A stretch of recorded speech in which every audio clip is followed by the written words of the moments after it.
Everything here.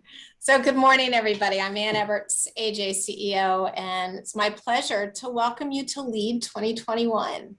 This is pretty exciting doing it via Zoom today. We have a great program, and I'm hoping that you take advantage of the insights that'll be shared from our knowledgeable speakers. We have, I think, about 90 of you chapter leaders spending time with us today. And thank you very much for making time to join us. Before we get started, I've got a few housekeeping items, as you would expect, just to make sure that everybody's on the same page here. Please mute yourself when you're not speaking. I'm sure you'll have questions during the session, so when you do, we do have the chat function, so please put your questions in there and we'll be monitoring that. And we also hope you enjoy the interactive breakout sessions today. Megan will provide additional information for us before the breakout sessions begin. We will also be offering CPEs for several sessions after the lunch break. So again, Megan will share that information for us later in the day. Before our next speaker joins us, I do want to share just a couple of updates about what's going on here at the AJ National Office. You know, we all, just like you have, had to find a new way of working due to the pandemic. And, you know, as they say, necessity is the mother of invention. And that saying is alive and well here at AGA. We, like you, moved to a work from home status. For many of us, we needed to move to virtual platforms for our events because we wanted to make sure we were continuing to put content out there for our members and prospective members. We learned along the way about the kinds of technology that was available and which products are the best fit for different kinds of events. You know, not only event sizes, but also the structure of our events. We all learned about different virtual options like Zoom and Teams and GoToMeeting and WebEx and Google Meets and so many more. And all those programs continue to evolve and improve as well, providing us additional options. So all of our national governing board meetings and committee meetings have been virtual. I think our last in-person meeting was in February 2020, so well over a year ago. The benefits of virtual meetings, I think there are some. First of all, we moved away for our committee meetings. We moved away from the 1-800 conference call numbers. So we actually can see each other a lot more now, which is great. And I can't imagine ever going back to conference calls. Our CGFM program also pivoted this year to provide CGFM candidates the option to select self-service or virtual online training. You can even select specific modules, just consuming, you know, what you need or what you want to brush up on or need to brush up on. So there are lots of options for you to leverage as you earn and learn toward your CGFM. So a year ago, AJ launched our Council for the Advancement of Women, and the goals to that were to increase career opportunities for women, lead the profession in education about gender equity and equality, equip our members to advance in the profession, and to build networks that include students to help build the profession. We've had inspirational female authors share their leadership lessons. We meet monthly, and for anybody else, any of you that want to join, you're certainly welcome. We'd love to continue to build our ranks and make the council even stronger. We also launched a new mentoring program this year. So you can sign up on our website either to be mentored or to mentor others. So again, sharing your capabilities, your leadership, and your giving back to the profession. I know we've talked about this before, but we are still working on rebranding AGA with the potential for a name change in the future. We're continuing to work on this front to better understand why a group of professionals participate and attend our national events, but don't end up joining our association or participating at the chapter level. And we believe in part the name Association of Government Accountants may be a little off-putting for some because maybe they're not accountants, so they don't feel like they really belong with us. And we are a lot more inclusive than our name portrays. And we continue to do outreach to a broad set of leaders, and we need chapter leaders to do the same, to reach to your budget offices, your strategic planning performance reporting groups, your financial systems folks, your shared services organizations, grants managers, your IGs. We all need to be working together to make government work better, and we can do that as AGA members. So all those folks are potential AGA members. We do have a couple of educational events coming up. We have our PIO CFO event the morning of May 19th, and that's where we bring the financial leaders and performance improvement officers together to discuss how federal financial management, evidence, and the performance communities are collaborating to make government work better. And this event is free for government members. So those of you in government, you know, this is free for you. And remember, even if you're not in the federal government, you can still learn from those federal employees and pick up tips and learn from the speakers. And also don't forget, PDT is coming up, PDT 2021, July 19th through the 21st, will be virtual again this year. We have more than 80 sessions to choose from, 5 or 6 concurrent sessions at each time frame, so lots to pick from. We have a great speaker setup, and we're continuing to add speakers all the time, but lots of them representing federal, state, local government leadership, private sector partners, and standard setters like GASB and FASAB. So there's a ton more to talk about because we've been pretty busy, as I know you have, but we need to get on with the program. So it is now my honor to introduce to you our national president for the 2021-2022 program year, and that's Jerry Bowes from the Nashville chapter. It's all yours, Jerry. Thank you very much, Ann. Appreciate it. And thank you for the great leadership you're providing for the association as well, our fearless leader. Welcome, everyone. I'm definitely excited to be with you today. And as Ann was mentioning, one of the educational events, Making Government Work Better, I think fits perfectly within my theme that I've developed, thought leaders and problem solvers. I think that goes hand in hand. And so, of course, as Ann mentioned, starting in July, I will have the distinct honor and privilege to serve as your, I think, 72nd AGA National President. Ann can correct me if I'm wrong on that. It's definitely a humbling honor I do not take lightly. So I want to thank the Leadership Development Committee, AGA, and you and your staff, and certainly my fellow colleagues and AGA members for having the confidence in me to lead this next program year. So I will follow in the footsteps of great leaders who have preceded me as national president, including our current national president, Wendy Morton Huddleston, immediate past president, Ernie Almani, John Linsky, Jim Arnett, Mary Peterman, Evelyn Brown, and of course, there are many others, all great leaders.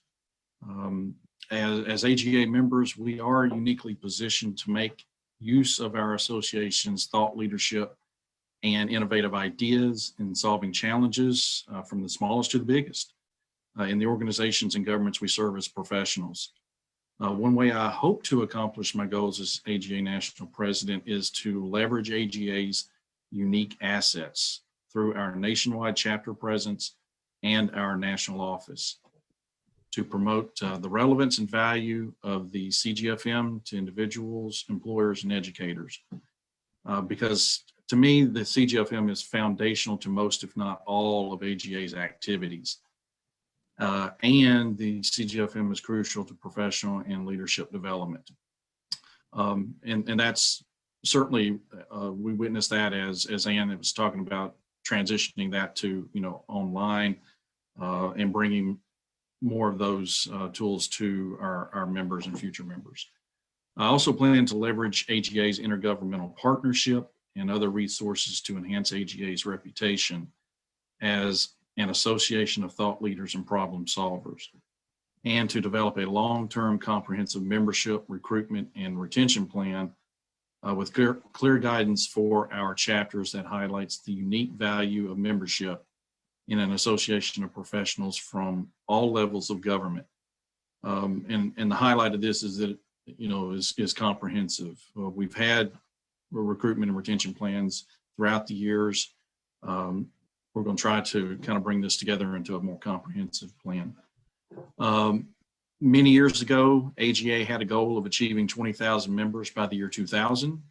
Needless to say, that didn't happen. We got somewhat close, but I don't think there's any reason that this 20,000 goal cannot be achieved this program year, especially if we continue to use National President Wendy Morton Huddleston's Power of Seven platform. And I'll speak about that a little bit more in a second. In addition, I plan to promote efforts to rebrand AGA to attract a broader membership with more diversity and inclusion of skill sets and expertise. AGA must become known for including more than accountants and auditors, as Ann indicated. So that working group is well underway with our CPAG chair leading those efforts. And moving on to slide 3, another important part of my term as president is that I want to move beyond just simply identifying problems, challenges, and issues to what I think is the most important step, and that is solution-oriented decision-making. Really focusing on actually solving the problems and not just identifying them, I think is what's most important here. And this is the reason why I see AGA members as problem solvers. We see opportunities, not obstacles. This part of my theme, the problem solvers part, I think perfectly fits one of AGA's strategic goals and objectives, and that is to serve as the catalyst for innovation and thought leadership in government financial management. In this way, we can invest our think time into leading and emerging issues, and this affords us the opportunity to jumpstart our creative juices on blockbuster innovations to actually solve challenges. And once we've actually identified those innovative ideas and potential solutions, then it's time to provide that input on standards into our policymakers, and then to hold them accountable for implementing those solutions. Next slide. Luckily, we don't have to reinvent the wheel. Over many decades, AGA has built a brand and an image as an association of solutions-oriented professionals. I believe AGA equates to problem solvers. Many of AGA's members and corporate partners have collaborated for years to develop tools and resources to address cross-cutting solutions for common and uncommon organizational issues. These tools and resources include internal control, fraud prevention, the Enterprise Risk Management Hub, the Cybersecurity Hub, risk assessment, cooperative audit resolution, and other collaborative approaches. And of course, there are always other areas of challenges where we can identify solutions that help many of our members, if not all. Next slide. So working together, we certainly can create new solutions and approaches to common challenges. We can leverage work that completed and continuing projects like our Intergovernmental Partnership Project on InterGov, and that's within the Tools and Resources tab on the AGA website. We can also explore the existing research reports available on AGA's website for all members and future members. We also want to consider whether there are other topics that we can ask our more than 75 corporate partners to tackle to benefit all of our members and government entities. Let's work together to identify problems that need solutions and highlight the topics we can work on in collaboration with our corporate partners and with other government agencies. This includes obviously OMB, GAO, and standard setters such as FASAB and GASB, and of course our state and local government agencies as well. And in this regard, I certainly think one of those other challenges, and it's probably one of our biggest, that impacts many levels of government in our country as a whole is certainly going to be fiscal and sustainability. Now, this is an 800-pound gorilla that I don't think is going to get solved, overnight, obviously, but it is one issue that we certainly need to stop kicking it down the road and solve this multi-year issue. Okay, next slide. At least internally, I think membership is one of our greatest AGA internal challenges. It is the lifeblood of our organization, and one of those challenges that we've tackled over the years, and we certainly need to continue to try to solve it. So membership retention and growth are vital to the success of our chapters and to the association as a whole. And I think many of you realize this. just from experience. This is where I want to challenge each of us to continue to build upon Wendy's theme of the power of 7 and recruit 7 new members. If we each can achieve this goal, we take AGA in each of our chapters to a whole new level. And so how do we actually achieve this? Well, first, we actively seek out colleagues in our own agencies who are not AGA members and share with them the AGA value proposition. Also, think about government agencies and private sector disciplines that are not represented in our membership demographics. Let's reach out to them. Where AGA has tackled certain issues, how do we reach out to help others and bring them along to AGA? We need to actively reach out to neighboring organizations and collaborate in serving our government communities. And I'll elaborate a little bit more on that on the next slide.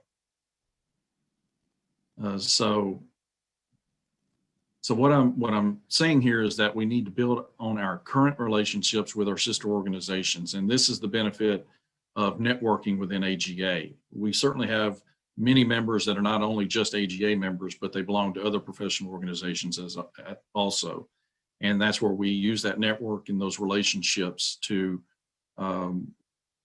certainly build upon our thought leadership and our problem-solving solutions.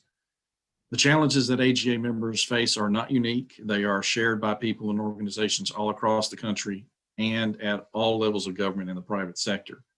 The more people know about our mission, vision, tools, and assets, the more we can make a positive difference in government and for our citizens. By collaborating with other organizations, we can expand our influence and have a much greater impact. And as part of the rebranding, all options are on the table, and this is where we're thinking about potentially utilizing our relationships with other organizations to a much different level. So over the coming year, we'll talk more about that and provide more information to the membership.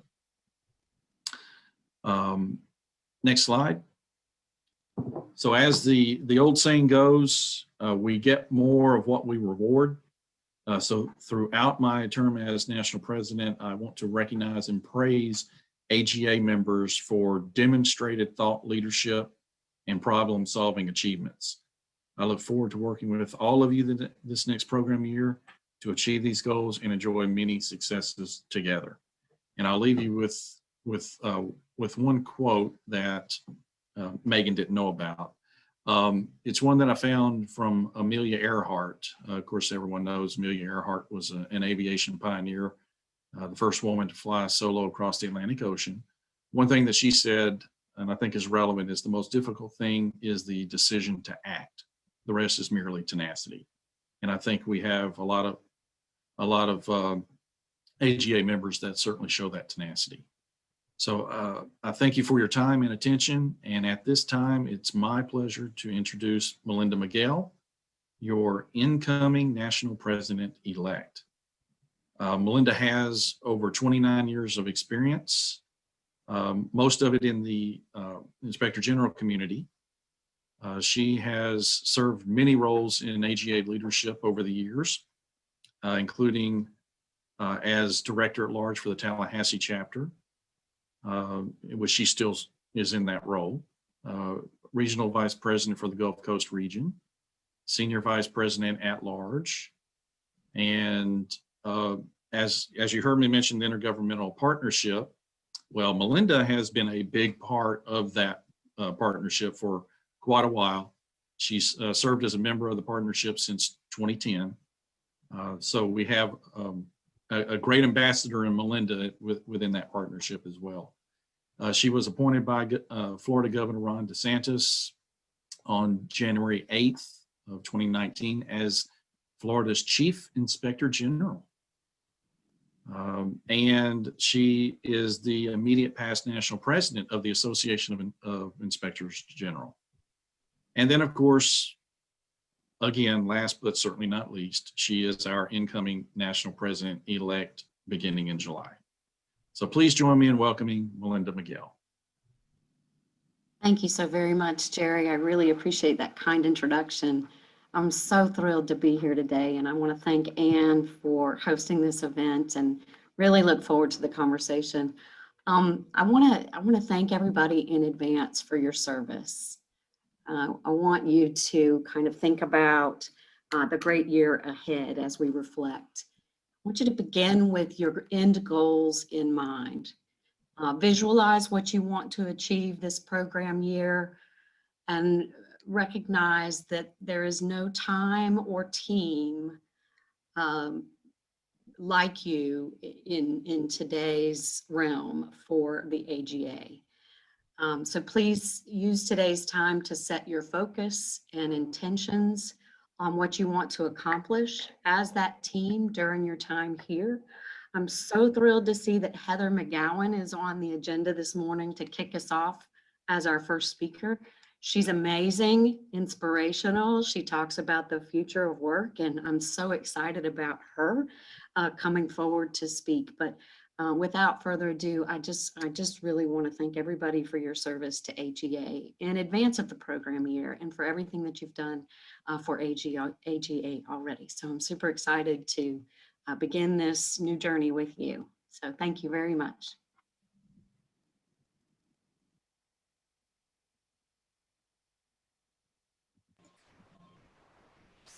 Thank you, Anne, Jerry, and Melinda. We look forward to the new program year. As Melinda mentioned, we will be hearing from Heather Mcgowan. This is actually a recorded video from NLT that we thought was very inspiring, so we would like to share it with you to get our day started.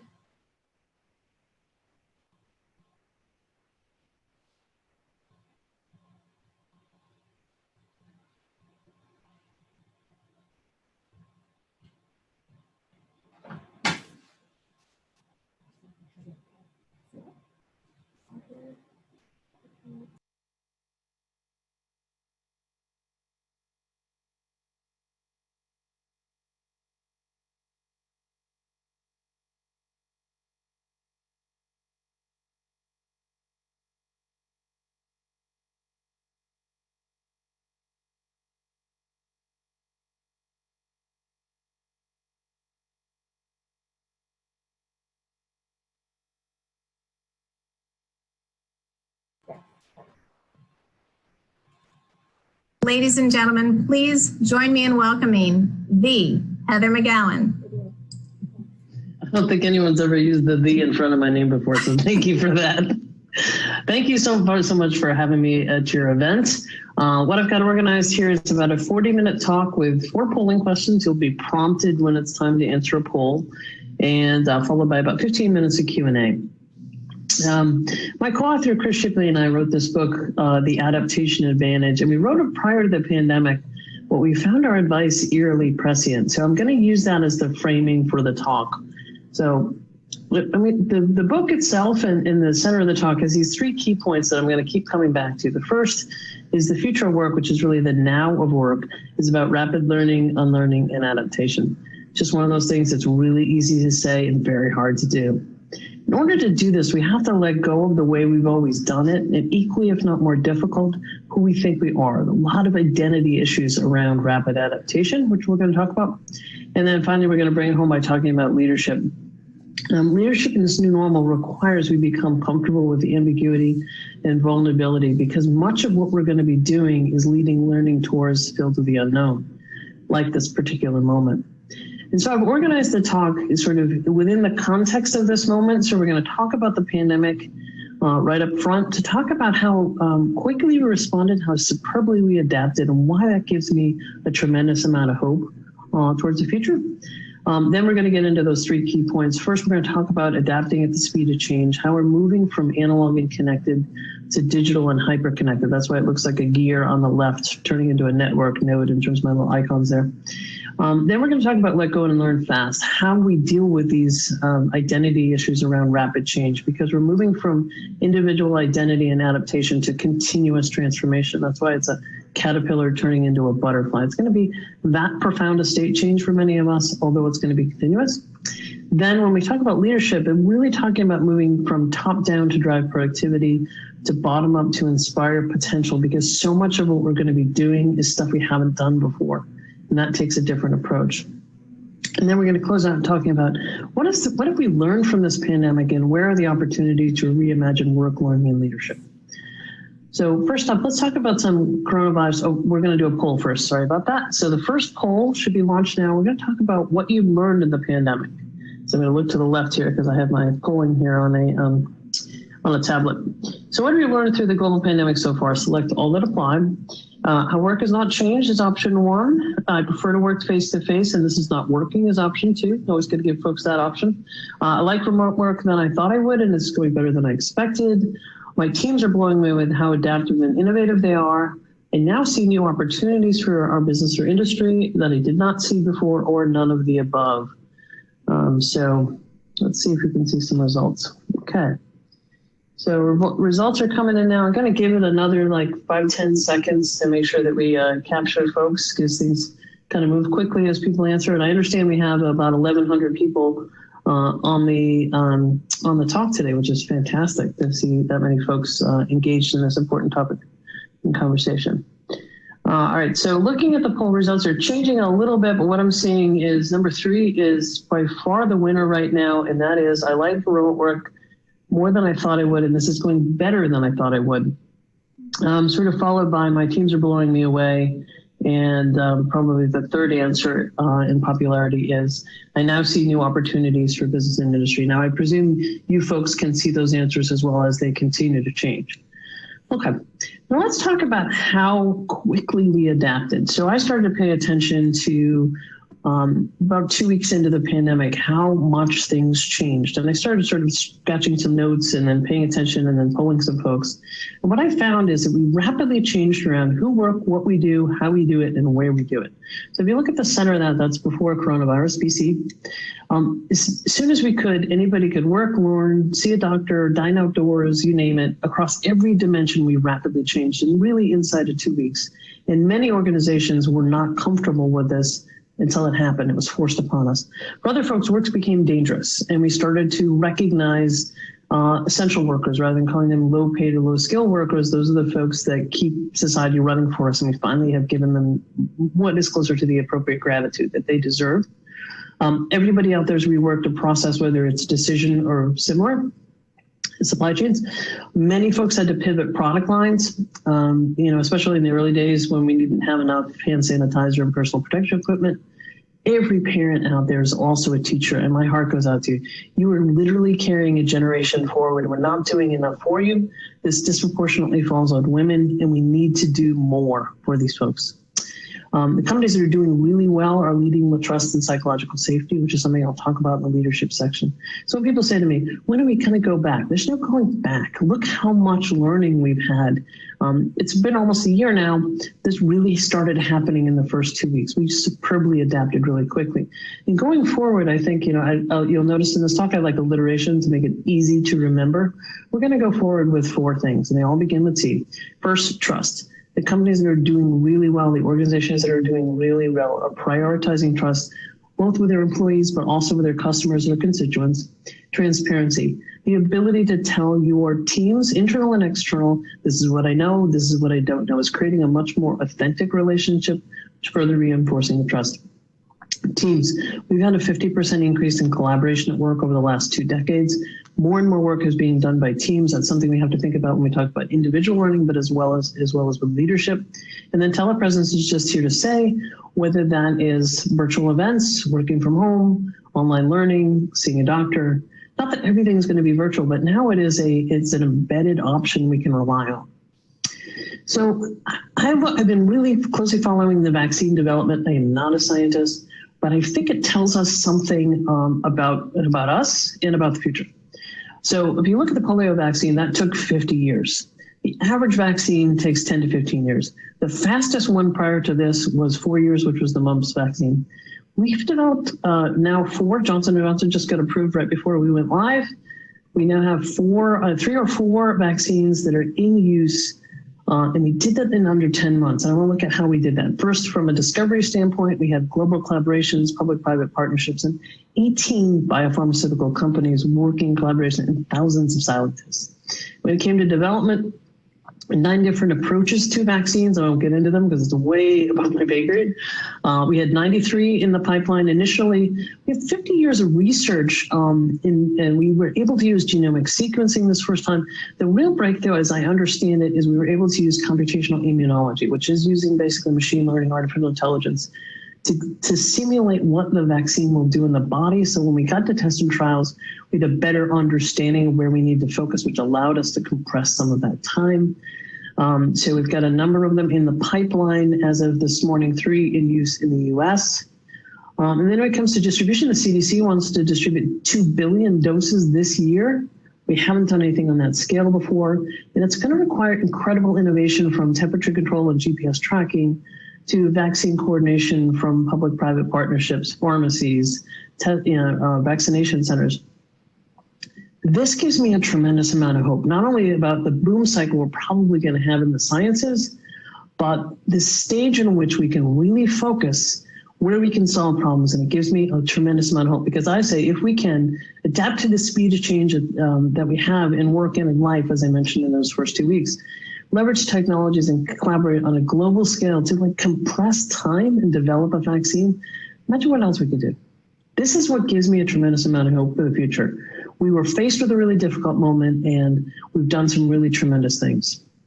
So let's talk about adapting at the speed of change. I wrote an article about a month into the pandemic in Forbes, and I said that I thought that the pandemic might be the greatest catalyst to business transformation in history. I was just guessing. Our change rate is about like this. It's been accelerating due to changes in technology. Human adaptation is long linear. The coronavirus became an accelerant, and some data came out in the last 6 months, some of it in the last couple of months, that, for example, in the first 60 days since we went into lockdown, we leapt forward 5 years in our transformation to digital.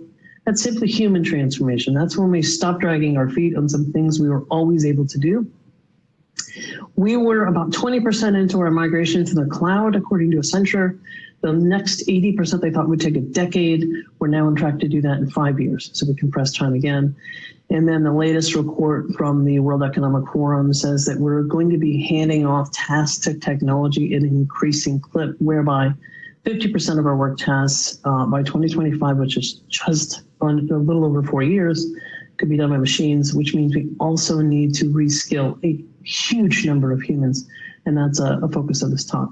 One of the favorite things I've noticed looking at the changing nature of work and in society is that not only is this technology moving at an exponential clip, but it's also driving much more rapid societal and cultural changes that affect our ability to learn and adapt, because for some folks, they threaten our core identity. So it's the questions we ask ourselves: who are you, what do you do, and where are you from?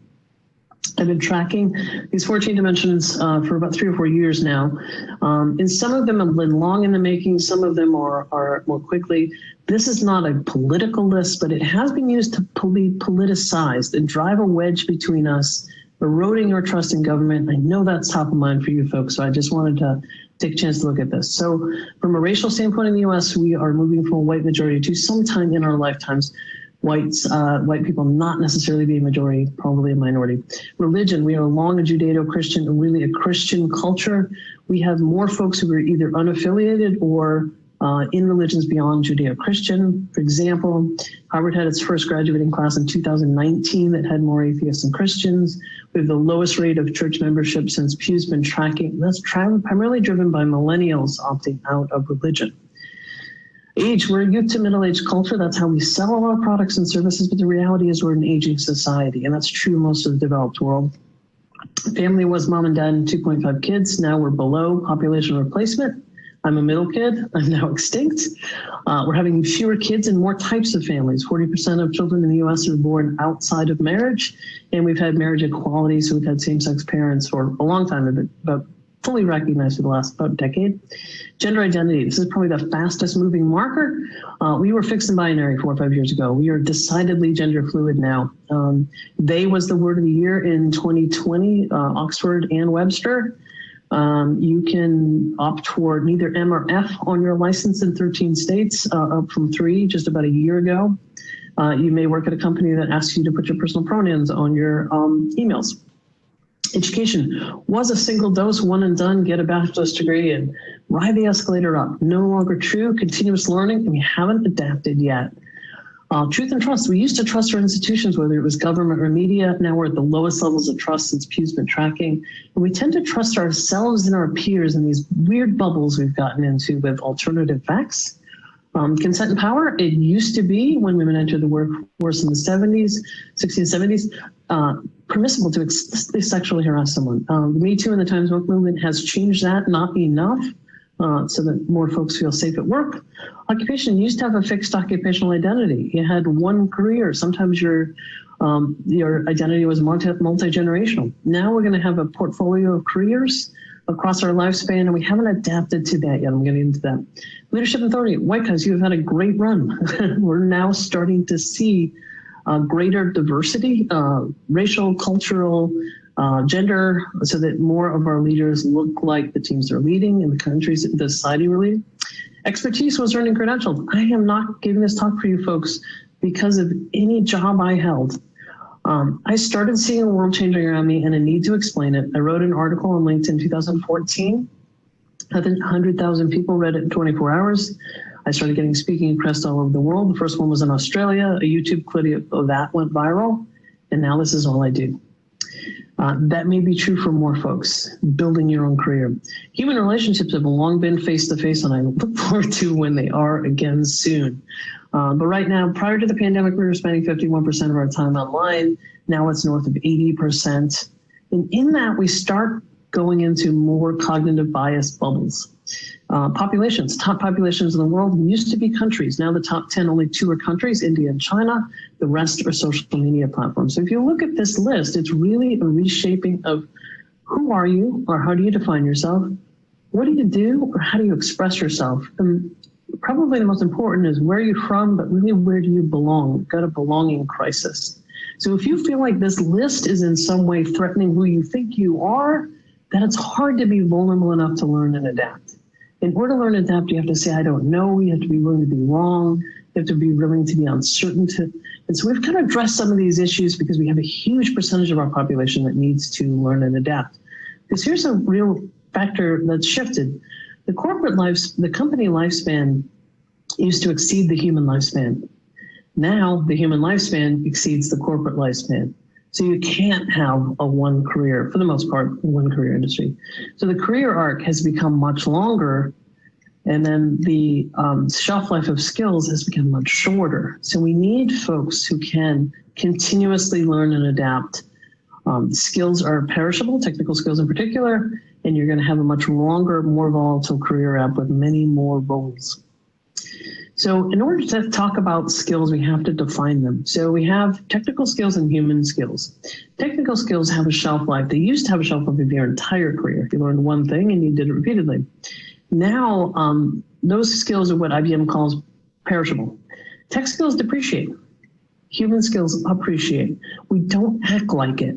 Those are the more durable skills, the things that are hard to automate. And we'll talk about these more later, but creativity, collaboration, communication, you need to spend much more time building those skills in the expectation that we're going to add and delete perishable skills across the lifespan. So look at this from the context of industrial revolutions. So the first industrial revolution was mechanical, the steam engine. Second was electrical and the creation of mass production and the division of labor. The third was the internet, which is really the computerization of our economy and our society and the automation of physical manufacturing. And the industrial revolution we're entering now is really one of digital convergence, where we have cyber physical systems and Internet of Things, where everything around us has some form of technology in it. In the first industrial revolution, it was learn a skill because your job was likely multi-generational. Back then, only men worked who probably did what your father did. Then it became sort of more jointed trade, and your lifespan might have been multi-generational industry. The third, which is one we're kind of stuck in, is pick a good major or pick a good trade and climb the career ladder. The career ladder is gone. Now it is a simple to say, hard to do, learn, adapt, and create new value, because you're going to have to traverse a multi-industry career web. So we talk about this in terms of skills. I say the skills gap will never close. We keep chasing it. And that's really the technical skills gap. So if we talk about things in terms of like competence is your ability to perform a benchmark task, to draw on existing knowledge, find the right answer to a question that's given to you. This was the domain of the first and second industrial revolution. And this is what skilling and reskilling is all about. It's codifying and transferring the right skills into you that aren't even predetermined. We need more cybersecurity people. We need more fill in the blank. And then being capable is the ability to translate that competence to a new challenge. That's to translate and deepen your existing knowledge. That was the domain of the third industrial revolution, getting many more folks to get degrees. And now we're in what I call the human capital era, where we focus on capacity. That is, you may be charged to not only find the answer, but really formulate the question. That's about finding and framing new challenges, to explore problems we haven't done before, formulating new knowledge. So reskilling and upskilling will absolutely be part of life, but we need to make deeper investments in human capital so that people are more equipped to do that continuous reskilling and upskilling, as well as finding and framing new challenges. So let's talk about go and learning fast. So that's going to bring us to another poll question. And this is, how do you define yourself? So if you launch that poll question. So here we've got, how do you define yourself? My current role is my identity. My degree or credential is my identity. My curiosity, purpose, or passion has led me to unexpected places and unexpected ways. And then I'm always in the process of redefining myself, forever a work in progress. I highly recommend that path, by the way. Or none of the above. And so let's see what we're getting for some answers here.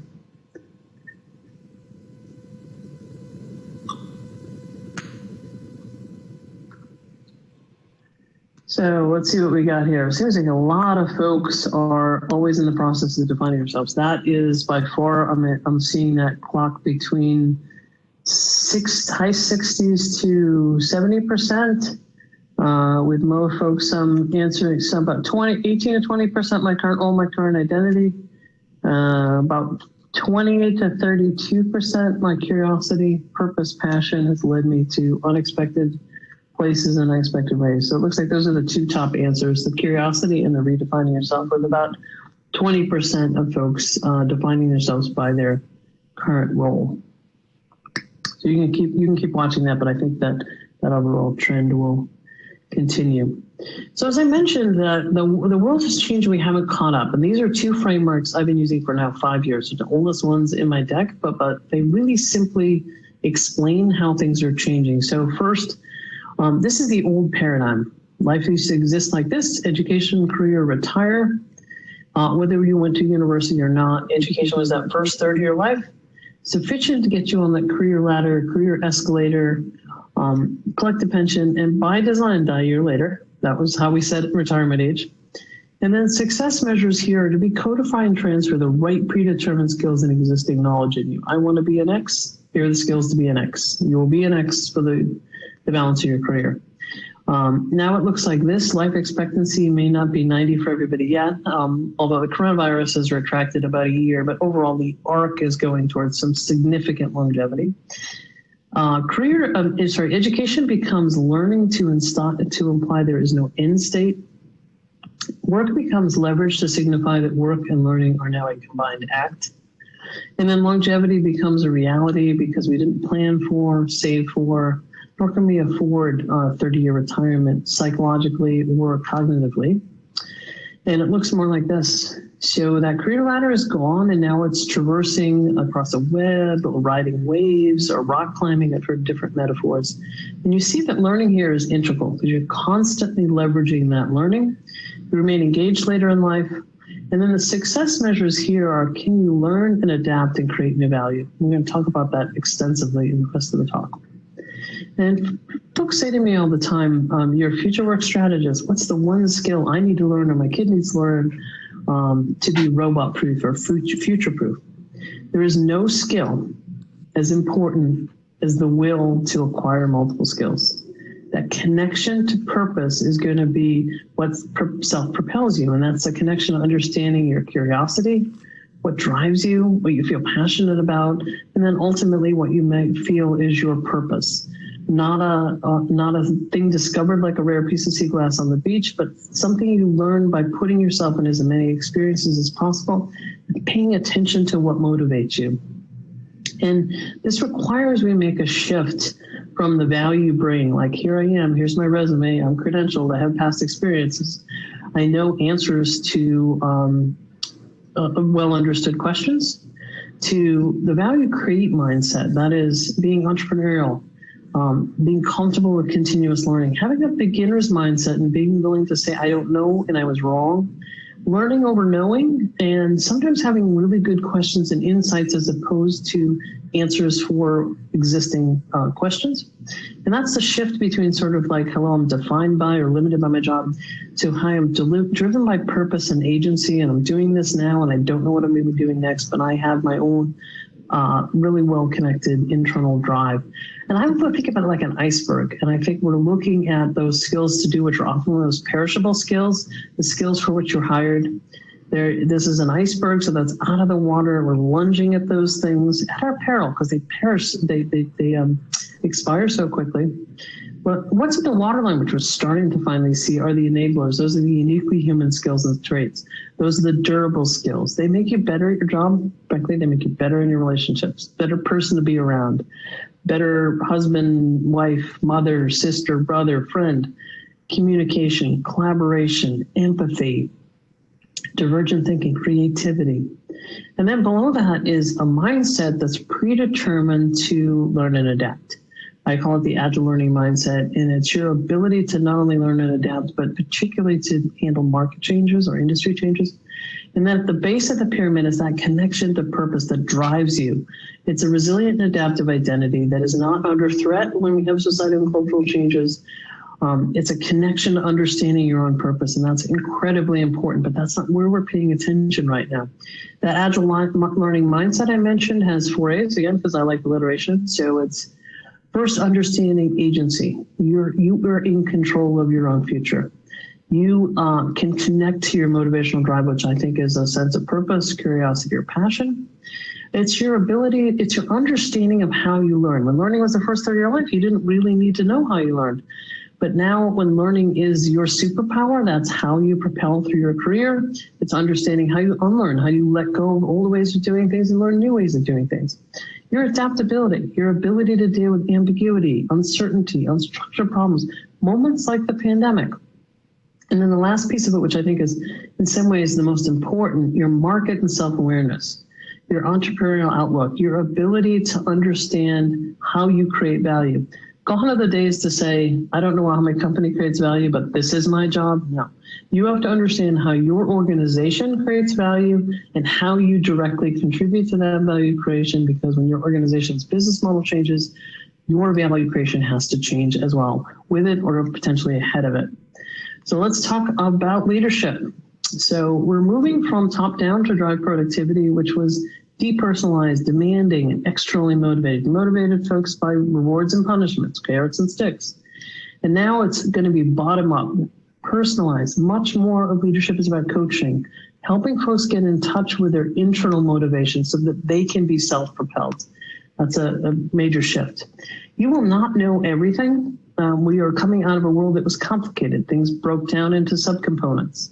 So if you look at this as an org chart, for example, if you're at the top of the org chart, you've probably managed all those chairs, or maybe you've skipped over them, but you have all the knowledge and skills of the people reporting to you. Now it looks more like this. It's complex. You may have people on your team who do things that you know nothing about. They may have bodies of knowledge you know nothing about. It may be data analytics, cybersecurity, machine learning. And you may have to make decisions differently, run your organizations differently, lead differently, because these new critical factors and new pieces of knowledge are essential to how you run your organization.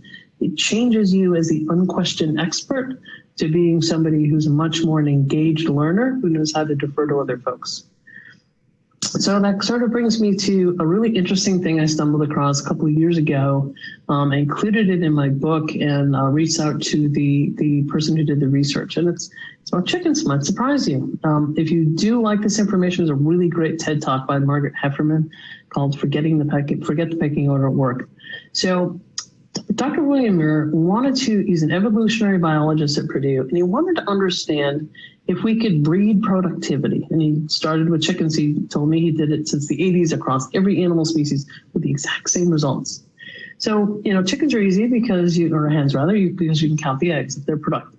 So he would take a flock of chickens, and so each flock had 9, I believe, in it, and he would tuck out the hen that was most productive, that laid the most eggs, and put them in a flock together of super chickens or super hens, presuming that we could breed that productivity and suddenly you'd have a much higher yield. Maybe we could do this with humans as well. And that's how we've been thinking about our organization. So at the end of a life cycle of these hens, you would expect at least supreme productivity, if not, incredible yields. But what was happening was really interesting. Almost all the chickens were dead. I think 3 were alive, no eggs to be seen, because what Dr. Muir had discovered was that the super productivity of these super hens, and it's true in every biological species he did, only became so because they were bullies. They suppressed the productivity of the rest of the group. And we're doing that in work because we focus on our stars. We focus on our stars and we push them up, and often they push other folks down. So I say, are you creating a super chicken Hunger Games at work? Because it's not about individual stars. Remember, we've had a 50% increase in productivity at work. Much more of the work is what happens between people rather than one individual star. But all our organizations, including our systems of learning, are to focus on that one star or one champion. We need to rethink that. Google wanted to understand this as well. This research is a couple years old, but increasingly important. Google did something called Project Aristotle, where they said, basically we have data on everything. That's what we're doing. We're data folks. And most of what we do is learning. So how do we create for the highest performing teams, the ones who can accelerate learning? They looked at 180 teams across 2 years, and they looked at every characteristic. Was it same gender, different gender? Was it collective years in the industry? Was it collective IQ? What was it that made some teams really excel in learning and really innovation? And what they found was that there are 5 characteristics for a team that can accelerate learning and accelerate innovation. The first and foremost, the most important feature was something called psychological safety. This is a term coined by Dr. Amy Edmondson. It's setting the conditions on your team so that people feel comfortable raising their hand saying, I don't know, I need help, I have a question about this direction. These are the folks that are checking your blind spots. Now, psychological safety cannot exist by itself. You need dependability. Everybody in the team is accountable. Clarity of what you're trying to do. Real clear communications and clear goals. The goal of the project has to have meaning in the world. You have to feel like you're going to have an impact on the world, that you're discovering something of innovation of note, and then it has to connect to your own purpose and your own values as a team member. The reason I have a trapeze artist here is because so much of what we're going to do is stuff that hasn't been done before, and it's going to feel like this. I also use this because this is Betty Godot. She is the world's oldest trapeze artist. So we're going to have many more older folks in work for much longer. So I like to give a shout out to her because she's 85 years old. God bless her. Look at that. I think increasingly work is going to feel like a trapeze artist, and we need to provide the net for folks, and that's what psychological safety is. I also spoke for the book with Dr. David Lewis and Dr. Allison Reynolds, who said they absolutely agree that psychological safety was essential, but there's another factor that really drives innovation, and that is cognitive diversity. Those are people who think differently than you do. Excuse me. And they said that, teams can fall into 4 quadrants, and you think about this is true. First, you can have low psychological safety and low cognitive diversity. These are the teams that are defensive, kind of CYA, dysfunctional, things rarely get done, lots of fighting. You can also have teams that have high cognitive diversity but low safety. And these teams are oppositional, usually have a bully or 2 taking over. Sometimes they can be marginally functional. The teams too many of us form are what they call uniform. That's where I pick a whole bunch of people who think like I do. They're my kind of people. And the team is marginally functional, but you never really create a breakthrough because everybody's afraid to offend each other. So you're not getting those folks who check your blind spots. So the kind of teams you want to form are generative. Those are the optimal teams. That's picking that person who asks you that question kind of irritates you. mostly because they've discovered something you hadn't thought of. Those are the people, if they're respectful, you want on your team. You want folks who are checking your blind spots. One way to think about that right now is we have, for the first time in some organizations, 5 generations in the workforce. That offers some cognitive diversity. And I like to think about the generations not only by the years, but the key moments that culturally define them, what the promise of work was for them, and what communication meant to them because of what the breakthroughs were. So the silent generation, not too many of these folks in the workforce, but there are some. They were defined by World War II, the Depression, and the space age. Work to them was a long-term career. It was a mutual commitment. You probably had a career that lasted your entire lifespan with one company. The rotary phones were breakthrough for them. Boomers, still a big portion of the workforce. Civil rights, sexual revolution. For a lot of these folks, work was an adventure. Give it all, your all, and then retire. The touch-tone phone was a breakthrough. Gen X, that's my folks. We were raised in the background of Watergate, the energy crisis, and corporate downsizing. As a result of that, we saw a job as a contract. We're not going to commit any more than you commit to us, and we're suspicious of how much you might commit to us. The cell phone was huge for us. Millennials, now the largest share of the workforce. They grew up child-focused. Divorce was the norm.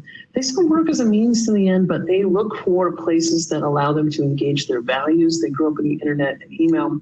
And now just entering the workforce these days is Gen Z. They grew up in a digital norm in the background of 9/11. Many of them are entrepreneurial. They want to express and create social impact, so they want purpose. And they grew up with a smartphone and the cloud. And if you look at this, there's a spectrum here of how they generally prefer their communication. So silent and boomer folks perform more synchronous meetings, face-to-face, real-time. Gen Z, more chat, Slack, WhatsApp, because they are comfortable with asynchronous communication. So these are things to think about when you're managing cross-generational teams. So let's have a reality check. COVID is the crisis you know about. What's the next crisis you do not know about? Because there's definitely one coming. In order to think about that, I think about how we might navigate uncertainty as a norm. I learned some of this from John Hagel from Deloitte. He says we got to think about our perspective. I think, again, alliteration, I think we should think about perspective, processing, priorities. John says we should zoom in and zoom out. So zoom in, what do I need for the next 3 months to get through this crisis? Zoom out, let's look on a much longer horizon, what might be happening over the next 10 plus years, as opposed to just making those static 5-year plans. Zoom in and zoom out all the time. And then as a process, we need to think forward and backwards. So rather than just saying, this is our goal and here are the steps we're going to get there, this is our goal, these are the steps we're going to get together. Now let's think backwards for everything that could possibly go wrong. Think forwards, think backwards, think through every possible outcome, because we're dealing with so much more complexity. And again, time is compressed. And then priorities, 2 things. How do I create new values for my customers and my constituents? And then how do I unleash the potential of my teams? Chances are good you have much more capacity in your teams than you've tapped. That brings me to poll question number 3. We can launch that. What do you find most challenging about these ideas?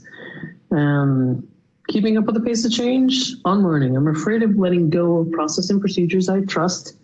Identity, who am I if my job changes? I've always thought of myself as an accountant, for example. Being vulnerable, I'm concerned that if I share my vulnerabilities, I will be penalized for it. 5, I don't find it challenging. I'm embracing many of these changes, although it's not easy, or none of the above. So let's see, because we're getting some results in. Let's see. The top answers early on are keeping up with the pace of change, which doesn't surprise me. Second to that is I don't find it challenging, although it's not easy. Some folks on the unlearning front, I think that's going to be increasingly true as we have to learn and unlearn more. And then being vulnerable. Those are probably the top 4. A little bit less on identity. We'll continue to. So the top 2 really are keeping up with the pace of change, and then for those who are doing it, you're doing it, but you don't find it that difficult. So we're going to talk about the pandemic a little bit. This giraffe just walking, being born, and this person doing an extreme stretch make me think about how we have to kind of face the future. We have to get used to uncertainty as a norm. That means being comfortable being uncomfortable. That means being comfortable being wrong. That means getting comfortable not knowing all the answers. And then get comfortable with first times. Like this pandemic is a first time, and seeing that giraffe try to walk is how many of us have sort of muddled through it successfully this pandemic. But there'll be future periods of uncertainty ahead, and I think this is the mindset or the approach that will do us best. This is the most people ever on a surfboard, Long Beach, California, 2015. That's 47 people on that board, and they lasted 12 seconds. Increasingly, I think this is what work is going to feel like. So it's somewhere between that trapeze artist and the surfboard. The surfboard, because we're all balancing together. There's been this increase in work. So we're in a pandemic. This is going to shift, I think, over the next decade plus, a perspective from me to we. The only way this pandemic is going to end with some sort of herd immunity. That's when enough of us get vaccinated so that the virus is denied a host. We're starting to see a little bit of that, hopefully. So far, we're doing that with masks and social distancing until we can be vaccinated. We may wear masks for each other, or we distance for each other. It's a shift from thinking about myself to thinking about the collective. Same goes with this increase in collaboration at work. And for me, that brings up the African proverb: if you want to go fast, go alone. If you want to go far, go together. And I think this is a moment to go far together. So that brings me to my last poll question, and I'm going to do a quick summary and we can go into questions. So the poll question, and this is just to spur conversation as we go into the next thing. What do you think is going to impact your industry the most? Now you can select all that apply. Climate change, government investment or lack of investment in your industry, trust or lack thereof, future pandemics, the impact of technology, automation, AI, et cetera, on work, aging workforce or turnover or not having enough, or something that's not listed here. So let's see, I'm going to answer, see where folks are. Wow, looks like a lot of these. I don't think there's any one correct answer here, but climate change seems to be the least for you folks. It's interesting, and pandemic seems to be the least, but it seems to be biggest is impact of technology. That's about 70+%. Aging workforce at about 50%, and government investment at about 45%. It's kind of bouncing around, but those are the top three answers. And I look forward to doing the Q&A session to find out who that 10% of you, something else that's not listed there, what you think those things are. So to summarize, I have an expression I say, learning is the new pension. That's how you create your future value. ABL, always be learning. Learning is the only sustainable competitive advantage. In order to do this, we've got to let go of old ways and identity, embrace vulnerability, the way we've always done it, who we think we are, and comfortable with I don't know yet. Leading these adaptive teams requires a different approach. Diversity is a strength, psychological safety an imperative. Focused purpose is a fuel source, as is engagement. And then I do see the virus as an opportunity. This pandemic is a year of tremendous learning, where I think trust, transparency, and telepresence are tools we're going to be using to unleash more human potential than we ever have before. So with that, I welcome a transition into answering questions. And I think Anne's going to come up and do that with me. So Heather, we have several questions. Can you all hear me? I'm going to stop sharing so we can just. Okay. Yep. Okay, great. We have a lot of really good questions here. But I'll ask you one. We talked about the transition and working through telework. How do you recommend dealing with an old school boss who has begrudgingly accepted telework during the pandemic? Well, I'd say, how has it gone? I've actually talked to some executives who are absolutely against all forms of remote work, and most of them say, as much as they do prefer to be in person, they do prefer those meetings in person, but they're surprised at how well and how effective it's gone. And this is a moment, I think, to pay attention to what has gone well and what hasn't. And where can you use remote work going forward? I mean, for people who are immunocompromised or have long commutes or, have childcare responsibilities. As we start seeing, we see each other's backgrounds and the veil falls and we see people's whole lives, you start to see more about their lives. So how can you help them optimize their own human potential in your organization by using remote work where possible to help folks, but also look at what didn't work and how would you do things differently. Thank you. Speaking about remote work and working online, is it really healthy to spend 80% of our time online? I think of people walking down the street with their iPhones and the posture. I see the posture changing in people. So, yeah, we're gonna. So what is telework doing to us? Yeah, I think that first I was the one who threw that question out there. What's the first thing you want to do post-pandemic? You know, go to a movie, go to a Broadway show, go to travel. I have to say, I want to hug some folks. I think there's been a lack of human contact, particularly friends who are single and live alone. I think we're social beings. We need to gather. I don't think 80% online is a good idea for anybody for a variety of reasons, but it has been helpful. It's kept more of us safe. So I'm glad we had this option. Can you imagine if the pandemic had happened in 1984 instead of 2020?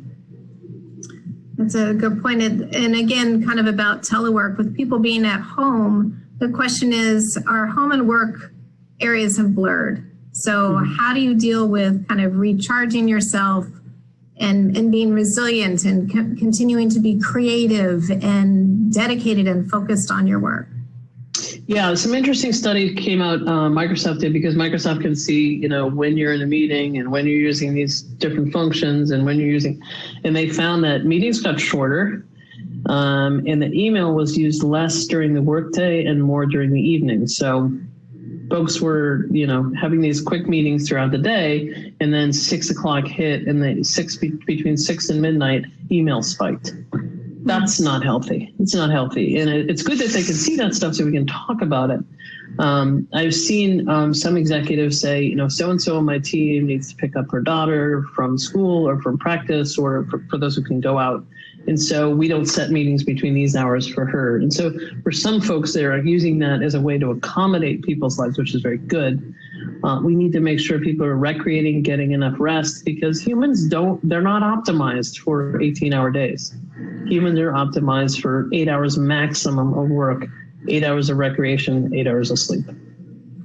So it was interesting. You're talking about like quick calls and quick meetings. Actually, I've heard some of the opposite from people that I talk with. They figure that if they want to talk with somebody, they have to plan that half-hour meeting or that hour meeting in Teams, and all of a sudden there's no time to get work done. It's people just having meetings throughout the day. And I think one of the things people used to learn from in the office is, walking down the hall, seeing you at your desk, stopping by, poking your head in, and building a relationship. How do we do this, like onboarding new staff? How do we get them to assimilate to whatever the culture is that we have, and getting them to know people? It's tough. I mean, some folks are doing virtual happy hours. I know folks leading teams are setting up specific 15-minute check-ins with folks that have nothing to do with the work. It's sort of the equivalent of stopping by somebody's office, saying, how are your kids? How are your family? Did you have a good weekend? What's new with you? I heard you're reading this book, doing this puzzle, watching the show, whatever it may be. We need those social connections. We need that social capital, not just for work, just to be more happy, engaged humans. I mean, we need connection, so we have to figure out how to build it in. Hopefully we're towards the end of this period where we can be more in person soon, I'm hoping. Very excited about the Johnson & Johnson vaccine. I think it's going to make a huge, especially as one dose, it's going to help us a lot. But we need to be very intentional in the rest of the period we've got to go through here in terms of making those social connections and making time for just things that don't have anything to do with work, but they provide that social foundation. So when you hit a friction point at work, if you don't have that thing to remember, we both have dogs that are similar, kids in the same school, or we cheer for the same team, or whatever it is, you don't have that as a touchstone that remembers why you like that person and how you can get past that friction moment. It's really important. So how do you help people avoid that? I think it was that with the chickens, the Hunger Games mentality. We hear that productivity is up. In government, we'll hear a lot that productivity is up. But how do you avoid that one person wanting to be the star and kind of in your face all the time and telling you what they're doing and accomplishing every day? How do you balance that between encouraging people to come up with new things and continue to learn versus not pushing people down as they try to move up? Rewarding teams instead of stars. I mean, that's one way to do it, to talk about, because most innovation, most breakthroughs, most huge achievements don't happen by individuals, they happen by teams. And acknowledging all those players that made that possible instead of just focusing on the star. Focusing on the star it sets up a pretty toxic culture. There's you mentioned always be learning, and I love the ABL, especially as being an association that focuses on communication and learning opportunities for the community.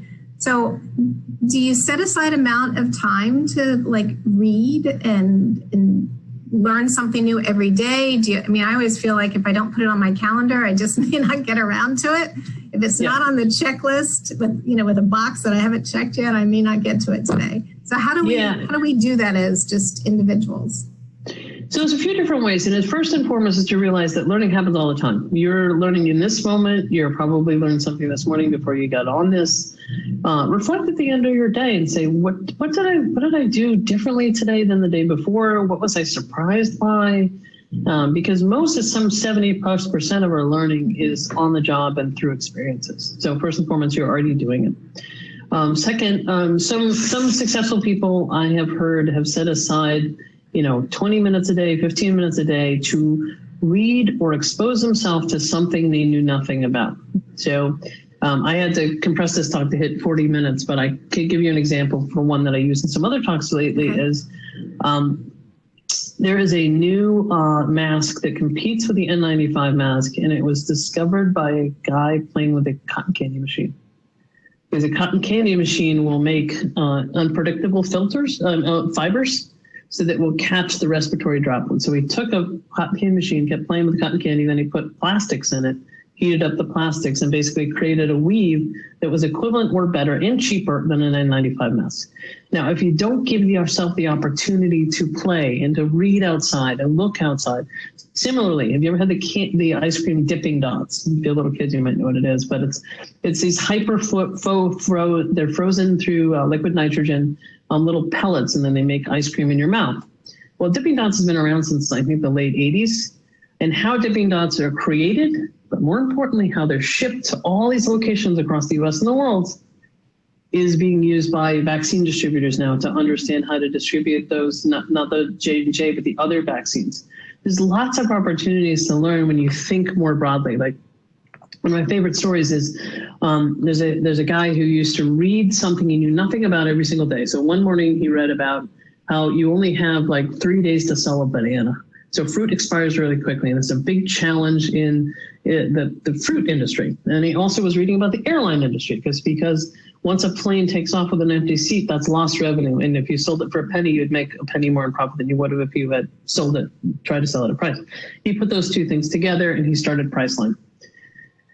So it's that sort of give yourself many more broad inputs. You'd never know where the connections might be made. It's also just kind of fun and interesting. So set aside a certain number of minutes a day to read something you knew nothing about, have a conversation with somebody outside your social circle, your background, et cetera.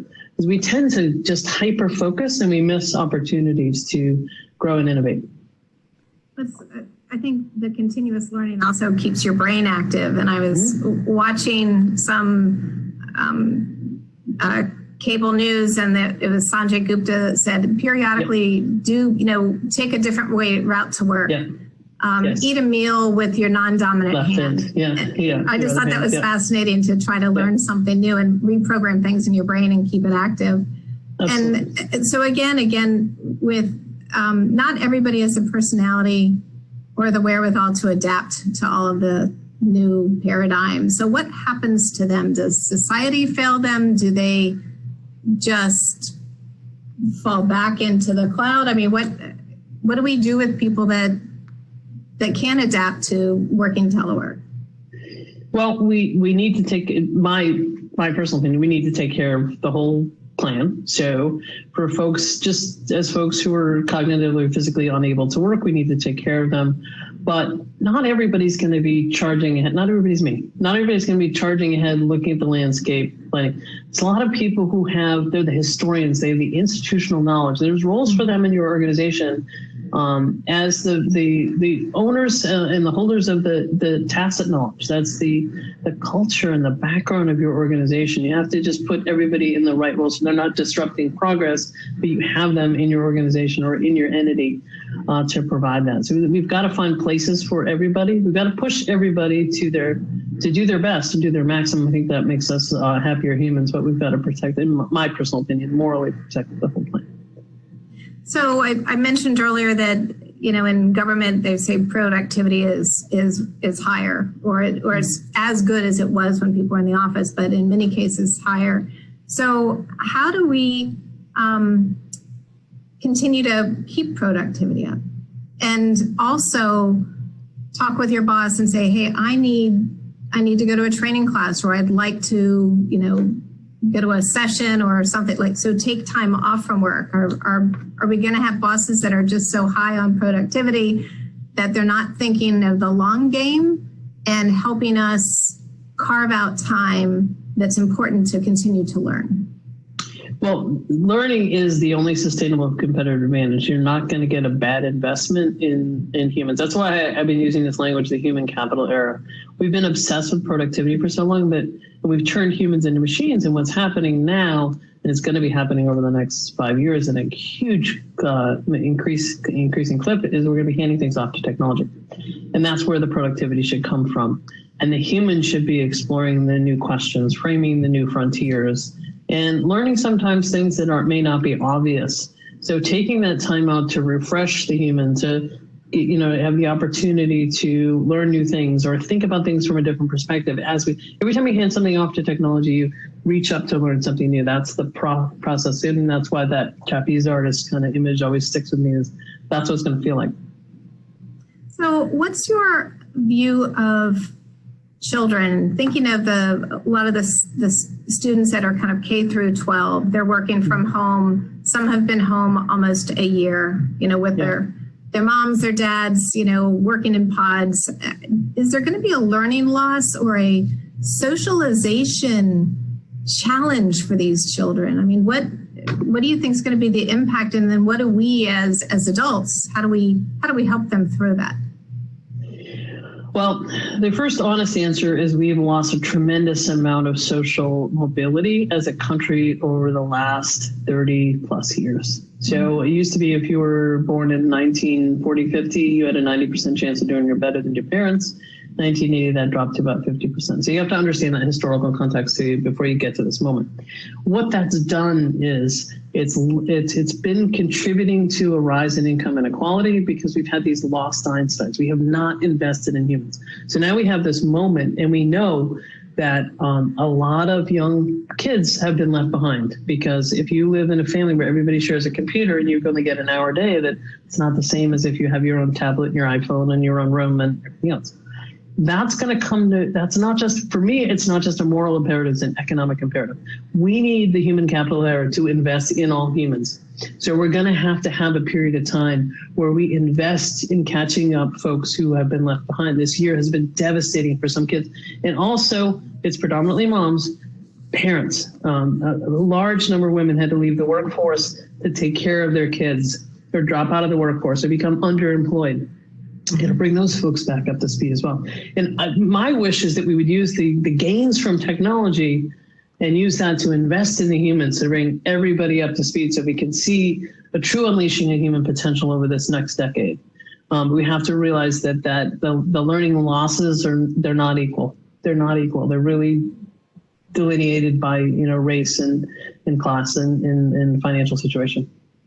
I guess that's something we all need to stay aware of and figure out where we can help and where we can contribute. Yes. If you've got team members that you've got who are parents who are struggling, what are you doing to help them? That's my question. What are you doing, especially those moms? What are you doing to help them? That we've all got to take that what can I do mindset. Well, I think you've given us a tremendous amount to think about. But before we go, I do want you, because I know that you support artists, I want you to comment on the painting behind you. Yes, so I give talks about 50 to 75 a year. And since it's all gone virtual, I realized how much it's hurt artists. So I picked different paintings that, whoops, I keep forgetting what that is, that go behind me. This particular piece, which I'll bring it up so you can see the full piece, that is an alphabet painting by Susan Sass, S-A-A-S. You can find her on Etsy. She has a number of pieces. She's a illustrator who's done work for Wall Street Journal, New York Times, etc. But the pandemic's been hard on folks. So this is all different individual paintings of different letters. So this is the alphabet. So you see the angel, butterfly, etc. It's really cool. So every talk I do, I put different paintings behind me, and I would be happy to send you a link to her work, because I'd like to support some of the artists who are struggling right now. Thank you. And thank you for helping us to think.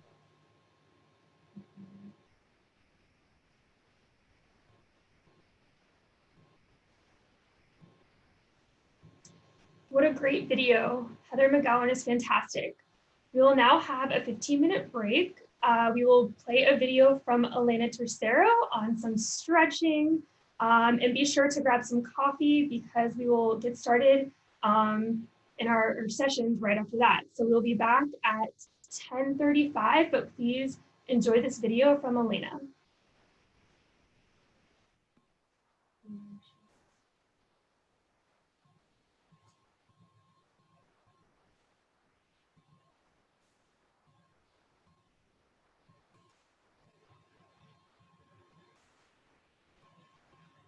Hi, my name is Elena Tercero, and I am here to help you stretch while we are a part of Lead 2021. But before we get into the stretches, I just want to say thank you for volunteering in this upcoming program year, because really without you, AGA would not be able to continue the mission and the vision of our organization. So thank you, and let's get started with our stretches. So we'll start first with our neck, just taking our neck over our head to meet our shoulders onto that right side first. And just release that left side. And then coming to center and coming over to the other side, stretching to that left.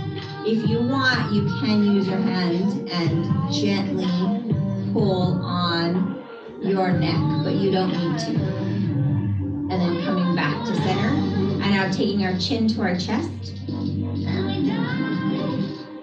And just stretching out our spine. And again, if you want, you can pull those hands to the back of your neck and just lightly push on your neck. Release all that stress and that tension of us staring at our computer screens all day, and then coming back up to center, and then taking our head back, looking up to the ceiling.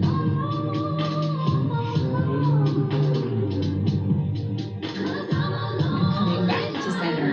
And now we'll do our wrists. So right wrist, and with our left hand,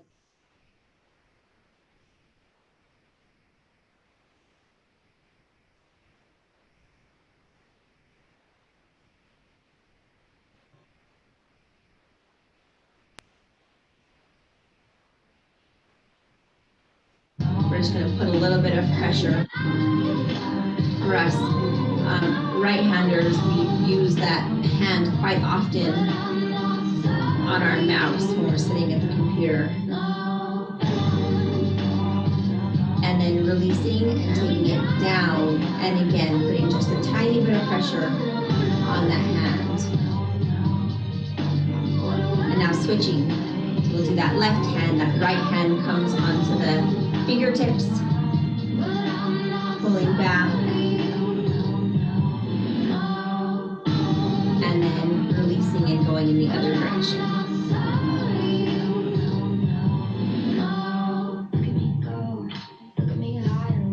Now, let's stretch out some of our arms. So taking that right arm over and across our shoulder, trying to bring that shoulder down not punching into our shoulders, causing a little bit more stress in that shoulder. Just release it, release that tension, and with your left hand, you're just gently pulling that arm into your chest.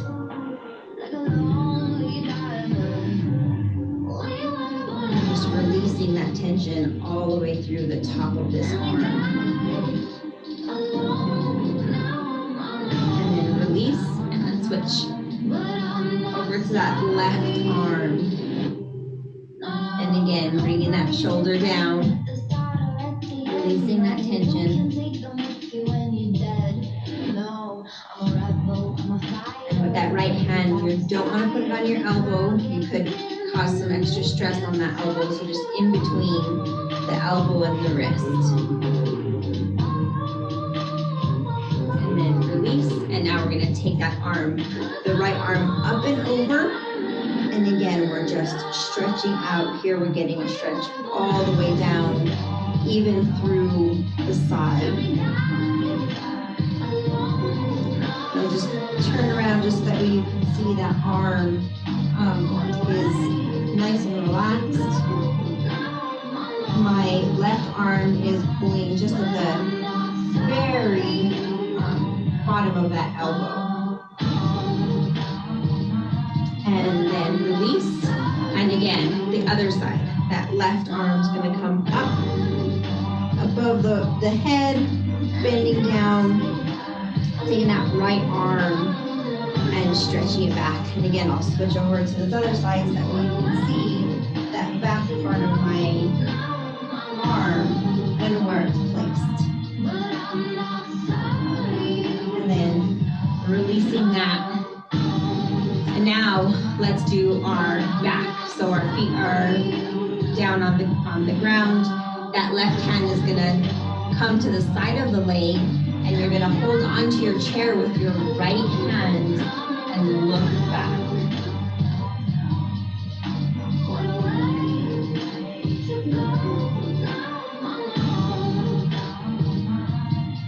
Stretching up that spine. And then coming back to the center, and we'll switch. So the right hand's gonna go onto the left leg, right above the knee. Left hand's gonna take that chair, and you're gonna look back over that left shoulder.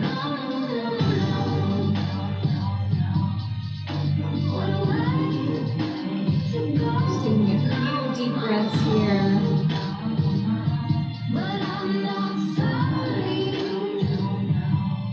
Inhale. And exhale. One more. Inhale. And exhale. Releasing that chair, coming back to the center. We'll stretch out our hips while we're sitting first. So taking that right leg, if you can, up above that knee on the left side and turning into what we call a figure four. So your ankle is on the top part of your knee, and you want to try and push down just a little bit on that knee of the right leg. Not right on the knee, just right above it. And you'll feel that stretch right through the top of your leg. You can also, if you have the flexibility, come forward, and you'll feel even more of that stretch, even into the back, into that sciatic part of the nerve.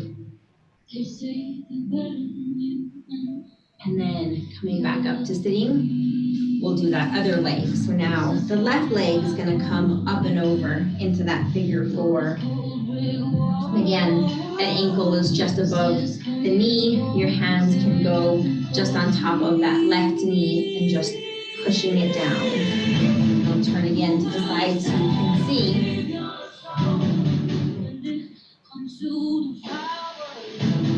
Again, just taking deep breaths and just relaxing through the stretch. Coming down if you can. Trying to bring your chest down to your leg, getting that extra stretch.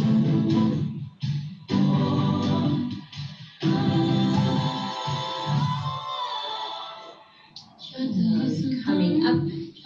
Now let's do some standing stretches, and we'll start with the ankles and move on up our legs just a little bit. So I'm going to turn my chair to the side, and we're just going to start with bringing our right foot up, pointing our toes up towards us, the heel is to the ground, really getting a stretch in that calf and in that ankle. And then point, so your foot's gonna come up off the ground. You can put the toes onto the ground if you want for a little extra support, holding onto that chair also. And then again, flexing that foot towards you, and then point. And now let's switch legs. So we're gonna do that on the left leg, coming up first, bringing that toe up towards us, and now pointing down to the ground. Bring those toes back up towards us. And then one more time, taking those toes back down to the mat. All right, now let's try to stretch out the hamstrings. So if you can, again, holding onto that chair, you're gonna bring that left leg up as close to your butt as you can, grabbing onto that leg with your left hand. And just really feeling that stretch all the way through the front top of our leg. And now switching over to the other side, I'm gonna switch my chair over so that way I'm not facing the back of the camera at this point. So the right leg is gonna again come up as close to your butt as possible, really just trying to stretch out the front of that leg.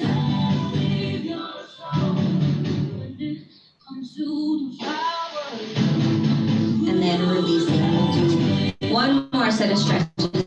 So you come, I'll face you. My left hand is going to be on the chair, and I'm going to kick that left leg forward. My right leg is straight. It has a little bit of a bend in the knee, but not very much. And my right leg is also straight, and I'm just going to take my chest down as far as I can to really get that stretch all the way through my calves, through my hamstring, all the way up into my back. You can take that right hand and place it on the top of your left leg. Just feel that stretch. We sit in our chairs so much. These stretches really help to just loosen us up. And then coming up to standing, and we're just gonna switch. So now that left leg is gonna be slightly bent. The right leg is gonna be kicked out just a little bit. My heel's on the ground. Straight right leg, and I'm just gonna, again, hinge forward from the hips.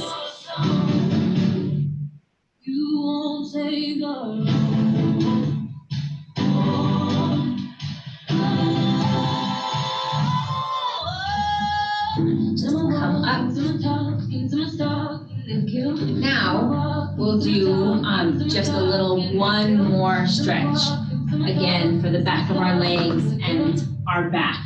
So as far down as you can go, you can keep your knees bent or you can straighten them and just try to reach those hands to the toes, or if you can get them all the way down onto the floor.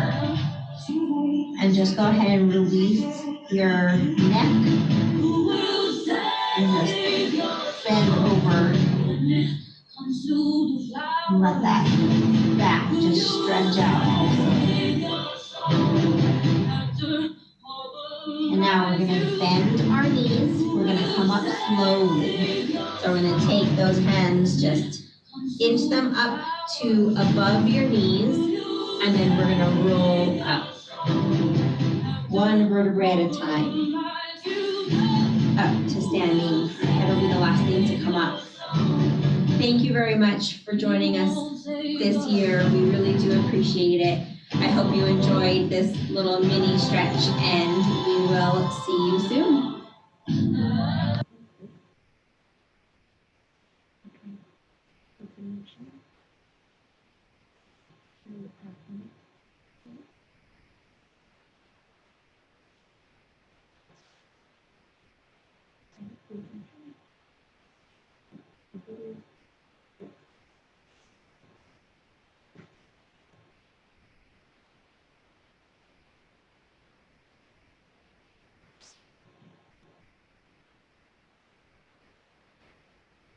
Thank you so much, Elena.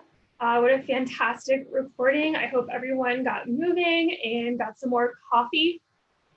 We will go ahead and start with our next session on the governance structure. Please join me in welcoming our speakers today. We have Melinda Miguel, our 2021 to 2022 National President-elect, and Justin Pohl, the past chair of the Governance Committee. Thank you, Megan.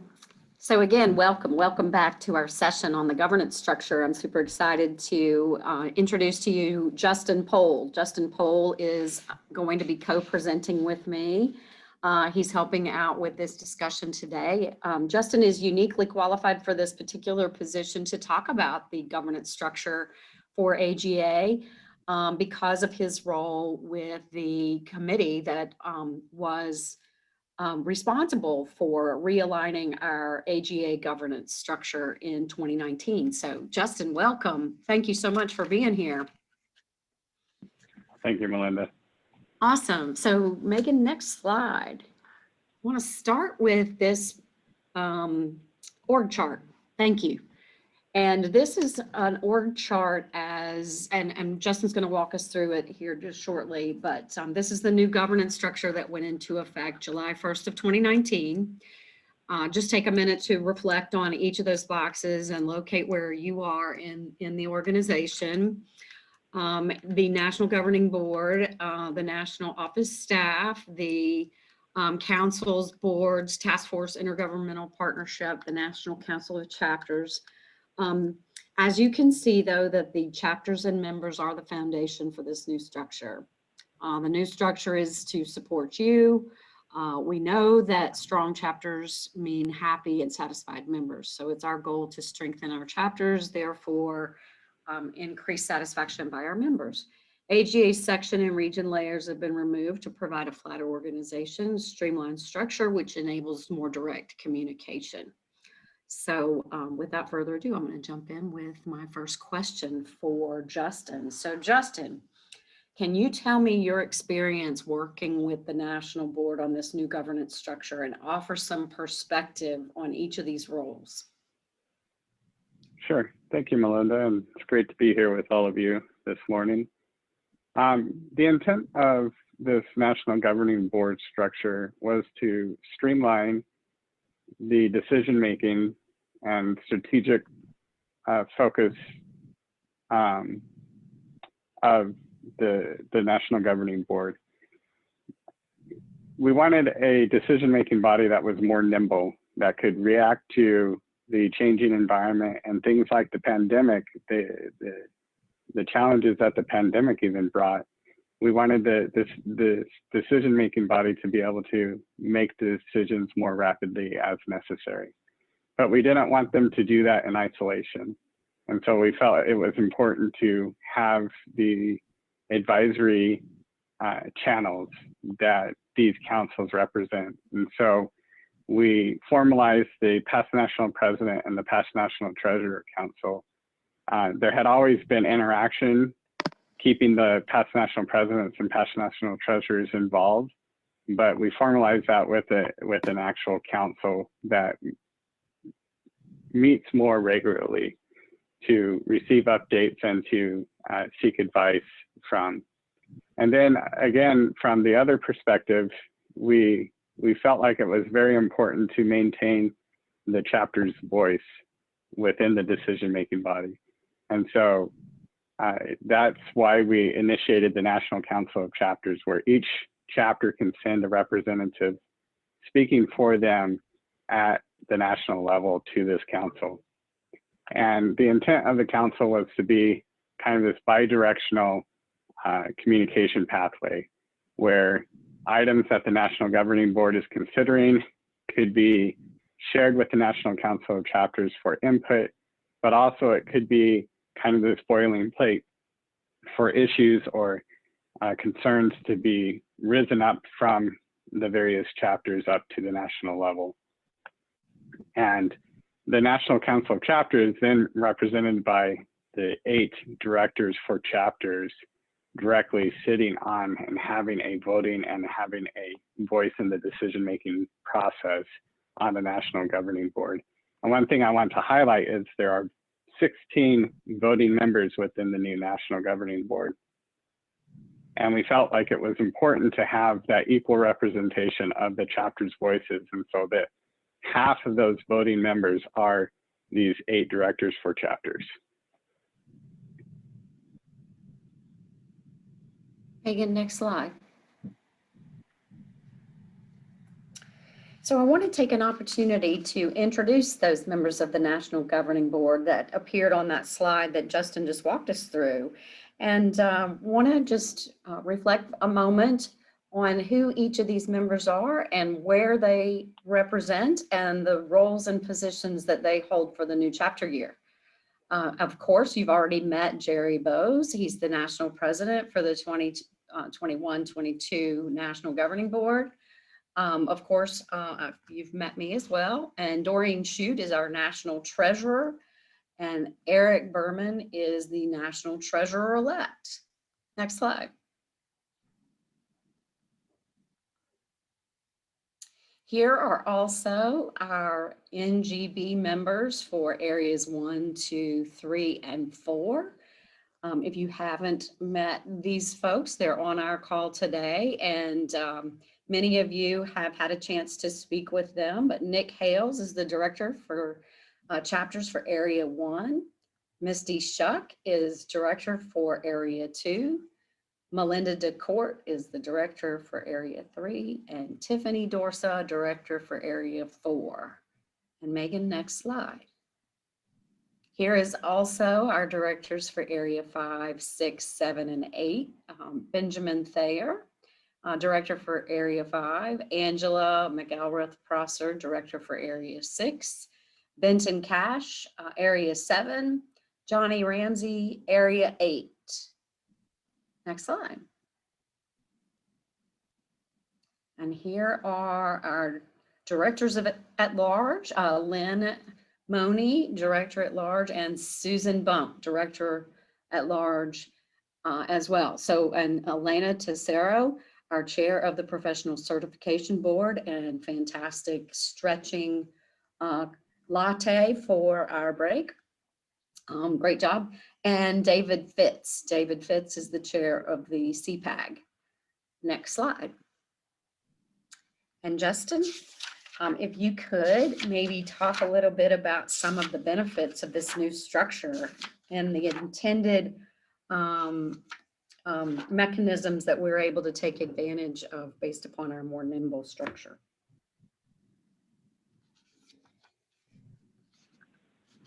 Yes, thank you. So the intent of this new structure also was to provide a stronger voice for the chapters in running the organization. That rather than meeting once a year for a National Board of Directors meeting that not everybody could attend, the National Council of Chapters would meet 4 times a year to be able to feed that pipeline of communication, and the 8 directors for chapters would be on that actual decision-making body, meeting routinely with the rest of the governing board. And again, it was intended to streamline communication where it made sense. A lot of the information would now be communicated directly from the national office staff. And so there would be that one voice, a single communication that's coming out to everybody consistently, rather than the old trickle down process of coming through the senior vice president, regional vice president, et cetera. And so, but it also gave this forum for that bidirectional communication through the National Council of Chapters. And the idea was to really enhance that service that the chapters and members were receiving, and increase the overall participation throughout. We also focused with the new structure to improve the recruitment process of future leaders. And so rather than the recruitment and review process for leader selection being a one-time event each year that happened in the fall, the creation of the Leadership Development Committee was intended to be a year-long activity where the committee would meet routinely and actively engage in identifying and grooming individuals to fill those future leadership roles. Next slide.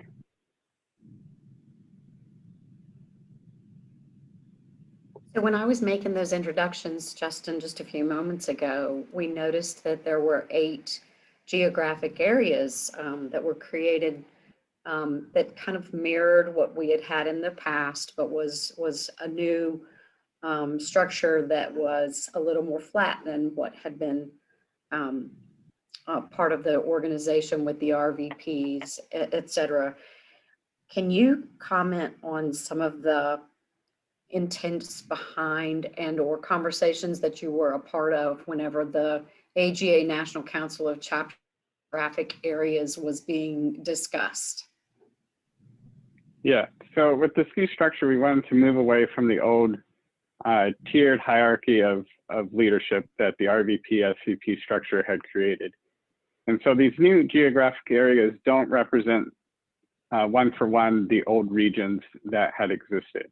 Now, it's important to note that the director for chapters they're not assigned to the geographical area to be collecting reports and being responsible for holding all the chapters accountable in their geographic areas. Rather, we created these areas because we felt like it was still important to ensure diversity of leadership for the directors of chapters. We didn't want a situation where we had 6 of the 8 directors for chapters coming out of all of this northeastern corridor of the United States. And so the best way we figured to ensure that diversity of these leaders sitting on the National Governing Board was to create these different geographic areas and ensure that one director for chapter came out of each of these geographic areas.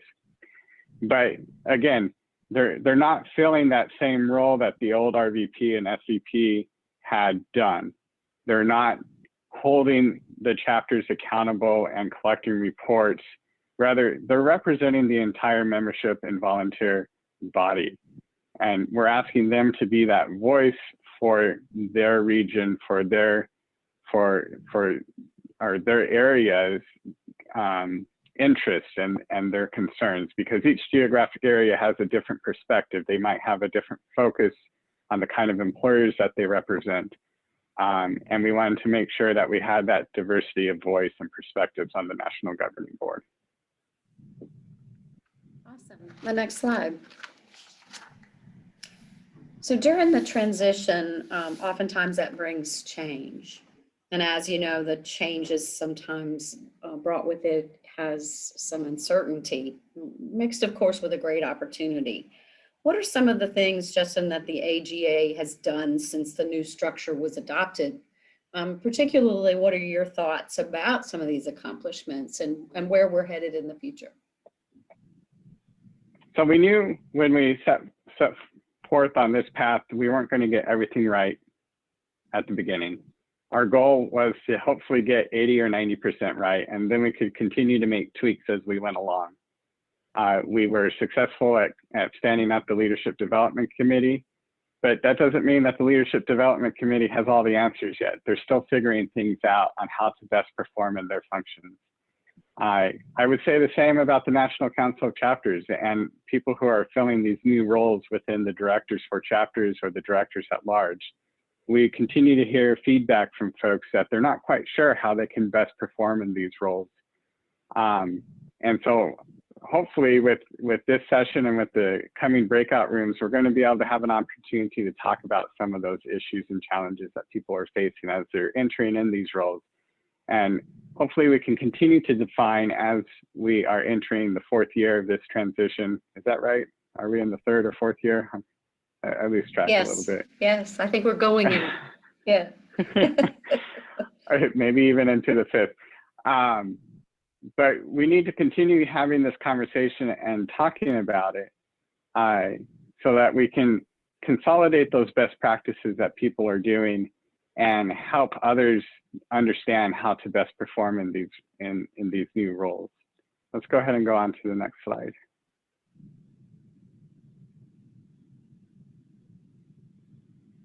And so that was one of the intent for restructuring these leadership development sessions that we are now calling LEAD. And it was important, we even increased the number of participants each chapter can send to LEAD, which includes the new National Council of Chapters representative. And we provided templates for how the chapters could amend their bylaws, and we kicked off the inaugural National Governing Board and the National Council of Chapters back in 2019. Next slide.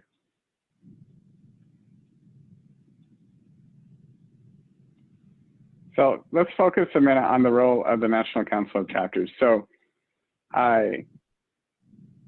we continue to get feedback on the governance committee through the surveys that we've been conducting on the effectiveness of the new structure, that the performing in the role of the National Council of Chapters, or the directors for chapters, or the directors at large, are the areas that probably need the most focus. The intent of the National Council of Chapters was it to be a bidirectional advisory council, where the National Governing Board and the national staff could keep the council representatives up to date on what's going on, seek advice on pressing issues that are coming for pending decisions, but also for things to naturally bubble up from the bottom up, where the membership could vocalize where their needs are, where they need the most help. And unfortunately, some of the feedback that I'm hearing from folks, or that we've heard as a committee, is that bidirectional communication path isn't necessarily always working. And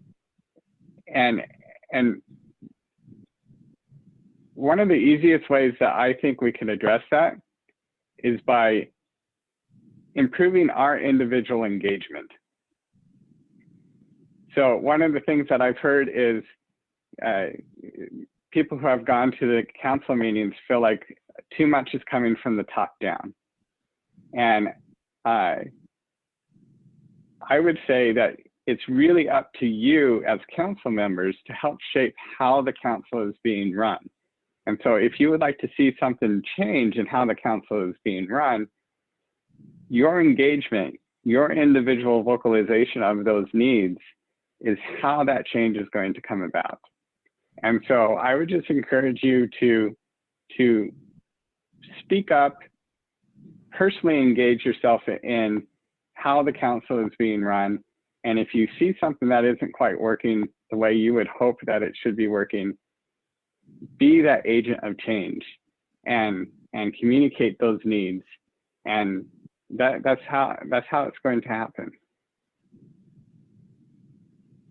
Great point. Next slide.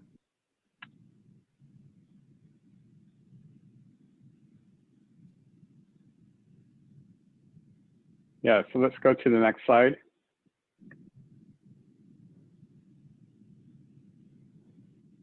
So again, just kind of continuing here on the role of the NCC reps, we encourage you to attend and actively participate in the NCC meetings.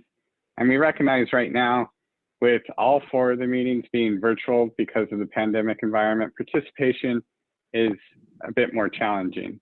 Like right now, we are giving a top-down presentation of the governance structure. It doesn't really give you much of an opportunity to raise your hand or to ask questions or engage. But we purposely planned a component of this presentation. It's going to include smaller breakout rooms for the second half of the session. That's where you're going to have more of an opportunity to vocalize and engage and talk about how you can be that active participant in the NCC roles, or within your, if you're not here as an NCC rep, you might be here representing your chapter executive committee, how you can be an active participant in your chapter executive committee, how you can perform in the role as a chapter president or as a chapter membership chair. Seeking out, again, those mentor-mentee relationships of people who have previously performed in those roles is going to be a good asset for you as well. And so, Love that one. But we're going to be looking to you to be also, it's interesting how mentor-mentee relationships can work. You can be a mentor to others while also being a mentee, right? And I think it's always important to be able to meet your own needs as you're performing in these leadership roles as well. Let's go on to the next slide.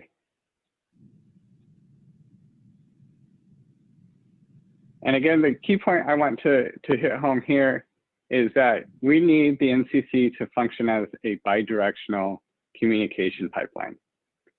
There's going to be information that is disseminated from the top down to the NCC reps through the quarterly meetings that you're going to then take back to your own chapter executive committees and your own chapter presidents, and to communicate in the issues that are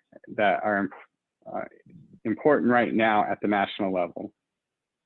But then you're also going to be listening to the chapter's needs and items that are going to be the problems that your chapter might be facing, or even the successes that your chapter is facing.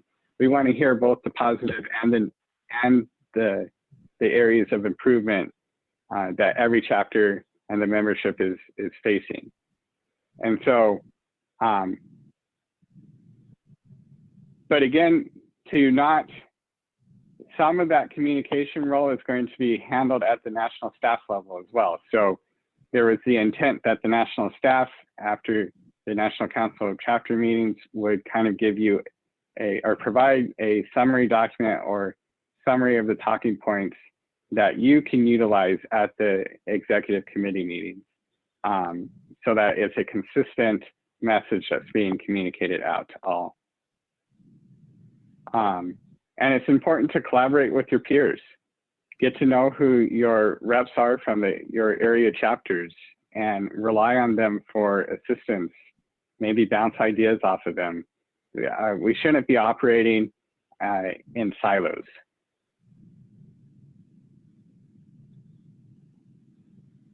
Let's go ahead and go on to the next slide.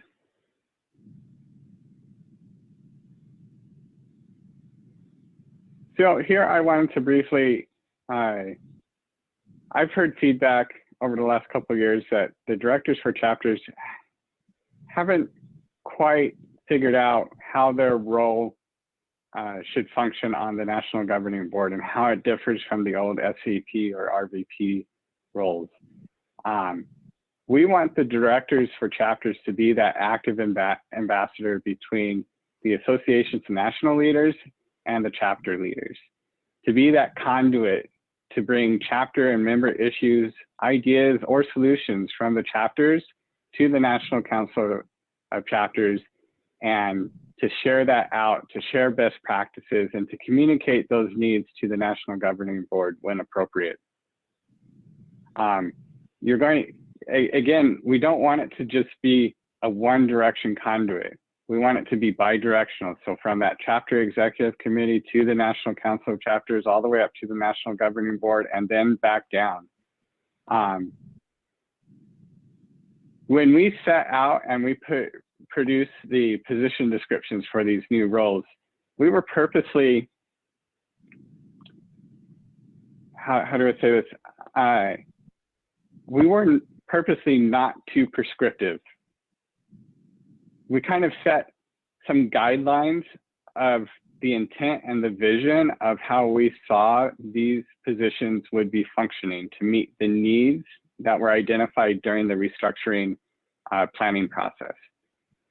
But now that we're in implementation, and we're into the implementation a few years now, it's really going to be up to you folks that are filling these roles as the directors for chapters or as these council reps, as well as your peers on the chapter executive committee, so these chapter presidents, etc. It's up to you now to decide how to best implement and perform in these roles. You're not going to get, it's not going to be a good outcome if there's a few select folks at the top who prescribe exactly how to perform in these roles. That's going to be suppressing innovation. It's going to suppress creativity. We want you as leaders to have that creative space, to be able to be innovative, to be able to figure out what works and what doesn't work. Because what works in one area may not work in another area. And we want that diversity of perspectives. And so if you're unsure how to perform in your new role that you're sitting in here today, let's talk about that. Let's ask those questions. And we want to hear ideas from others and have those discussions to find out what are the thoughts of some of the other folks. How, okay, I'm expected to be that conduit. I'm supposed to be able communicating those chapter and member issues. Well, I'm not really involved in my chapter executive committee as much as I need to be in order to know what those chapter and member issues are. Okay, think to yourself, how can I change that then? Okay, I have these other chapters within my geographical area. I don't know what's going on with them. Okay, they're not accountable to me. You're telling me they're not accountable to submit reports. I'm not their SVP. How do I best communicate with them to understand what their issues or ideas or solutions are? Again, we don't want to be too prescriptive in telling you how to do that. You're not going to be collecting reports like the old SVPs did, but there are other ways to be able to communicate and socialize and find out what those chapter member issues and ideas and solutions are so that you can be that bidirectional conduit.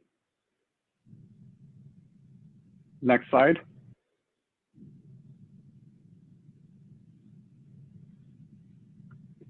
So I just wanted to take a moment to clarify the intent of the directors at large. So these are going to be very similar to the directors for chapters. They're, again, those ambassadors between the association's national leaders and the chapter leaders.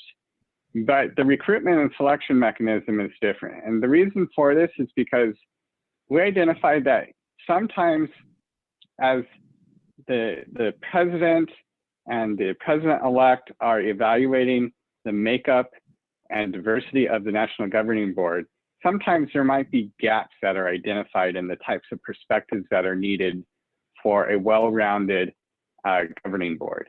And so we wanted to allow for these at-large positions to be recruited and mentored to be able to fill those needs and perspectives that are identified for the current makeup of the governing body.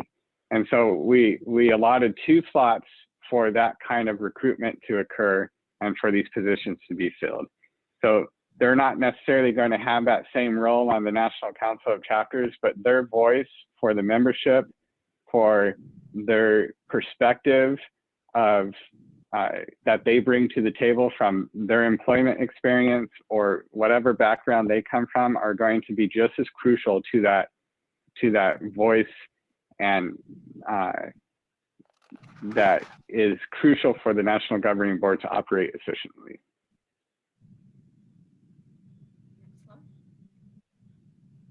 All right, next slide. So as we begin to wrap up, what does this mean for you? This is to mean more support, more communication, a stronger voice, and an opportunity to impact AGA. As Justin just said, it's up to you to decide your performance. And I challenge you to leave your mark and create and innovate the roles that you play with AGA. You are our leadership. We are so excited to have the opportunity to impact AGA. Our program year will be over before we even know it. And we hope that you will lean in and challenge yourself and begin with the end in mind as we start out with these opportunities to discuss what each of these roles mean under this new governance structure. Next slide. As we begin our breakout session, there's some strategic goals that just to reflect on as the reason for some of this reorganization and the flatter organization was to maximize our member value, to serve as a catalyst for innovation and thought leadership. AGA's crown jewel is the CGFM as the certification for government and accountability professionals. Think about ways that you can facilitate collaboration among multiple discipline sectors and all levels of government, and educate and empower professionals to advance government and accountability. So think about your role, the position that you actually hold today, the position that you might want to hold tomorrow, and the role that you can play and bring back as maximizing the member value. When you were first a member, what is it that you would like to see? What would you like to experience? How can the AGA help you? How can we help you as leaders for our organization? By strengthening our chapters, it is described on a previous slides that we will create a better membership experience. Often a member's only experience in AGA is through their chapter. Stronger chapters do mean happier members. So a new structure aims to elevate, empower, and support our chapters. And hopefully it's also more appealing to our young professionals so that we can cultivate our leaders for tomorrow, as there are also fewer layers in the leadership progression, and the new Leadership Development Committee will provide mentoring to members of all ages. We can see some opportunities with our new leadership structure. Next slide. So the strength of AGA as we reflect is our strength together.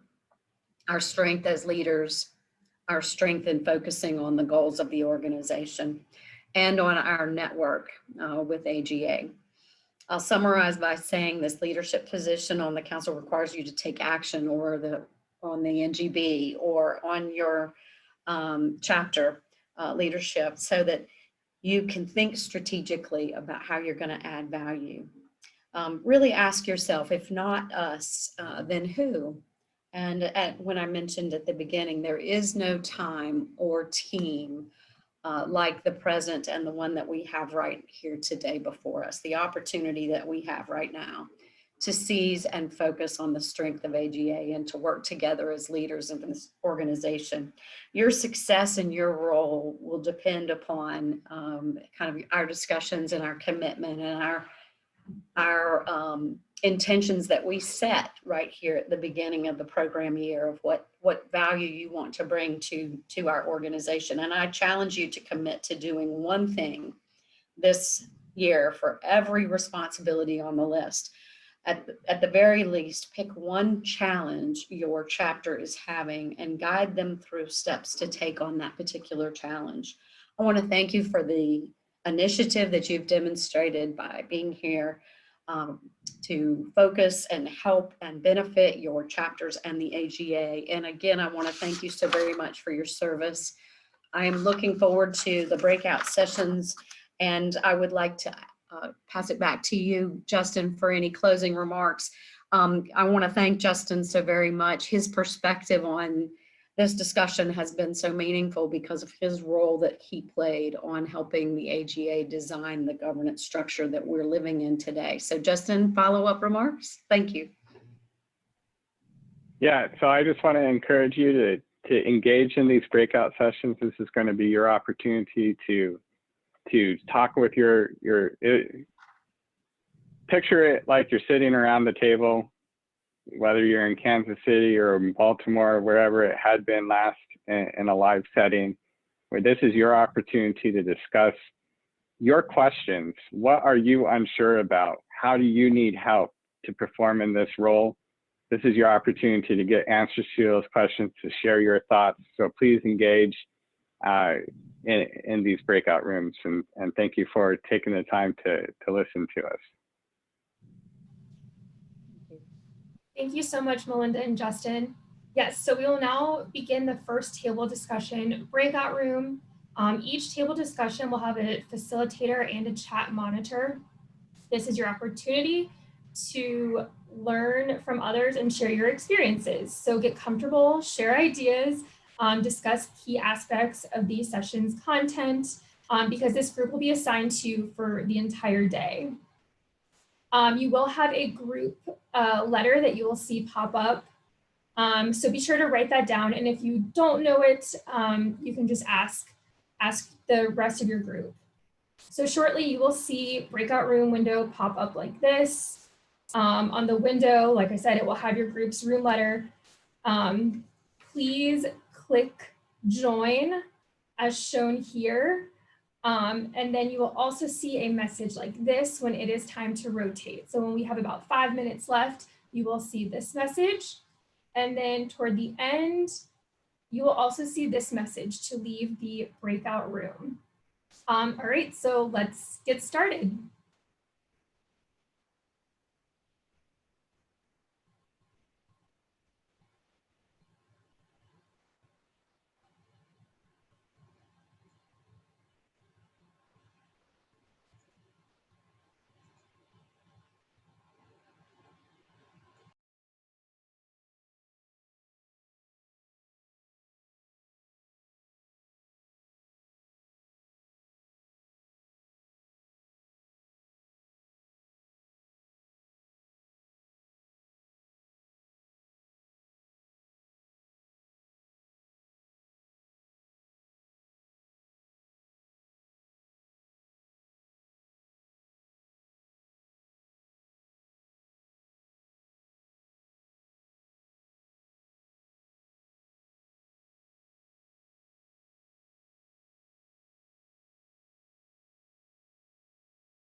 I hope that you enjoyed your first breakout room discussion. We will now have a 10-minute break.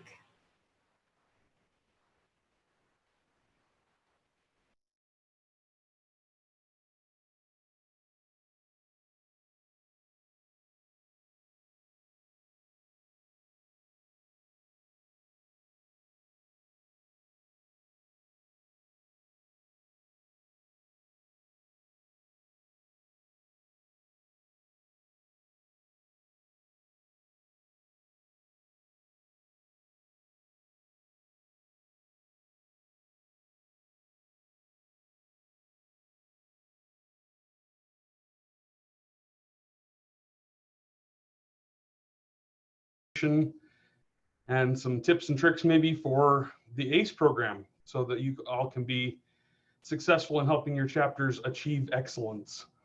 So Doreen has worked with me on a couple of things on this, and we're excited to be with you this morning. Go ahead and go to the next one, Megan. So I wanted to just kind of dive right in. I don't know how many of you were around a year ago or so, and involved in the old chapter recognition program. The chapter recognition program was big, it was long, it had a huge Excel file, and it might have been confusing to some chapters. So there was a task force that was engaged in order to try and simplify and make it a better process for us to be able to help chapters succeed and to become high functioning chapters. I was on that chapter and actually was invited specifically because my chapter really didn't participate in the chapter recognition program. We found it to be kind of hard to deal with. And so we often didn't do much, which is bad on us, but I was involved to help kind of make that a simpler and easier process. So we wanted to look into doing something based on a goal setting model. And we settled on something that would allow us to have a simpler reporting plan, and it would also allow each chapter to help determine its own success. Megan, can you jump to the next one? So I actually wanted to dive into this awesome Achievements in Chapter Excellence Awards section. For those of you who don't know, if you go on to agacgfm.org, up in the top right corner, you'll find a place where you can sign in. And there's my page. You can see all about me. You can see my email there. On the left-hand side, if you are registered with National as a chapter officer, you will see this section where the blue arrow is that says chapter resources. Hopefully you all have been there. There's a lot of good information there, but go ahead and click on chapter resources one of these days, or right now if you're following along, and we'll jump in and see what's in there. Let's jump to the next slide, please. Underneath that chapter resources heading, the very first section is ACE Awards. So there are a lot of helpful resources. In fact, there's even a section header there that says helpful resources. And the ACE Awards have some good information on how to record data. There's a training video. There's an overview of the program. And each one of these will allow you to participate in this program. So how do you jump in? How do you get started with this program? In Northern Utah, in our chapter, we hold a planning session sometime in the summer, near the beginning of our program year. And we review the sections that are involved in the ACE program, and we set our goals. Those goals are submitted to National, and you then can follow along and grade yourself based on how you did in that program. Megan, will you jump to the next one? There's a really great training video. I didn't put it on here because we don't have 34 minutes to watch it right now. I was allotted 15 minutes, so hopefully I can take care of that. But this is a screenshot of what the video looks like. Louise Burnett recorded this before she left for her overseas adventure, for those who know Louise. And she did a great job in helping to explain the Achievements in Chapter Excellence Awards, or ACE Awards. I would encourage all of you to go and take a look at that video. It'll give you some good opportunity for understanding what the program is and how it works. Okay, Megan. So on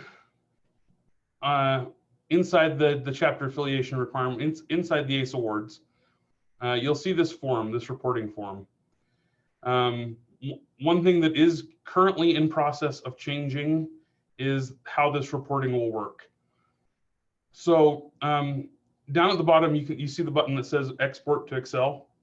That gives you a template you can work with and kind of keep track of your progress as you go. Currently, in the current year, you're submitting that Excel sheet to National via the chapters@agacgfm.org email.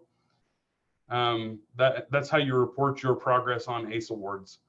You do that at the pulse checks that happen, and you'll notice that the final pulse check is actually due at the end of this month. That is to allow the current chapter president and current president-elect and current NCC rep to provide feedback on the year that they were just a part of. So before you switch over completely to new chapter officers, if you do that every year like we do, it gives an opportunity for those who have participated in the program for the year to give their feedback on it. Going forward, pulse checks and the final submission will all be reported here on this data recording form. National is just finishing up the last few touches on that reporting, and they hope to have that go live for the new program year's reporting. Okay, Megan, will you jump to the next one? I also wanted to point out to you guys that there is a best practices guide. This document is only 15 pages, so there are much longer reads in the world out there. But this gives you the detail level information. This tells you what each of the requirements is. It tells you what is kind of expected. Going back a little, I should have mentioned, there's a section of things that we call chapter affiliation requirements. And those are things that National expects that each chapter should be doing in order to be a high functioning chapter, to be a successful chapter, and to be able to provide the most value to members. The second tab on that download sheet is goals you set. So that's where you get areas like membership, areas like program and training, and that's where you have the opportunity to set your goals. On the chapter affiliation requirements, there are bonus points available to you if you meet those requirements early, is generally what those are for. For example, one of the things that you need to do fairly soon is submit the roster of your chapter officers for next year over to Megan. If you do that by, I believe it was June 15th, you get bonus points, and that way you're encouraged to get that into us sooner so that we can National can provide the support to those people that they will need. All of those things are explained here in this best practices guide, as well as giving you some guidelines on things in the goals section. What does it mean? What kind of things should you be focusing on in membership? What kind of things should you be focusing in on for CGFM? Good ideas and good practices there. Okay, Megan. I'm going to actually pass to Doreen, and then maybe toward the end we can hit a couple of questions in this part before we head to breakouts, because I didn't take my full 15 minutes. Yeah, I'm surprised to see my slide next. I thought you had a few more minutes, Nick. And that was a great presentation and a great background on ACE. And hopefully all the chapters can get the bonus points, get your officers in. Even if it's not a complete list, I'm sure Megan will appreciate it. If you have all but one or two, get her that list in by June 15th. And some of the other, I think there's another, what's your goals the beginning of September with some bonus points. So just look at that ACE program and that best practices, and try to make sure you're working towards those bonus points. I want to talk to you today about chapter finances and best practices. Nick talked about the ACE, and I wanted to talk about some of the requirements and what the ACE is asking you to do for points. But I also am going to point you to, where some of the best practices are and what we should do to keep our chapter's financially transparent and healthy. So the first thing in the first requirement, we are all 501c3 entities. We are not-for-profits. So we have to file an IRS Form 990. And it can be a 990N, it can be a post. The 990 is going to be based on the requirement, the size number of the receipts of the chapter. I think the 990N is for anything under $50,000. So if your chapter has receipts less than $50,000, which a lot of us fall into, we would file that 990N or that e-postcard. If you go into different thresholds, once you're above 50,000, I think it's the 990 easy, and then I think 200,000 is going to be the regular 990. So just make sure you're following all those requirements. If you should miss a year of filing, it kind of is a revocation of your not-for-profit status. So it's very important that you file these. It's not just for ACE points, but it's very important for the financial and the going concern of your chapter to file these returns as required. If you have any questions, we have it in the Treasurer's Handbook. We have it out in the financial policy on the AGA pages. You can reach out to me or Christina Barbero or anybody if you have a question or you're having difficulty getting this filed, but you have to make sure you're following it every year or you will have a revocation of your status. The next bullet point I really want to talk about, because for your financial transparency, we are all about accountability. And we should prepare and disseminate an annual report to our membership. This is information that your members should have, especially since you are raising funds as a non-for-profit, so they can see the receipts and they can see the programs and what was accomplished for the members. Our preference would be this would be on a CCR, and I believe that's also in the ACE program. But we also understand that everybody's a volunteer and you may not have the bandwidth or the team members to do the CCR. So please just try to get that out there. That could be something as simple. I know the Atlanta chapter right now is preparing something that's kind of like a dashboard metrics. We couldn't show it to you today because it's not finalized, but it should be finalized in the next month or so. So if you get a chance, go out there to the Atlanta chapter's website and look at that. And they just put metrics. It could be just a picture. If you don't want to get complicated into a dashboard, maybe it's a quick monthly Excel file that says these are our receipts, these are the program expenditures, these are our membership numbers. I mean, I wouldn't just focus on financial, but some of the important strategic items for your chapter. This is our retention. These are how many we retain. This is, what we're doing as a chapter, but it's great to do that. You can even do it via a newsletter. So I just wanted to bring that up. Can we go to the next slide? This is the one that, we've had a lot of questions on this year, so I wanted to highlight this. So I've given you quotes from both the ACE language, which is on the template. This is from the Excel template itself, the first bullet. And it's saying that the chapter engages in an annual audit or independent financial review. And it depends on the appropriate level of the chapter funds. And that parentheses is a good parentheses because we also understand that under AICPA and attestation rules, you can't get an audit, you need a CPA. In some states like Tennessee, it's even more, there's even more requirements because that Board of Accountancy puts more, you can't say the word review, you can't do a review, you can't do an annual audit. So what that chapter does is an evaluation. So we are going to change the language to the ACE template. And even for this year, if it's an evaluation or if it's a review of your internal controls, or if it's something that kind of answers the question, it doesn't have to be technically an audit signed by a third party. The real gist of us asking an AGA national asking that we engage in this is to make sure that we are protecting the assets of the organization and the chapters, and that we have good, strong controls in place. So we're not trying to make a hardship or make you jump through hoops to get your recognition in the ACE program. We're just asking that, you have that third party look back and you're doing something to review the finances. Because usually it falls to the treasurer, the deputy treasurer, that finance committee. And we should make sure there's some kind of review of what's happening in the chapters. The next bullet is coming from the actual treasurer handbook that I'm going to show you where to find that on the web in a few minutes. But it says you should have an annual evaluation or audit to ensure accurate accounting practices and appropriate internal controls. That's the whole gist. Doesn't have to be the technical assurance, doesn't have to be something where you violated AICPA or accountancy rules in your state.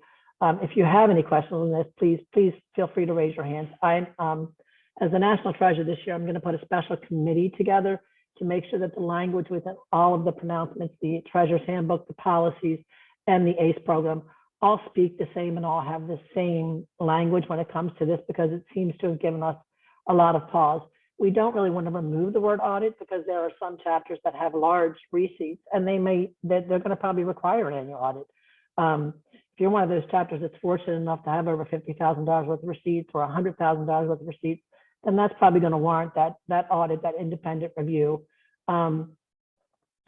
If you're not, and you have lower receipts, or you have compliance regulations, then that's on an as needed basis, and we can the chapters can decide that. We're not really trying to dictate that you absolutely need that audit. We're just saying take a step back, look at your chapter, look at your financial health, and decide which one fits you best. And I know this one had a lot of questions, so I wanted to make sure I covered that first and foremost. Megan, could you advance the next slide? The other best practices I wanted to go over, and there's lots of them. First, I wanted to talk about sound internal controls and processes.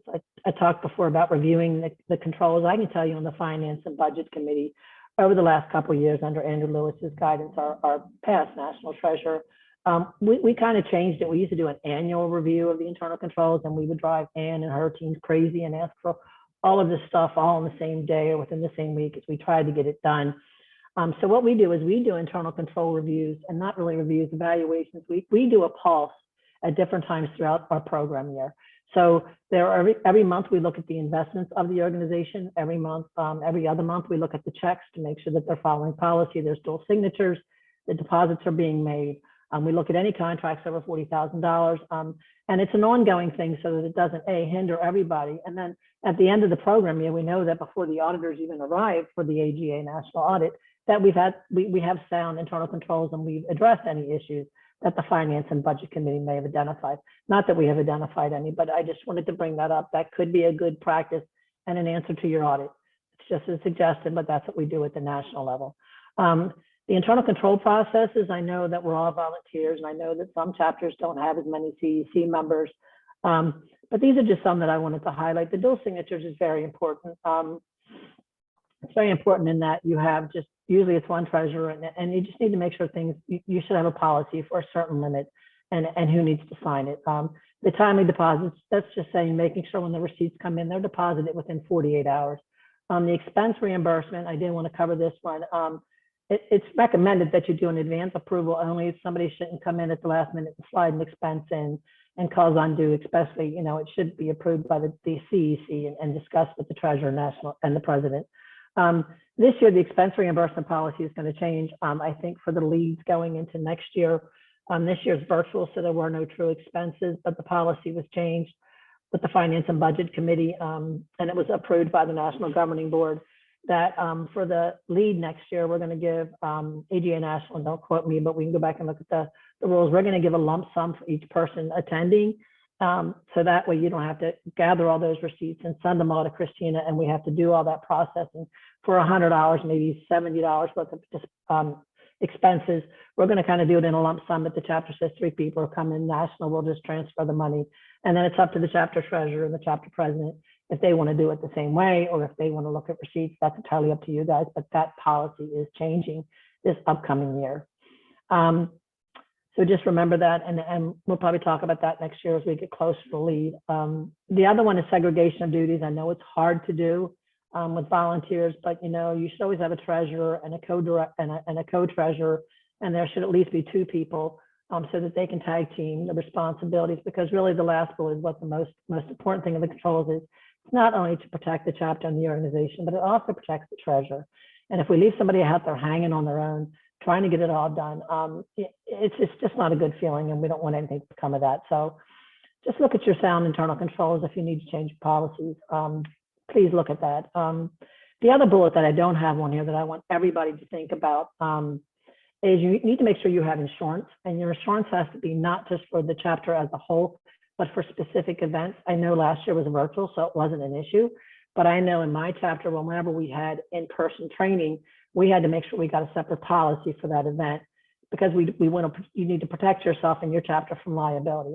The national insurance doesn't cover it. They have to do the same thing and go out and get for each event. So we need to make sure the chapters are doing the same thing. And when I was in the chapter, I was never really aware of that, but please make sure you're looking at that.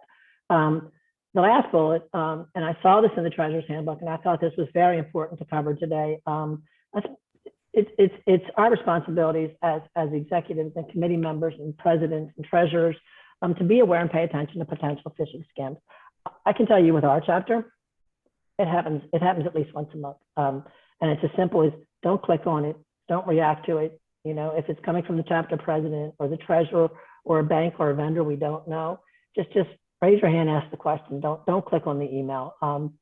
I know the last one I received was for my chapter, and I sent the chapter president an email immediately, actually, and said, "Hey, Matt, I'm getting this crazy looking email. I'm not going to click on it, but you might want everybody else to know that this email is coming to you."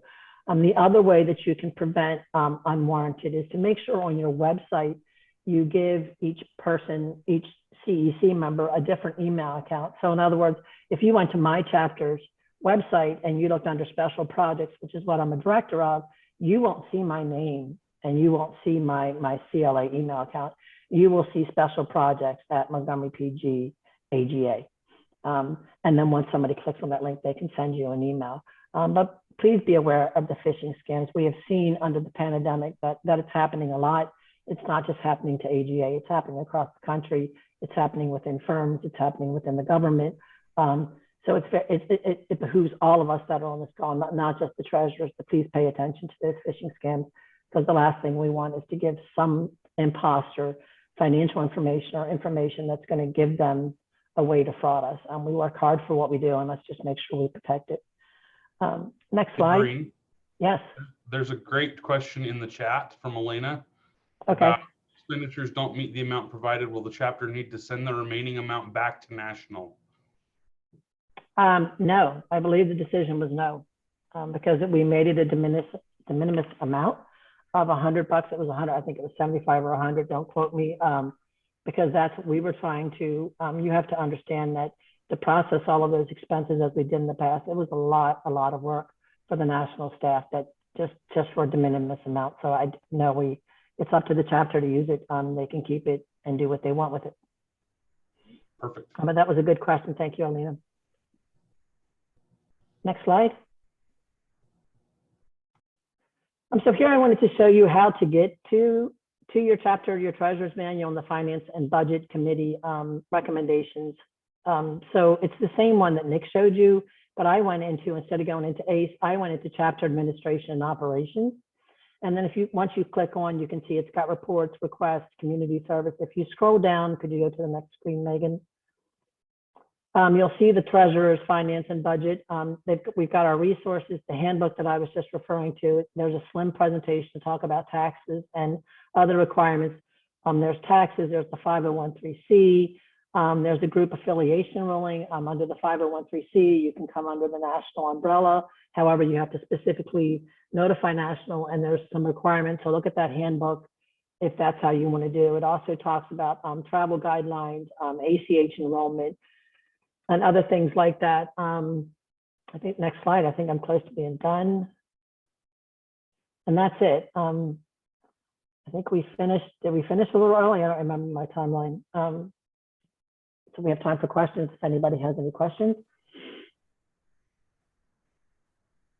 And I do want to allude to what Nick said. He talked about his chapter doing a summer planning, and my chapter did the same thing. And I think a lot of the chapters do. If I remember back in my old RVP days, just make sure you're laying out a budget and you have solutions for taking credit cards for payment and registrations throughout the year.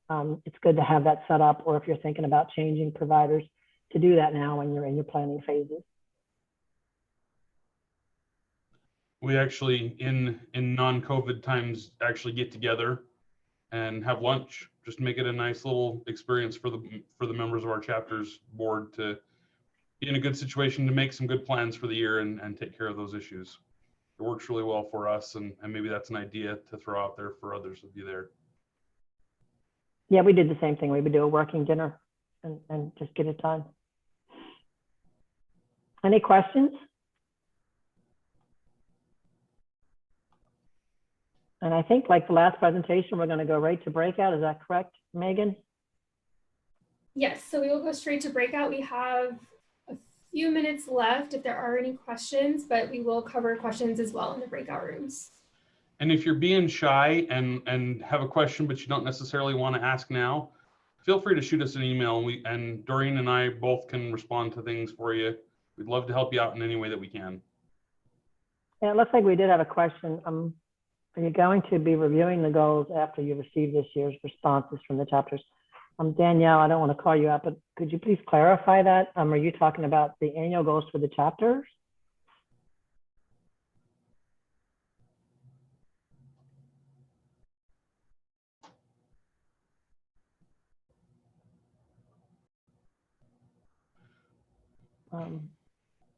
New message.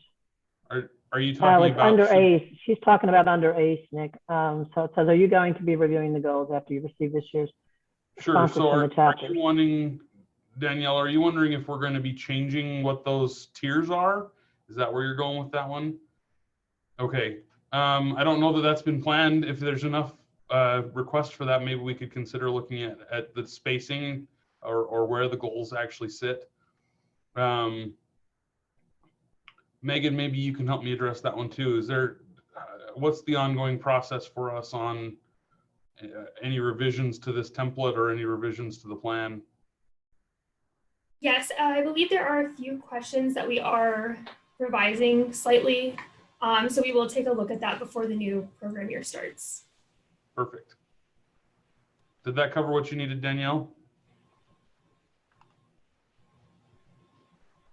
Perfect. She says, yes, thank you. So, awesome. And then as Doreen mentioned too, we will change the wording on the audit financial review question. Yeah, and we're going to change that in all literature. So not just the ACE template, but also the handbook, and to make sure that it all speaks the same. But it's going to depend on the chapter and the chapter size on what you decide. That requirement certainly runs the gamut from anywhere from a full audit all the way down to just a review, an unofficial review. You use the word review, and that's also a CPA term. But if you, one chapter suggested that they actually have a retired member of their chapter who comes and does an evaluation of the financials and just looks at things in exchange for free attendance at the conferences that they do. If your chapter's small enough and that fits what you need, then that's great. Tracy asks, Megan, Tracy asked if they should send suggestions for the ACE program up through their NCC reps. I personally think that's probably a great idea. And for the I want to go back to the review and the evaluation / audit, whatever the chapter decides. It should be somebody that's not on the current CEC. Because you want that independent perspective, even if it's a committee you put together outside the CEC that doesn't attend all the meetings. Like national, we have an audit committee. Maybe that's the resolution. You guys come up with an audit committee, maybe 1 or 2 people that can do that independent of the current CEC. Deborah commented that they researched the price of a full audit and that was prohibitive for their chapter. Yes, absolutely. Same for my chapter. That's more than we wanted to spend for the amount of activity we had. So yes, that's why we're talking about the different levels and why we will be changing the verbiage in that section. Yeah, that was with talking about the evaluations, and maybe just look at the internal controls throughout the year. Correct. Which would do the same thing. You're just trying to make sure that there's no fraud and that everything's open and transparent, and to protect yourself and the treasurers. Maybe jumping back to that one question about how to send suggestions, Megan. Sure, I think that's a great idea to send messages through the NCC rep. We will meet again in July, or they can just reach out. Perfect. And one other comment on with the pandemic, membership retention and attendance goals might be negatively affected, for sure. Do your best. And set a good goal, and that's all this is for, is really to give you some direction on how to work to succeed. And if you need some ideas on membership and ways to try to recruit even in the pandemic, you're welcome to reach out. We have several people who are great at helping out with things like that. I know Bobby Derrick works really well on doing that stuff. Megan does a good job on that kind of stuff. We have a great team who can help you out with those kind of things too. Doreen, Nick, this is Jerry. For our chapter evaluation, I did reach out to our Tennessee State Board of Accountancy and submitted to them our chapter evaluation report for them to look at for suggestions on compliance with the state board's accountancy rules. And they did provide me feedback and obviously made changes to our letter. So I'm going to submit that to our CEC for review first. And then once they have commented on it, Doreen, I will send it to you as well so that you can have it for the committee or the work group. And then for others that want to look at it, of course, it will be in compliance with our state board of accountancy. Other state boards of accountancy, it may not be in compliance. So you'll just have to use it at, with that disclaimer. But I will share that, and Megan, I'll send it to you as well. So for anybody on the call that wants to at least use it as a starting point, you're more than welcome to. Thank you, Jerry.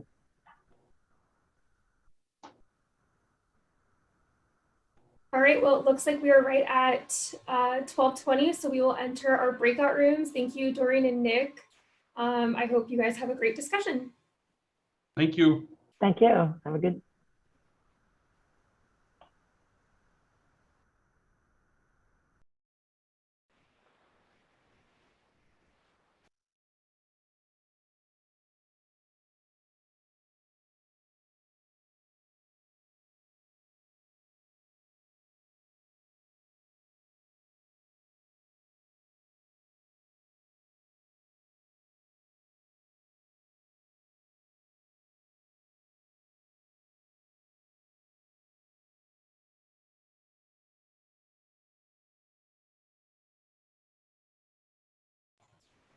All right, welcome back, everyone. We will now take a lunch break.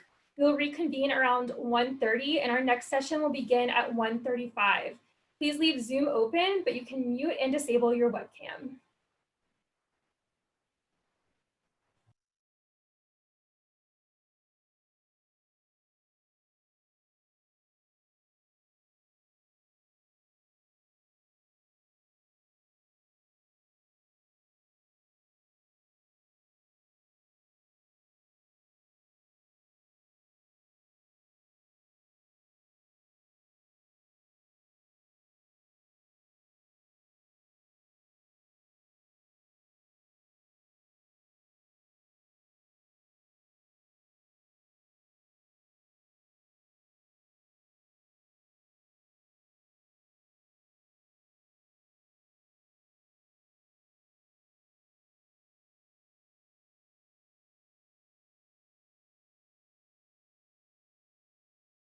And then the letters you see on random slides. Once we break into our groups for the table discussions, you would then write the session ID, F100, and then your group letter, and then the CPE code that you'll be verbally given. For the next session, F101, you would then write the letters that you see on random slides, then the session ID, F101, then your group letter, and then the CPE code that'll be verbally given to you, and so on. After the training, you will receive an email with a survey link to submit your CPE letters for the sessions and the table discussions. As always, if you have any questions, please also email them to education@agacgfm.org. All right, so our next session is session F100, how to engage your members. Bobby Derrick, are you here? Welcome. Megan, I'm doing fine, thank you. Hi, Bobby. Thanks for joining us today. Bobby is our field representative and past national president. Thank you, Megan. It's a pleasure to be here. And again, I want to thank all of you for coming to joining us today for the lead. That shows us it shows everyone your commitment to serving your members and serving your chapters, and of course, AGA. With that, I'd like to go to the first chart. I'm going to talk to you about your engaging members. I like to use this analogy, and perhaps shamefully, it's a way of showing you one of my photographs. I am a professional photographer, or at least I have been trying to convince the Internal Revenue Service that it is really a legitimate business. I can't help it if I can't make a profit. But if you were a membership, if your membership were a car, engagement would be the gasoline. Because I thought that was really, that's right. It's your membership is the gasoline. If you get people engaged, it would be the gasoline. This is a shot from the Indy 500, or no, I'm sorry, the Brickyard 400 in Indianapolis. Okay, next chart, please. See, gone are the days, man. Gone are the days. Professionals simply, if you look at the baby boomers and ask them about a professional association, about the benefits from it, generally there's not an issue there. They will join an association like AGA and maybe even similar organizations that provide opportunities for professional development. It's just the nature of the beast. If you take a look at our membership around the network over the last years, it's changed quite a bit now. I mean, we're getting a lot of other newer, younger generations. But I remember in the older generations, the baby boomers, well, actually, I'm the fire starter generation, because we had just learned how to start fires. But been around a while, in other words. But I learned that it's by default, it's important for us to join professional associations for development purposes. Today, people join to connect. They want to build the relationships. They want to network. They want to show that they're not satisfied with status quo, that they want to increase their knowledge. They want to advance themselves. So there's differences a little bit about why people want to join associations. And the AGA has something to offer to meet everyone's needs. This photograph is something I took of my grandchildren when they were really young and they were walking away. And I asked him to do this, and it was to me it saddened me in the way that, because it was showing that the kids are growing up, and that's what will happen. And now they're all in college or graduated from college, but they will go on. Next chart, please.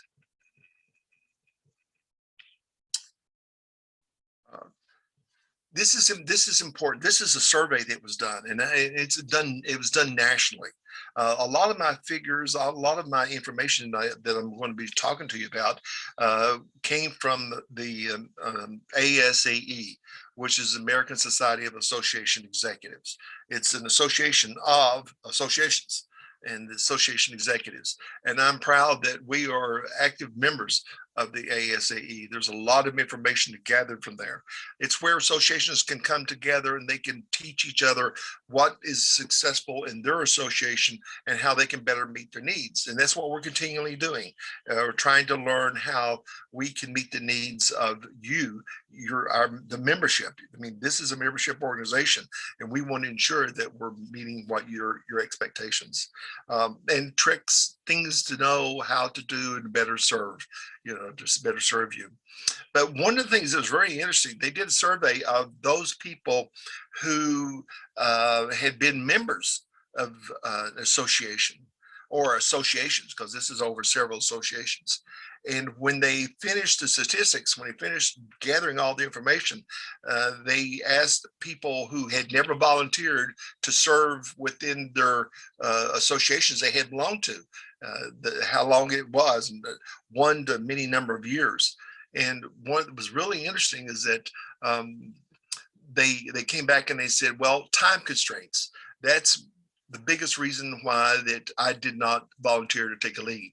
And you probably have heard that. One of the things we've discussed in our earlier breakout sessions was a problem to the chapters is membership. And I think all of you can relate to that.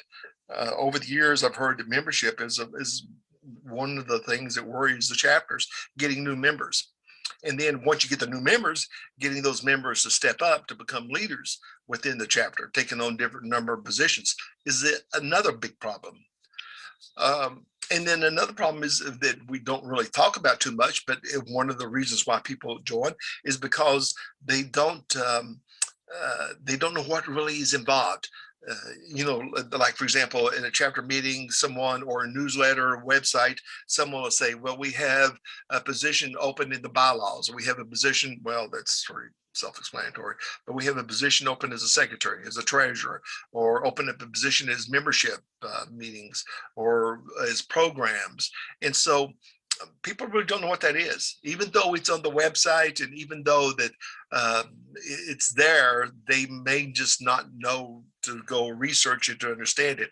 And perhaps our challenge is to make sure that people understand what the job is. But these people that were surveyed didn't join in terms of volunteering to serve. They were members, but they didn't volunteer to serve because they didn't know what the job entailed. And another little side thing was that they didn't know how long it was going to be done.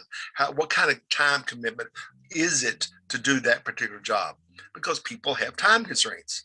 And then the one factor that was absolutely was incredible, hit you right in the face, was because no one asked. Wow, no one asked. So they would have volunteered. Did you know I thought there were 837,000 nonprofits in the United States, but I've learned since then from the Internal Revenue Service that there's 1.7 million nonprofits, 501s, 3Cs in the United States.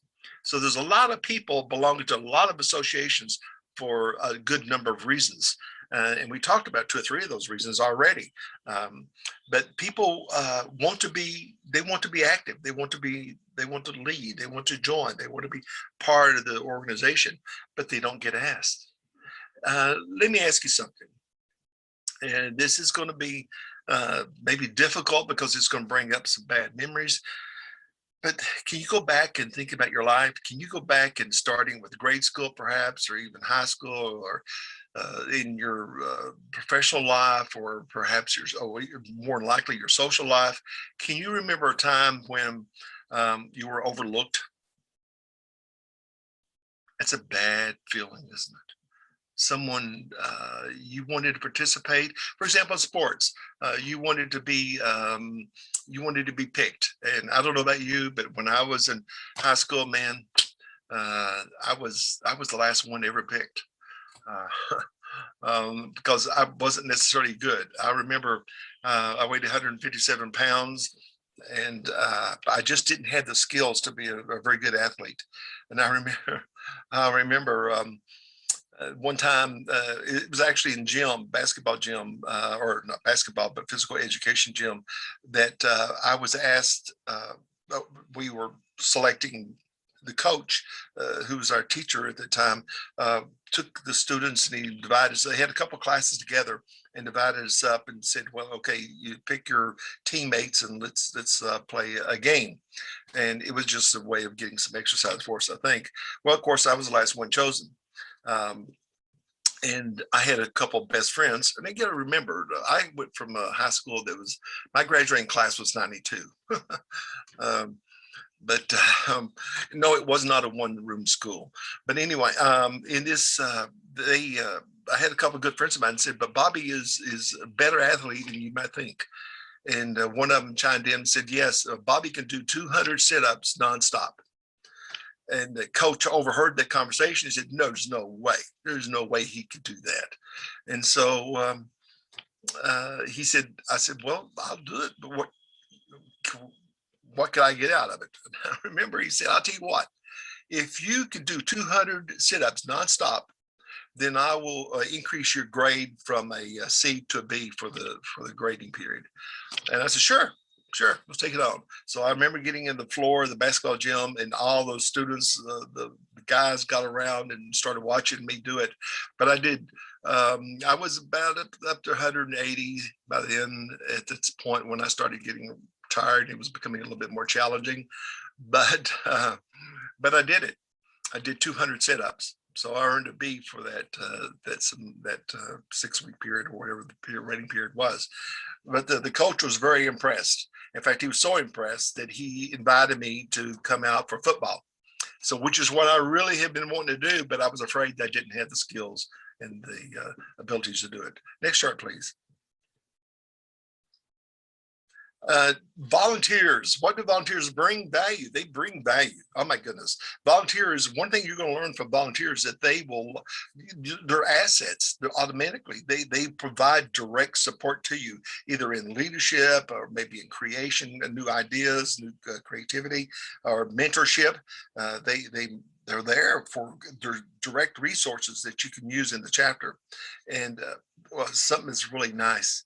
You get somebody involved in the chapter, you get somebody engaged, they're going to be in for the chapter for a long haul. So you don't have to worry from one year to the next year that whether they retain their membership. They will retain their membership.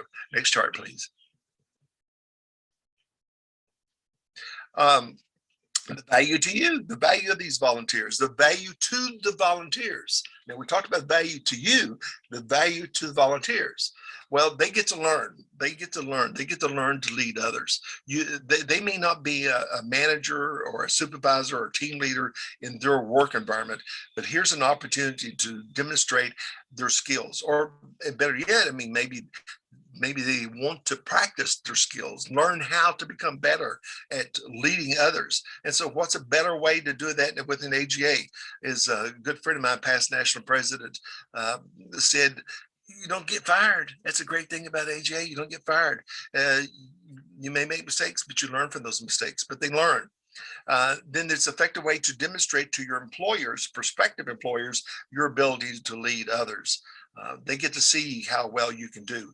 And the more success you have, the more opportunities you have to lead, then you can use that like on your resume, so to speak.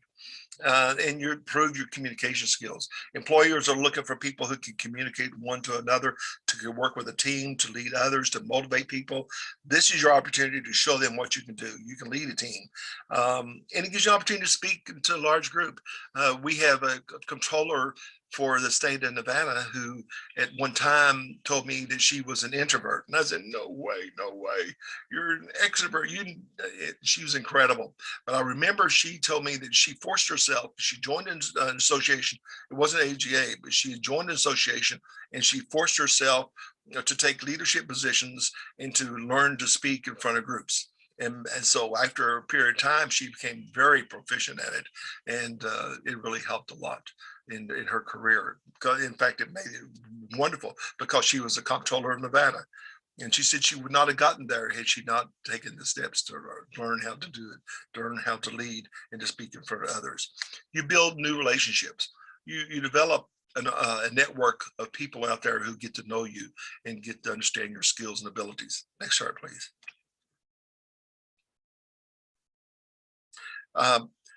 The employers get to, you heard the expression, it's not what you know, but it's who you know. Well, there's a lot of truth to that.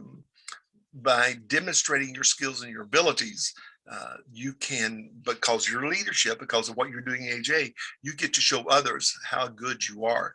I know that in my employer at one time, all the decisions I made, if I had a position open and I had 5 people and they were all equal in terms of skills, abilities, and there was not a diversity issue, the organization was in good stead in terms of that respect. One of the things I looked for was their ability to lead, and especially if they were members of AGA, because I knew what they could do because I could see it. And so that helped me in the deciding factor. If everything was equal, then I just saw their abilities, and I would favor that employee who showed what he or she could do. It gives you that competitive advantage. Go all looking for that opportunity for a competitive advantage. It lets you get the exposure that you need. You're building those relationships, and you demonstrate how well you can do. And then you learn to you show a prospective employer that you're not interested in status quo. You are interested in becoming better. And what better way to do that than to for AGA. You have an opportunity to earn CPE. You have an opportunity to maybe even teach CPE, but you are developing your skills, you're developing your knowledge, you're increasing your knowledge, and you're demonstrating to others that you're not satisfied with status quo. And boy, employers like that. People like to see people that are hungry for more. Next chart, please. Leadership builds character. I love that. It does. Leadership builds character and broadens one's ability to handle multiple tasks successfully.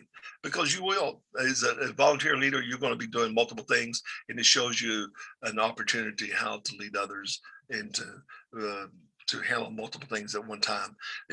You know, when I was a senior, or back in the old governance structure, when I was regional vice president the first time, I didn't do quite as well as I did the second time I volunteered to be regional vice president, because I had learned everything I did wrong in the first time, and I did it right in the second time, and I got some recognition for the success. Next chart, please.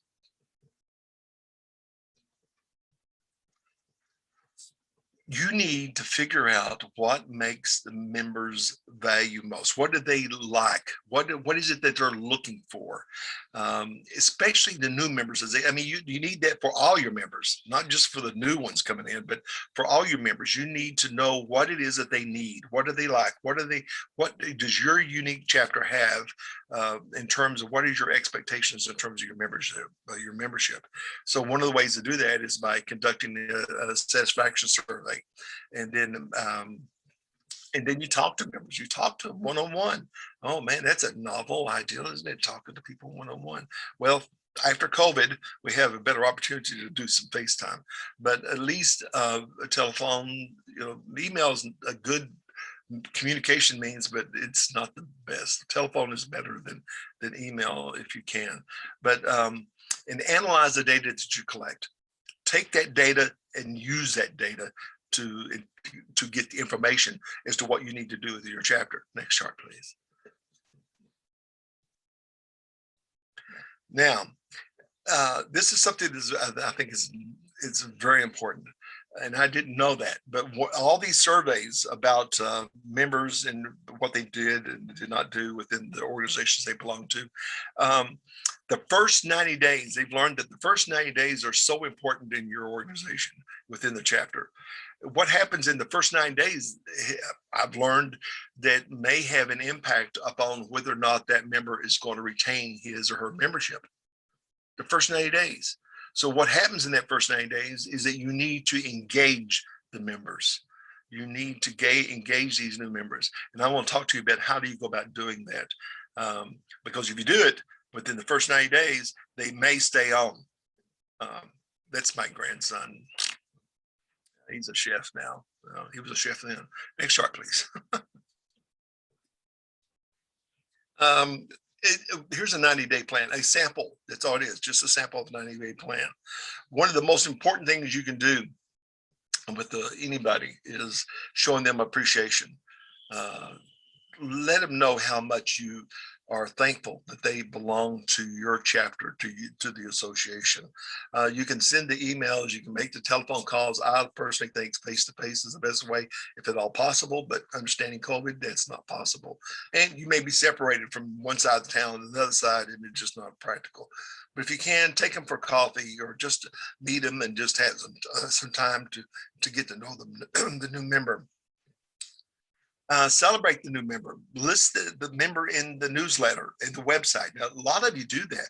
A lot of you, I've seen your newsletters, I've seen your website, and I'm very proud of that you do that. That's wonderful, because that makes that person feel good. One of the things that I learned in the working with young people, I used to work with young people in leading young people. One of the things they love to see was our picture. Well, that's not failed. We still love to see our picture. And we used to take a lot of pictures of our young people and put that on a big wall and put it in newsletters, and people love to see themselves. But people like to show that you show them appreciation. Remember, we're talking about failure of rejection, feeling of rejection. It's painful, isn't it? In fact, scientists tell us that feeling rejected has the same pain sensitivity as having a broken arm. wait a minute, how does that work? I guess it's a part of the brain that feels the rejection, the hurt of rejection, the pain of being rejected is the same area that you would feel the pain of a broken arm. So people want to be recognized for the contributions, how well they did. So consider sending new members even a gift. That's, wait a minute, why? I went to a church recently, visited a new church. A friend of mine suggested I go because I think that I would enjoy it. And so I did, really did. But one of the things they gave me was a coffee cup. That was really nice. And they came to visit me that same day after I had gone earlier that morning. But they had invited me and I got to enjoy it. And then I have a coffee cup. So every time I had that coffee cup, I could remember how nice those people were. But sending a new gift is a welcome gift to let them know that you're happy that they joined. Appreciation goes a long way. Next chart, please. Give them an orientation. That's one thing that it came to me over the last month or two. One of the things we don't do is when someone joins, we don't tell them much about AGA. We just sort of assume you joined us, you must know something about us or you wouldn't have joined us. Well, some of that's true, but they need to know more about it. And one of the ways that they get to know more about it is, just sit down with them, tell them, what can the member expect? How often do you meet? What do you meet and what's your subjects, and get to see what they want and learn what they want. And show them where all the information they need is there on the website. Now that's crazy, but we don't do it. And so I have talked to people over the years, literally, about going to the website and getting information, and they don't know that it's there. Maybe if we took the time when we got a new member, we could show them what the website is and what kind of information is available. I loved what Nick showed earlier, those charts he showed where you can go and see information about ACE. That was awesome. That was a good demonstration as to what kind of information is there. And then here's something else I think is brilliant, is connect them with volunteer ambassadors. I love that. Connect them with volunteer ambassadors. Get some volunteers that within your chapter that are comfortable with meeting new people and talking to new people, and let them be there and serve as a guide for that new member. When you do that, you're getting that new member engaged. And then next thing, eventually you're going to have that new member step up and take on a position within the chapter or be on the team, not take the lead, but just bring them on the team. Next chart. So what does engagement mean? It's the ongoing interaction between the member and the organization in exchange for member value. Next chart, please. A member gets engaged by just going to look into the website. We have so much information. I think it was this morning, Jerry was talking about the information that's on our website and how we are the thought leaders and how we want to be the thought leader and how we want to help solve problems. There's a ton of information that's available for people to go and use. It's there. It's just that many people don't know that. They don't understand that.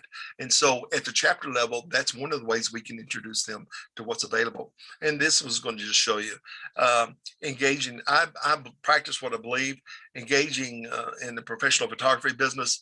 It says 2000.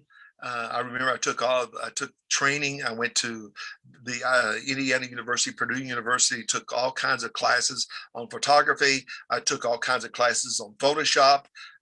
And then I purchased Photoshop, and then I had the best trip of my life. I went to New York City and I bought some really nice cameras and lenses, and so I'm getting better and better and better at learning how to use the technology to develop the images, and then how to use how to photograph all kinds of subjects, how to photograph with light. In fact, light's a secret that I learned from other photographers attending professional photographer meetings and dinners.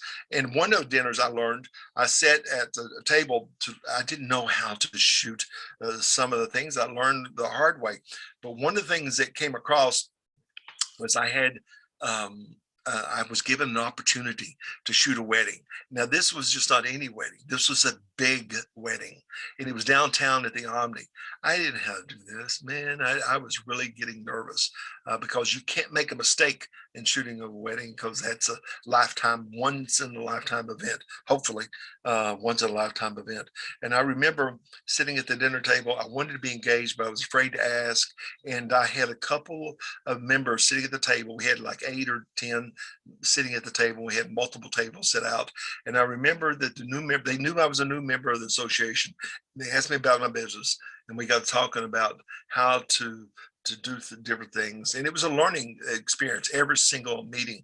And I remember I was saying I was a little nervous about taking the wedding downtown. Well, a couple of photographers got really involved in the conversation and told me exactly how to do it, because the wedding was shot. The wedding was done in one room. The other room was where they had cocktails and they had like a reception. And then another room was where they had the dinner, the 20, 30 tables. And then another room was where they had the band and they had the dancing and all that throughout the night.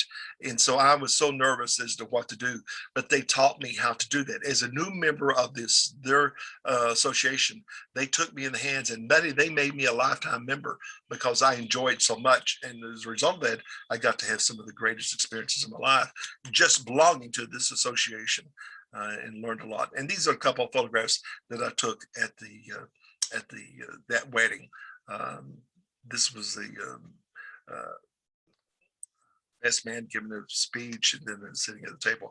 My lights were sitting upstairs because they had 2 floors of this, actually multiple floors, but my lights were all upstairs, and I didn't have to move them at all. And I had lit it up. It was a dream come true. Next chart, please. And then why is it so important? It's retention, retention, retention. I love that, because if you get people engaged, they're going to renew their membership. And so this new current member is going to be satisfied, and at roll renewal time, he's going to stay, or she's going to stay with the chapter. Next chart, please. And you get people to go to your training events, And then remember what former members who never volunteered said in the national survey, because they were never asked. It's my grandchildren. I always had to do that for every picture I took. They had to do this. So anyway, it was so it was an opportunity. The people, they were never asked. They were never asked to join. So that's what it takes, a personal invitation. You don't think of yourself. You never necessarily step up and join and talk and say, I want to do this, I want to do that. You don't do it by newsletter, and you don't do it by announcement at a meeting. You don't do it anywhere like that. You do it because you'd had this personal invitation, whether it's by phone, hopefully it's not by email, but by phone or in person, preferably. But people will do it once you ask them and get them engaged. Next chart, please. And remember, one size doesn't fit all. AGA membership is neither one. It depends upon the value proposition changes throughout the stages of a person's life, whether or not you're a young professional or whether or not you're a seasoned baby boomer, been around, senior manager.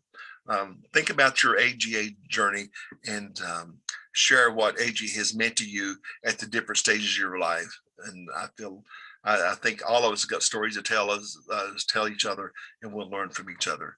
And I've learned from you, and I thank you from the bottom of my heart. So with that, I will stop talking. Thank you so much, Bobby. All right, we will now join our breakout rooms.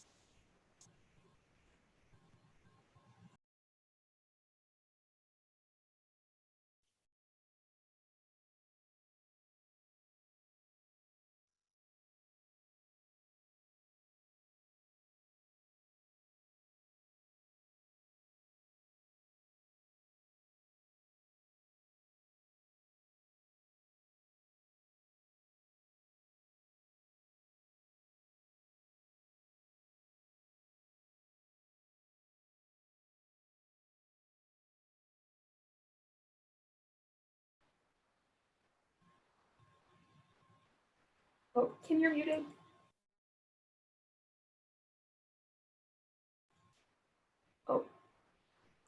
Hi, little technical error there. Thank you, Megan, for the introduction. I forgot to unmute myself. I was just so caught up with my image that I just forgot everything.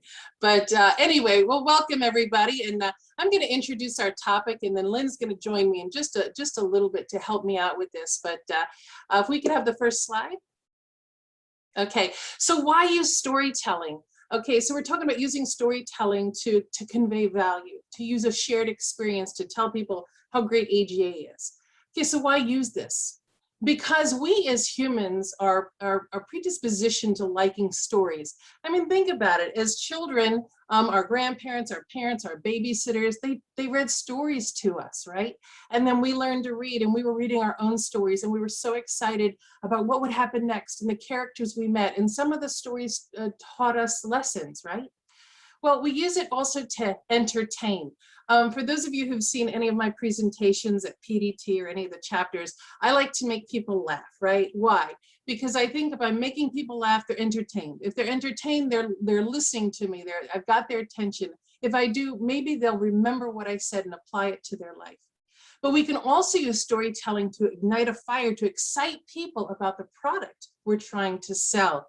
Yeah, I said sell, dirty word, right? 4-letter word, but it's not really. See, the thing is, we sell all the time. You're constantly selling all day. People are selling to you all day. It's the way it is. Don't believe me? Let's say tonight you want to have Italian for dinner, but nobody in your household wants Italian. You have to sell everybody on the idea of why the Italian restaurant is good. Maybe you say, I've been there and the meatballs are so good, they make you weep. Maybe that's what you say. Or maybe you say, friends of mine went and this is what they had and they loved it. Maybe you say, hey, I went by that Italian restaurant. There's a line out the door. People like it so much. Or maybe you say, I peeked my head in there. It looks like a little Italian village and the ambiance is amazing. Maybe you read a review. Oh yes, see, reviews are little stories. They absolutely are little stories. I think everybody who hears my voice right now has looked at a review at least once in their life when they were making a decision. And for me, I like the reviews that are longer. I want to take the journey with the person, right? I don't like the reviews where it's like 2 stars or 3 stars. You're like, okay, they didn't hate it, but they didn't love it. Why? What's the story there? I need to know. So we use these little stories to help us make decisions. Next slide, please. Okay, so the people listening to the story, they're waiting to feel one very important thing. That person gets me. They understand me. They know where I'm coming from. They're looking for that connection. They're looking for somebody who relates to them. You know, comedians do this really well because what I've noticed is the best comedians master the obvious things that you and I have noticed our whole lives but never said anything, and maybe we thought we were the only ones who felt that way, but really lots of people felt that way, right? I was recently listening to a comedian who was talking about being scared to fly and went on the airplane and was listening to the safety brief, and he says, really the line between life and death for me is a margarine container with a little rubber band around my face. Really, I mean, we've gone to the moon, but this little margarine container is gonna be it for us. I mean, he's like, we should have some full-on oxygen helmet, right? I mean, we've all thought that, right? This little knockoff Tupperware thing, and that's what's gonna save our life, but they say it, we relate to that. Getting back to reviews and relating. My daughter and I were gonna go to Paris a few years ago, we actually did, but we were planning our trip and I'd never been to Paris before and I wanted to stay near everything and I wanted a beautiful hotel and I wanted great food and a great neighborhood and all that, but at a bargain price, right? Who doesn't? I could have stayed at the Ritz-Carlton, but I wouldn't have had any money except for like one loose croissant. So I went on TripAdvisor and I found this one hotel and I read story after story after story about this hotel and why it was so great. It was just right in my price point and it was fantastic. See, you can do that too. You can do that with AGA. Slide, please. So business storytelling is different though than like the Italian restaurant. With the Italian restaurant, I'm trying to convince you to do something I want. But business storytelling is different. You need to be a listener first. You have to decide what is it about a situation? What is it that somebody needs to hear from me to make a decision? If somebody says, you know, I'm bored at work. I'm bored. I need it. Well, not at work, just in my life. I just need a challenge. Well, maybe CGFM. Or maybe they tell you that, you know, I put resumes out. I just don't like where I work and nobody writes me back. Well, maybe an AGA networking event makes some connections, right? Or I love my job and everything. It's just that I don't think I'm being trained the way I should be trained. I feel like I could be doing more for the organization. Well, maybe an AGA training event. So you have to listen for what they need to hear, and then you gear their story to what it is that they need to hear to make their decision. Next slide, please. Now, I know you're saying, no way, I can't possibly tell a story. I'm not a good storyteller. I'm not funny. I'm not interesting. Because see, you're wrong. You're wrong. You do have a really interesting, good story to tell. See, where people make the mistake is when they borrow somebody else's story, when they try to be something they're not. You can't tell somebody else's story. You can only tell your story. And when it's a good story, when it's a story that means something to you, that really affected your life to the positive, that comes out, that passion comes out. It comes out very easily and simply. So yeah, you do have a lot of great stories. And you know, maybe you don't realize you have a great story, but what if you told somebody, you know, on the way to the registration desk, I tripped over something and I fell down and all my papers went everywhere, and this person ran over to me and they helped pick up my papers, and we got to talking, and we've been working together now for 10 years. I was at an AGA event. I realized we had a lot in common and we really connected. And that's a cute story. We all have stories to share. You got to think through them and listen and apply them. Next slide, please. So the most winning stories are obviously the ones that communicate your message. Remember, we're listening. What is it that we want that person to know from us to help them solve their problem? I need to communicate that effectively. And that's just telling the story that fixes the problem.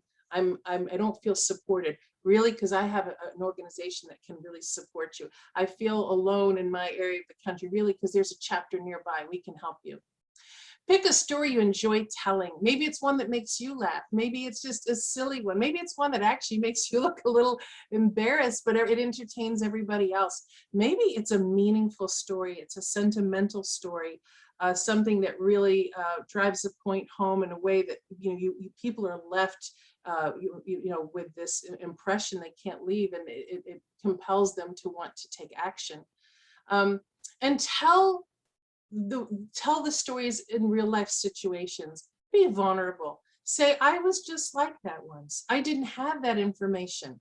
I was lost at work. I didn't know where to go, and then I found AGA. Or a friend took me to a luncheon, or I realized I was just doing the bare minimum, and there was so much more I could know, but I don't want to go back to school. But I pursued CGFM, and now I'm so much better for what I have done. So I want you, I'm going to turn things over to Lynn. We've talked about storytelling and why it's important. And Lynn just has just such great experience in the government financial management profession. And she is going to entertain us with a 20-minute stand-up. No, she's gonna share the things that have happened during her life, and hopefully inspire us as well, and give you an example of what storytelling can do. Lynn? Thank you so much, Kim. I really, I just love your enthusiasm, number one. I think everybody's looking for some meatballs tonight after that example. But, I thought about, to all the points you raised about storytelling and how AGA membership, right, has benefited me in my career. And I believe I can really sum it up. And I'm going to try to weave these stories together, but I can really sum it up in what I call the 3 C's. 1, it has given me more confidence. 2, it has given me more credibility. And 3, it has given me more connections.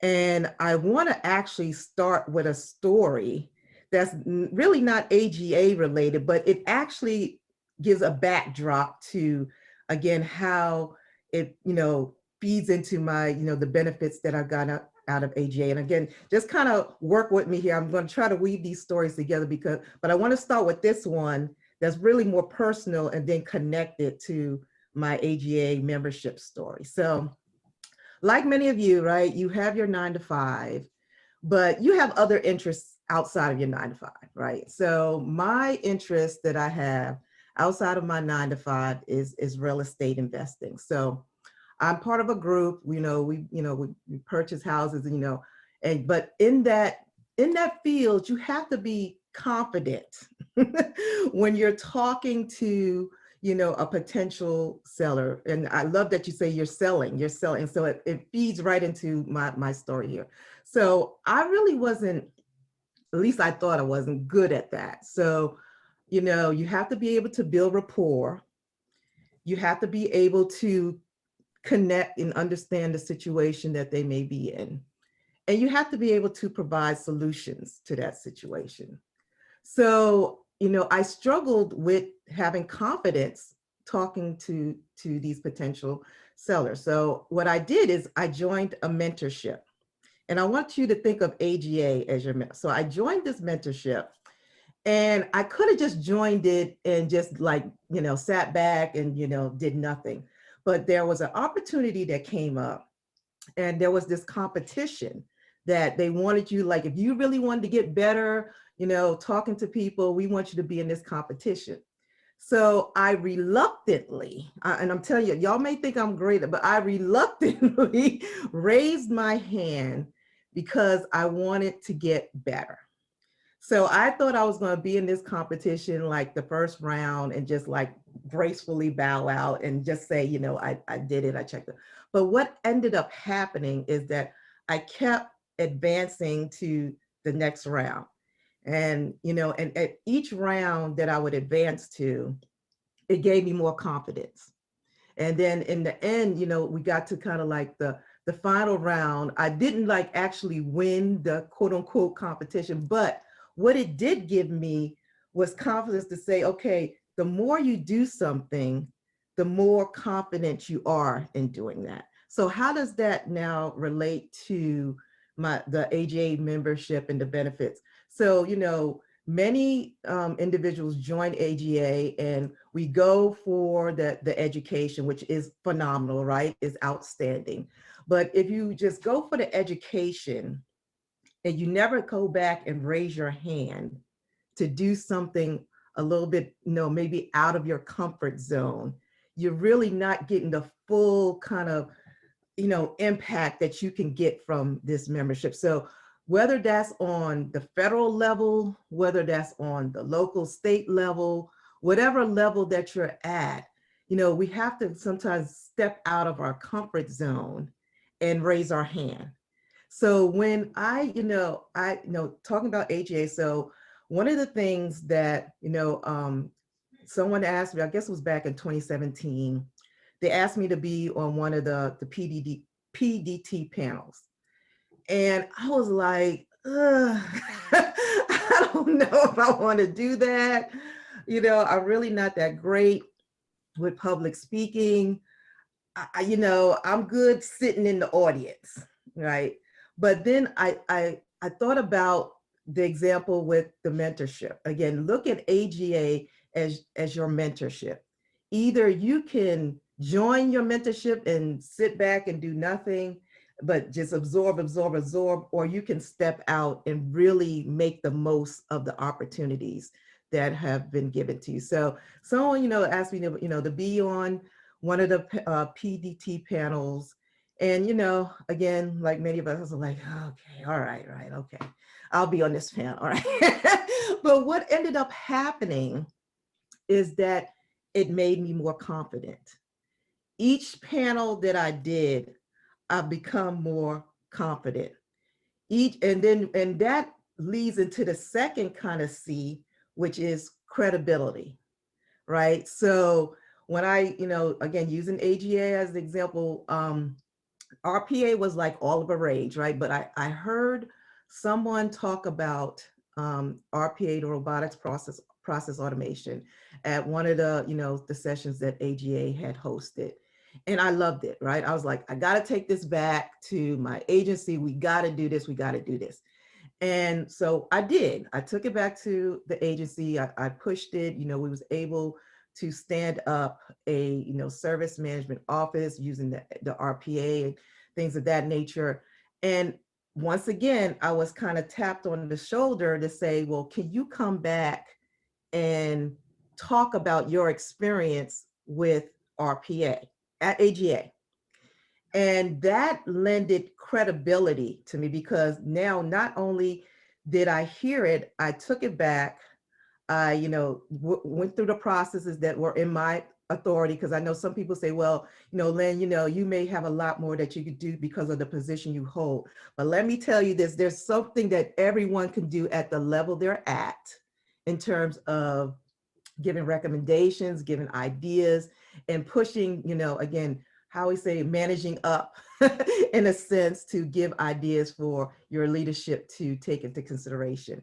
But what happened is that, once again, because I allowed myself to be a little vulnerable, I didn't know guess what, y'all? I did not know everything about RPA. Okay, I was not the end all be all of RPA. I was not the expert, but I was able to share my experiences around it. And lo and behold, it provided credibility to me to say, okay, well, Lynn has gone and done it. Let's talk to Lynn. Let's see what Lynn's agency is doing. Let's have another meeting with Lynn. And not, again, keep in mind, I did not know everything from A to Z, okay? But I knew enough to share. I was vulnerable enough to let them know about my failures around it, and the wins around it. And, again, just opening up to just share what my experience was. And those experiences, every time I talked about it, I ended up being the credibility. They was like, she's the RPA queen. She's the RPA queen at USDA, even though I am not an IT person. I'm obviously a finance person. But again, stepping out of my comfort zone, being confident, because I've, again, done this multiple times, talking in front of people, and then that confidence did lead to credibility that was associated with me as well. And then the segue to that, we went from confidence to credibility to connections. Connections, I think, is so crucial, and AGA provides such a robust platform for you to be able to connect with all different levels, of business, whether, again, it's the federal level, whether it's the state and local level, whether, again, it's just the private sector. Those connections are what is going to really help you get the most out of what I'm calling your mentorship.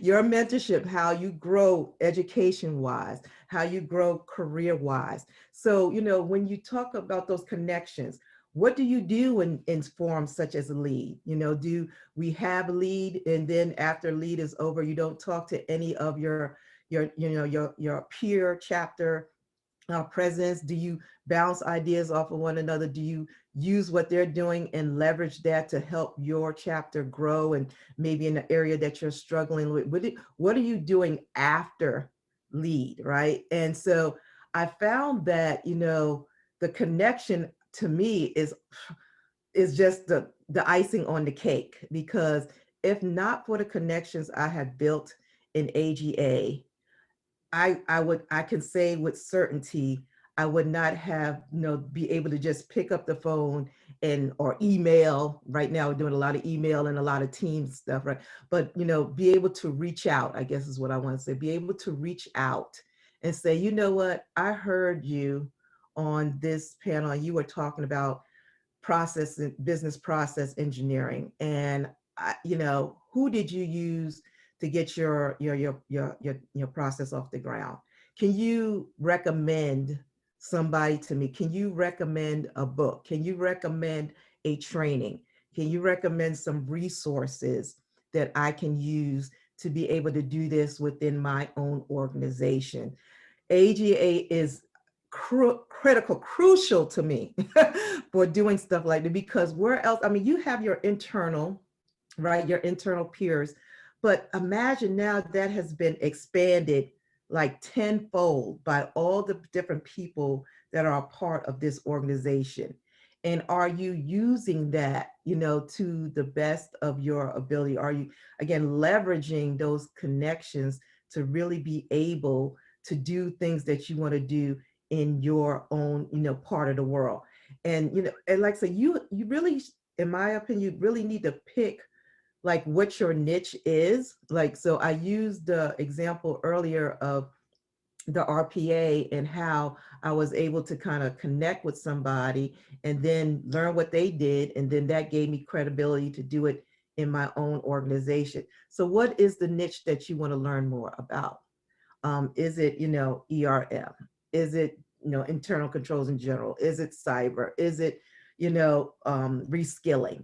Is it succession planning? Whatever it is, you can become the expert in your organization for that by leveraging the connections that you have, within AGA. So, I hope that, my little real estate story about the role play and, kind of, gave you maybe a way to connect to me, because I was scared. I did not want to go in front of these people, and I did not want to say anything. I wanted to be a part of the organization, but I really wanted to sit back and listen. I did not want to step out and be in the front. And a lot of times that's why we're scared to step out. But if you raise your hand, oh my goodness, there's a story there. If you just raise your hand and see how powerful your story can be once you go through that experience, you'll be amazed of how many other people you would inspire. There's a lot of times people are looking at you. They're looking at you and you don't realize the things that you're doing is really not for you. It's for somebody else that's looking at you. It's those that are coming up through the ranks that are looking at you and say, wow, she did that. If she can do that, I can do it too.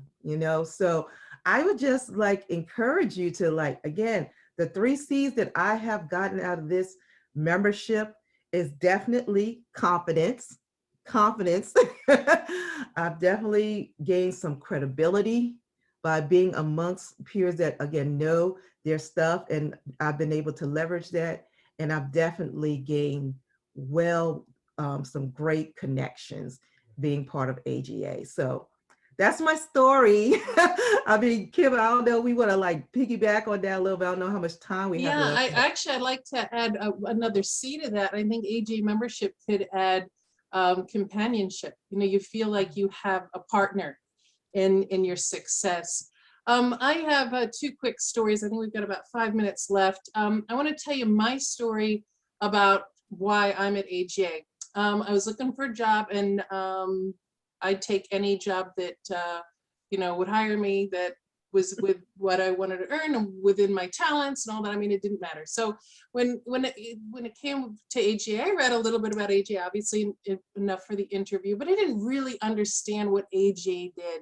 See, before AGA, and before I worked in the CGFM department, I was one of these people that, and I know a number of you have heard this story, but I love telling it. It's a story you enjoy telling. Here it is. That I was one of these angry taxpayers that yelled at my television set saying how dumb and stupid everybody is that manage the money, because we're always in debt and we never have money and all this kinds of stuff. And then I worked for AGA, and I got, as part of the job in the CGFM department is editing the study guides for CGFM. And I read every word of what all of you need to know. And that those insults that I had about you were replaced with unbelievable respect. Because not only do you have to know all of that information, but as soon as you learn it, if anybody even trains you for it, they change it on you. And you have to relearn it if anybody has the time or money to teach you. And I realized that I am not a finance person. I would not be good at that at all, but I do have gifts, and my gifts can be used to support the community that does so much for us. Because, and I often say it, when you drive home, when you stand in line at the grocery store, everybody you pass, movie theater, what have you, you affect them by being government financial professionals every single day. And if I can inspire you and I can make you feel really great about what you do and give you the resources you need in an easy, understandable, affordable way, that you can be the best government financial professional you can be. That's what I want to do. And that's why I am so dedicated to the success of AGA and CGFM, because it is my contribution to my future, my children's future, my grandchildren's future, that I do that. I know somebody once asked me too, they says, you're just, you're so gregarious and all that. And, you're in this community where everyone's tends to be more introverted and all that. And I love it. I love sharing my insights, my humor, my energy. I want to get you guys excited to learn it. I know it's not easy stuff. It's hard stuff. It's sometimes boring and dry. I get that. I try to make it easy to understand when I do the editing, but you have to know it, and you have to know it because my future and my kids' future depends on that. So that's how I want to help you.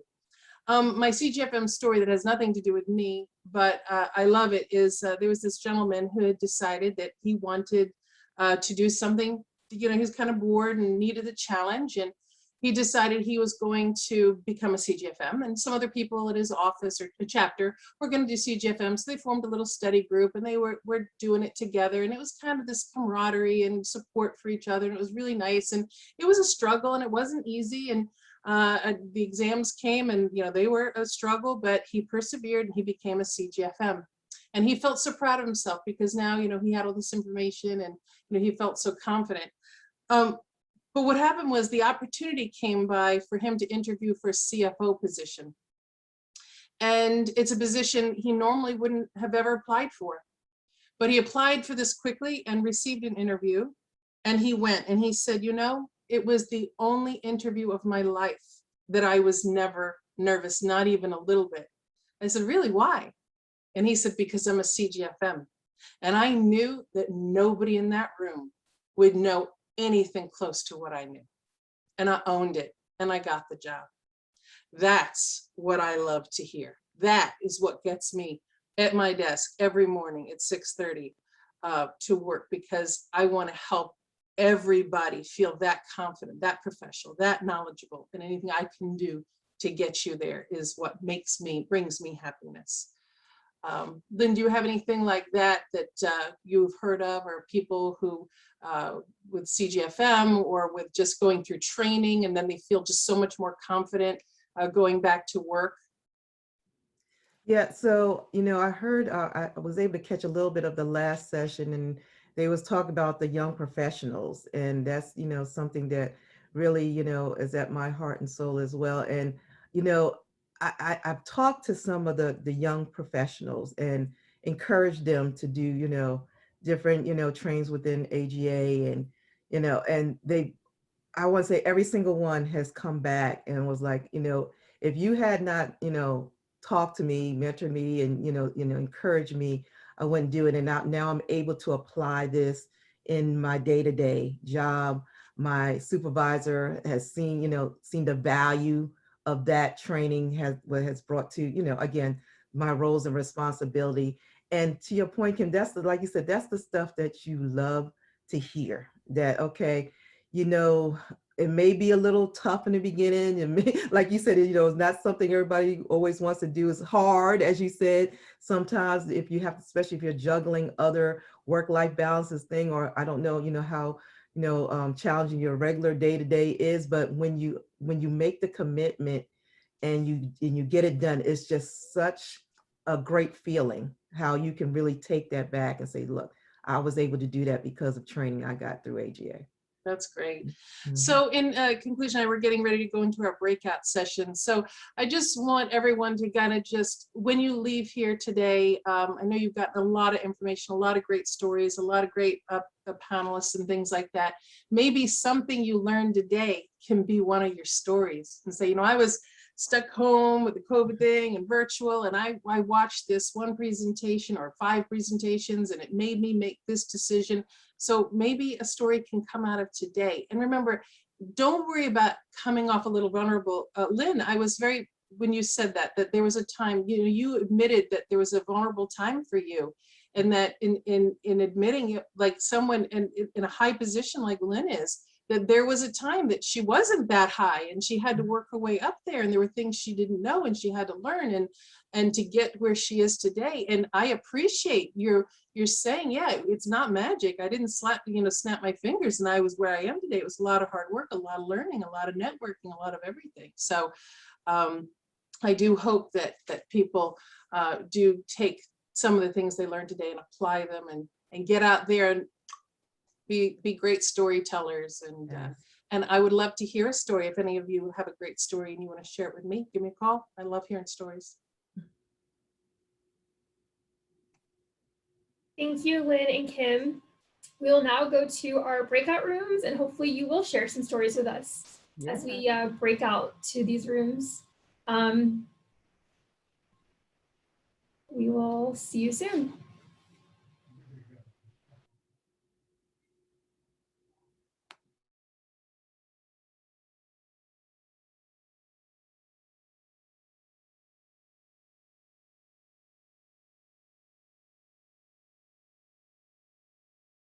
Welcoming our CEO, Ann Eberts, and Jerome Bruce, Director of Meetings and Exhibits. Yay, thank you, Megan. So we have had a full day, and I think talking about meetings and events is a great way to wrap up the day, because we've heard about how to engage members, we've heard about asking people to volunteer, we've heard about them telling stories to engage others.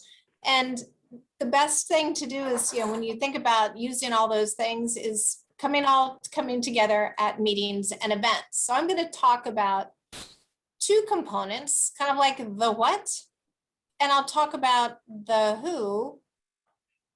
But Jerome's going to talk about the most important part. And I am here for those of you who haven't met Jerome Bruce. He's our Director of Meetings and Expositions. He is the guru when it comes to planning events and pulling them together and making everyone look awesome. So he's going to have the bulk of this, but I definitely want to just start us out with a couple of things to think about. And Bobby spoke earlier about engaging members and getting them to volunteer and really see and experience the value of AGA, and what better opportunity to do that than at an educational event.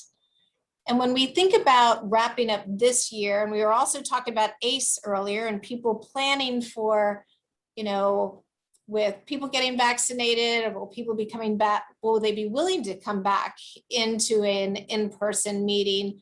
Maybe, maybe not.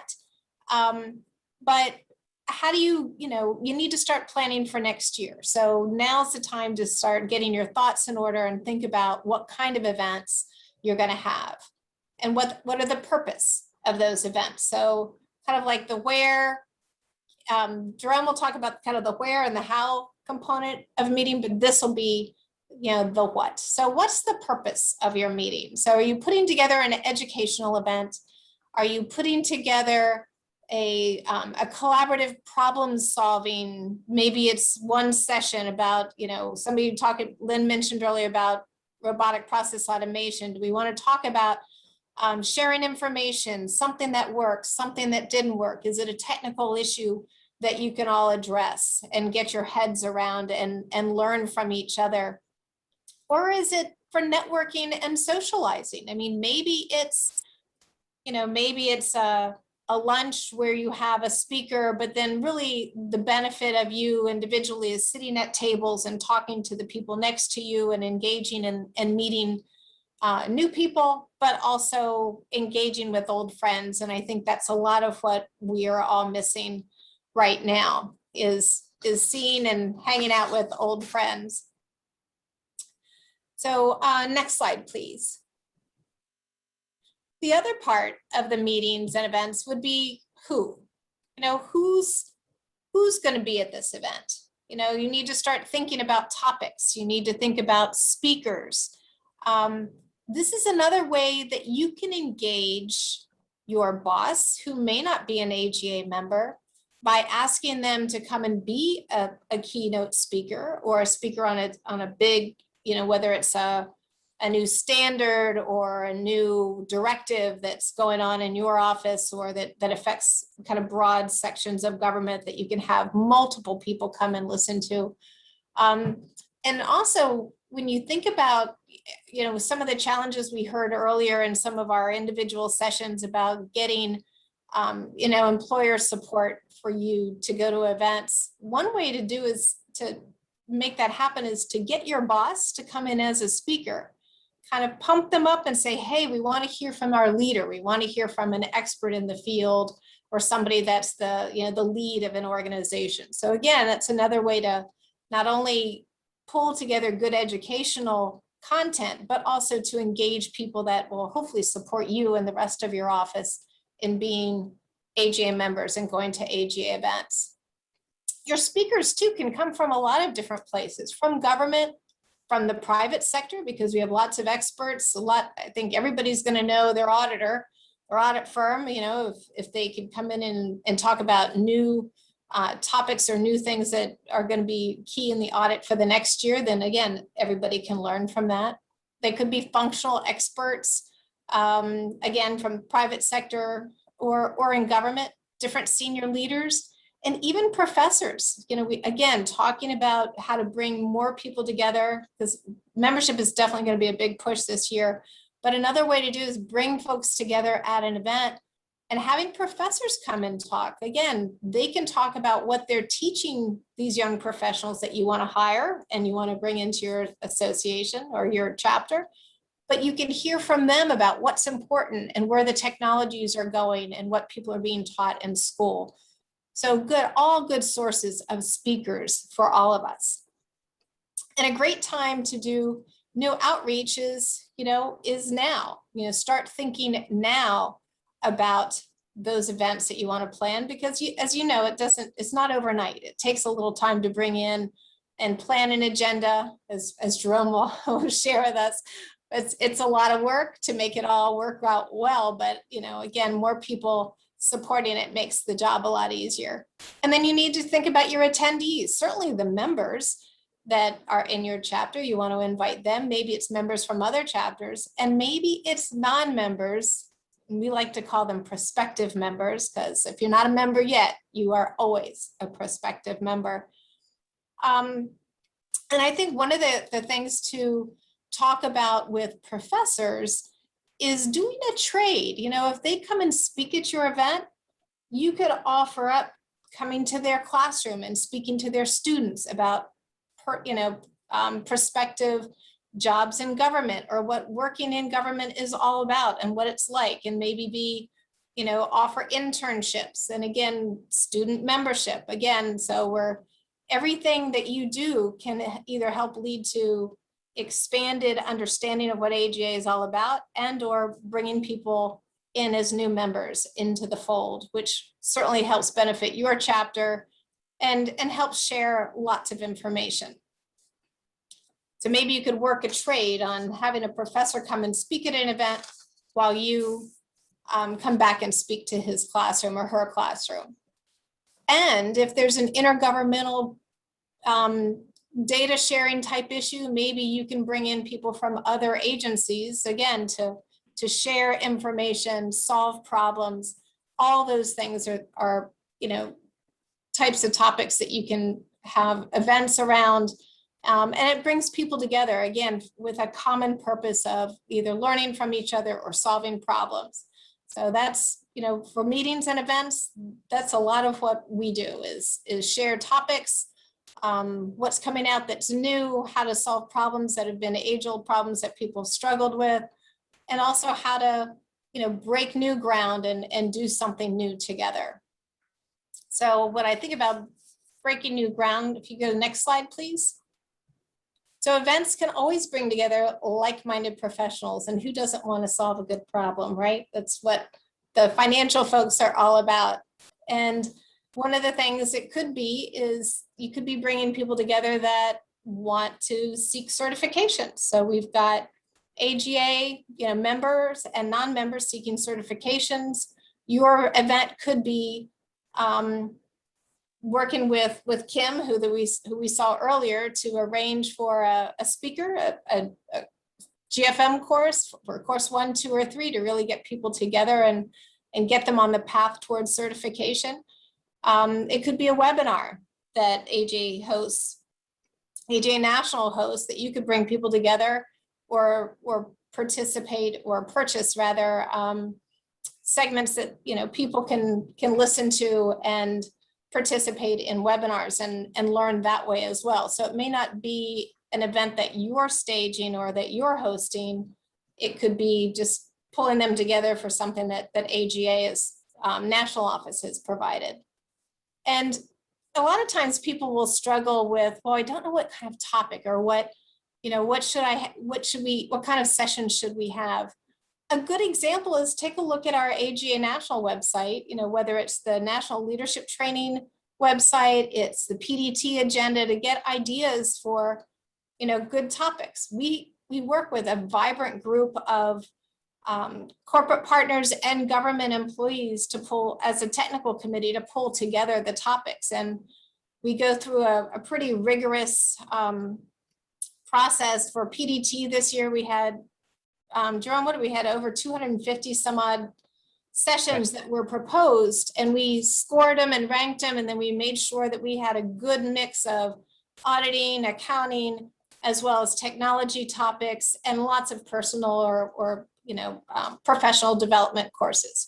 So a good mix. So you can always get ideas by, taking a look at our website or some other organizations' websites on what they have for their events. So you get an idea of what's popular, what's trending, and what people want to know. So the list of webinars is on our website. You can take a look at those. You can participate in those certainly as groups, or you can get ideas to host your own. And again, take a look at what we have on AGA's website as on-site courses that you may want to pull people together and have a training event on a specific course or a specific topic. Now, to talk more about, and this is the website, so it's easy to find on our website, but to talk more about how do you make those training sessions happen? Is it in person? Is it virtual? Is it a mix? I turn you over to the expert to share his knowledge with us. Thank you, Anne, and good afternoon, everybody. And thank you, Anne, for setting the stage and for informing everybody the importance of meetings and why we have to get together. So again, good afternoon, everybody. I'm Jerome Bruce with AGA and the Director of Meetings here. And I just want to give you some brief guidelines on how to plan your next event, either a virtual or hybrid event. Everybody's talking about the hybrid events. What is this about? But in case you haven't watched the news or you're not really connected to the media, our current environment right now, as you know, the vaccine is here. Woohoo! If it's your choice to have a vaccine, you should have gotten at least one dose already. If not, please line up and get a vaccine. And every day more people are getting vaccinated, and that's really good news. However, some of the states are still reporting some of the cases are still up for some of the states. But we are already seeing the light at the end of the tunnel. So that's really good news. I know we're all from different states. Please just be familiar on the COVID-19 restrictions in your state. And I know I'm here in Maryland where I live, where we don't have to wear masks outdoor, and our indoor capacity is now at 50%. In DC, it's 25%. So check your state on the different COVID-19 restriction. And this AARP.org has a good resource by state on the different restrictions. All right, so big questions. Should you meet face-to-face? Before the pandemic, we all meet face-to-face. We have in-person events, but since the pandemic happened, since March 2020, we haven't really met face-to-face or live. So that was a big question. And there's a simple answer. Only you can answer. Only you and the CEC can answer that. Sit down with your group, sit down with your leaders, and talk about it if this is the best avenue to meet face-to-face. Weigh in the different pros and cons. Again, sit down, weigh in the pros and cons of having an in-person event. decide if the rewards of a face-to-face event outweigh the risk. A good way also is to survey your members. See what's their comfort level in attending events.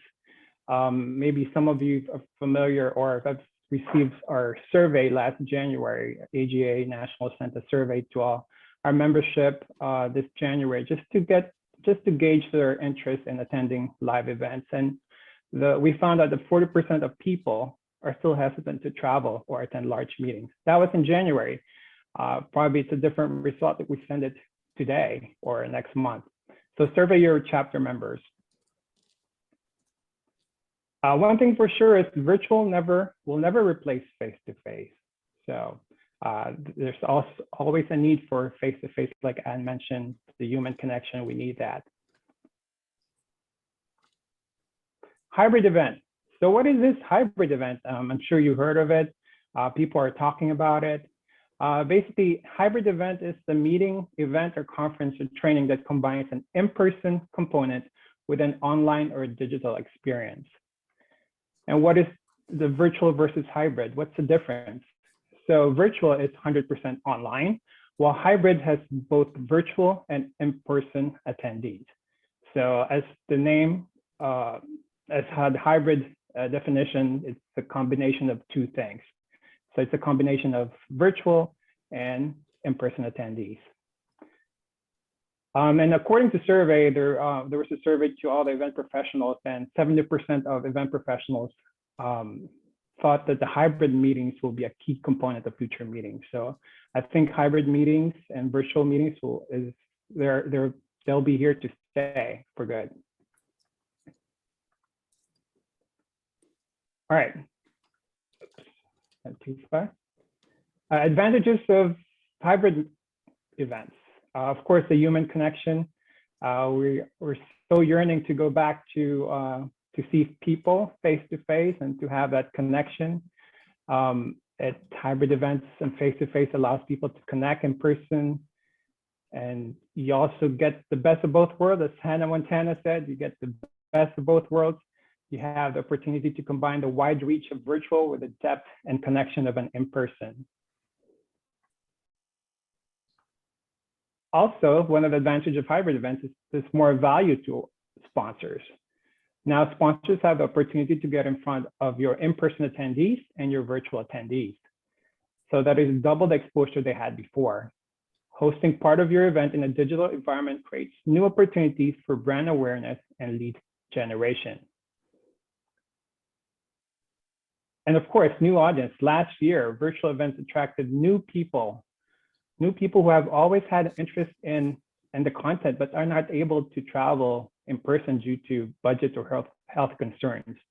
So continue to reach and engage these new audience, even with a return of face-to-face. Of course, with opportunities, there's always challenges, and I'm just going to go through what are the challenges of hybrid events. The first challenge is you're catering to two different audiences. As you know, two different audiences, one's the virtual and one is the in-person attendees, and both have different needs. And we need to create a unified event experience that will engage both virtual and live attendees. And they also have different engagement tools. How would you engage your virtual attendees? Should there be an additional moderator to facilitate the discussion with the virtual attendees? Another challenge is providing a safe meeting for the in-person attendees. This is a major question to ask yourself and your CEC. Are you ready to spend additional health and safety resources to enable the live audience to safely meet face-to-face? Of course, there'll be social distancing, the mask, the room sets. Are you going to check temperature, all those things? And another challenge of hybrid events and having in-person is right now with the social distancing. How do you create an in-person experience that makes an in-person attendee feel special? You know, having the 6-foot distance before, now it's 3 feet, which is really a good sign. But still, it's quite a distance to be far away from people, and with wearing masks, it would be hard to hear people and talk to other people. And another challenge is the pricing. I mean, how would you price your event? Will it be the same for the in-person and the virtual attendees? Will it be different? So those are the things that you will need to consider. All right, so once you've talked about it and you discussed with your leadership in your chapters, okay, you said, yes, let's do a hybrid event. All right, so what do you have to do? Well, again, first, like I've said earlier, check your state restrictions, check what's the restriction for large gatherings, and determine how many attendees do you want for your event. Always plan for fewer in-person participants right now. This is for, if people are not comfortable being in person yet or attending large events, and also account for the social distancing setup. So fewer in-person participants, but more virtual participants for sure. Also, there's another tip, know your audience. I mean, who are your members? Are most of your attendees be over 50? Maybe they'll be less willing to gather in person. Or if you have more young professionals, maybe they're more open to it. So know your audience. And of course, hybrid event requires extra planning, and this is very important. Remember, you're planning for two audiences, one the in-person audience and the second the virtual audiences. Technology. Hybrid event needs really reliable technology, a strong internet at the venue, 2 webcams on site, one for the speaker that will be projected to the virtual audience, and one for the in-person attendees that will be projected on the big screen. So you will need a big projector, a big screen and a projector as well at the venue. Work with your venue. What room setup do you need to account for social distancing? Work with your venues to create safe room sets. As you can see in this diagram, this is the traditional round tables, but with social distancing, those tables in the middle are taken out. So they'll be 6 feet apart. So work with your venue. Your venue should be able to provide you with diagrams, with social distancing diagrams and other restrictions that they have in place. I want to give you some example of our events, the National Leadership Training. If you have attended National Leadership Training in February, we usually hold it at the Ronald Reagan building. And before COVID, the ballroom that we use can sit about 595 people capacity. And sometimes we can go up to 700 and we just fill in the different, the left and the right side with chairs, so up to 700. But after COVID, this is the after, you'll see today with the social distancing that the Reagan building have enforced, they can only fit 115 people capacity with 6 feet apart. So that's about 80% reduction. So it's not fun, it's just interesting to see the difference. 600 capacity came down to 100 people capacity. So make sure you are aware and you're working with your venue about that. Also, you have to identify these different safety protocols that you want to enforce at your meeting if you're going to hold an hybrid event. Are you going to enforce the 5 Ws? Are you going to have people wear masks, to wash their hands, watch their distance, well-being check, walk with the flow? Are you going to have people wear a mask on or mask off? How about the speakers? Are you going to have them wear a mask? I think it'll be kind of challenging if they are speaking, but that's something that you have to think about. Are you going to require attendees to show vaccination proof? This might be a potential privacy issue, and some people, it's their personal choice not to get vaccinated. So you have to think about that as well. You can also, we've seen this in the past, where when you check in, you fill out a questionnaire if you've been sick or if you've been contacted with somebody who was sick, if you've been showing symptoms. Are you going to have your attendees fill out this COVID-19 questionnaire? Are you going to have temperature check at registration? And this one, I've seen this already, having the rooms divided in two sections, one for the vaccinated people where they can sit and one for the unvaccinated people where they can sit. So these are all the different safety protocols that you have to consider and really talk with your leaders and work with your venue and what type of enforcement you want to do. Regarding marketing strategies, so you're probably wondering how to market the hybrid event since this is very new. The answer is really you use the same marketing channels as you've done with in-person events, using emails, website, if you do direct mail, so it's the same. The only difference is the timing. So in-person attendance needs more marketing time, while virtual attendee marketing can wait closer to the event, about 1 to 2 weeks prior to the event, because pretty obvious because the virtual attendees don't really need to travel or don't have to make a lot of adjustments attending the event. How about the delivery format? This is a question. I mean, do a hybrid events in person and virtual session need to take place at the same time? Well, the simple answer is no, it doesn't have to take at the same time. The online component of a live event can be simultaneously live streamed, can be pre-recorded and played at a later date. So this, again, this is one of the things that you have to decide if you're going to pre-record them, or you're going to live stream them live, or you're going to play it later.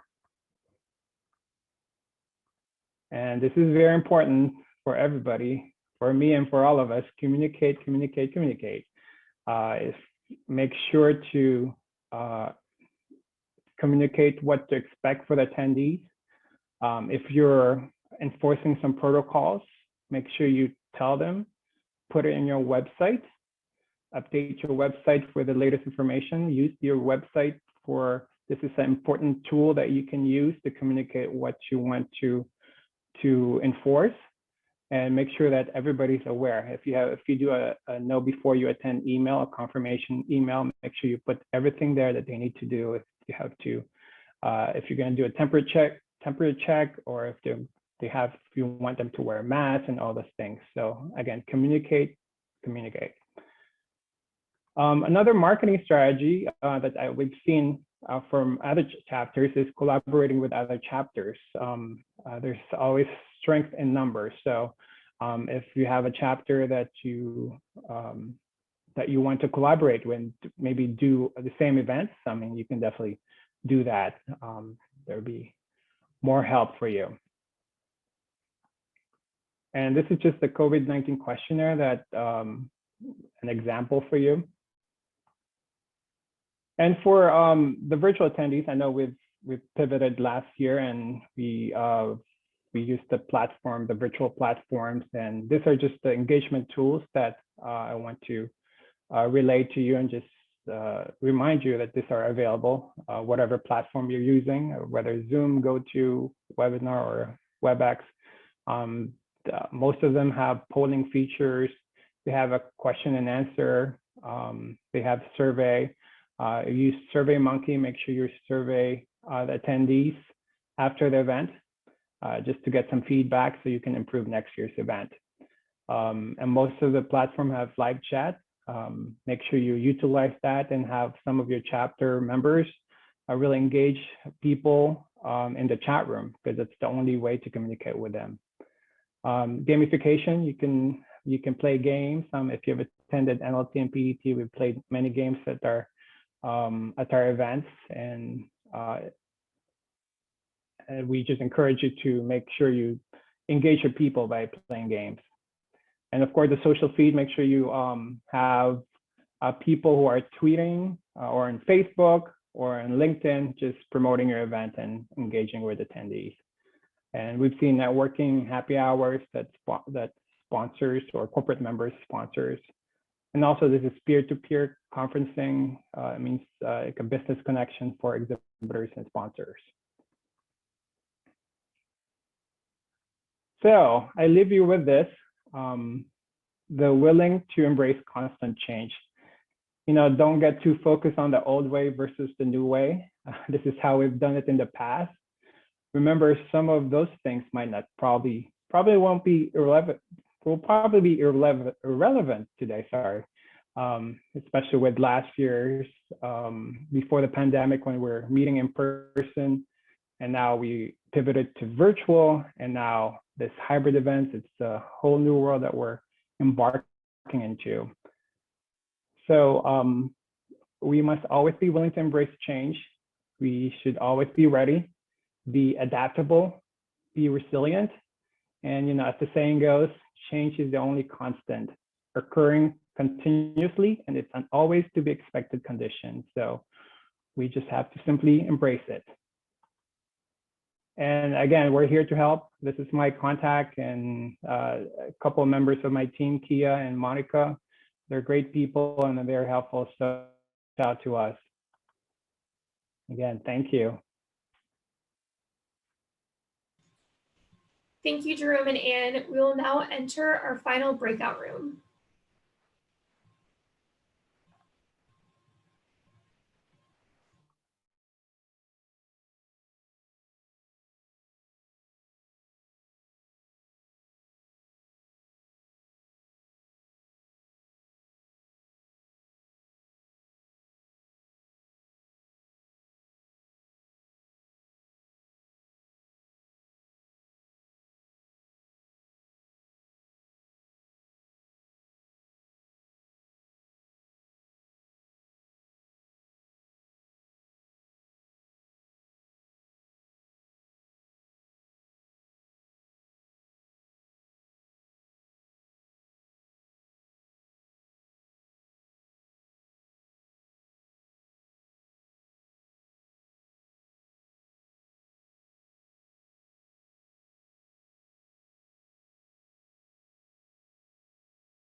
Talk about, and as Jerome said, you just got to keep watch of CDC recommendations, what's going on in your state.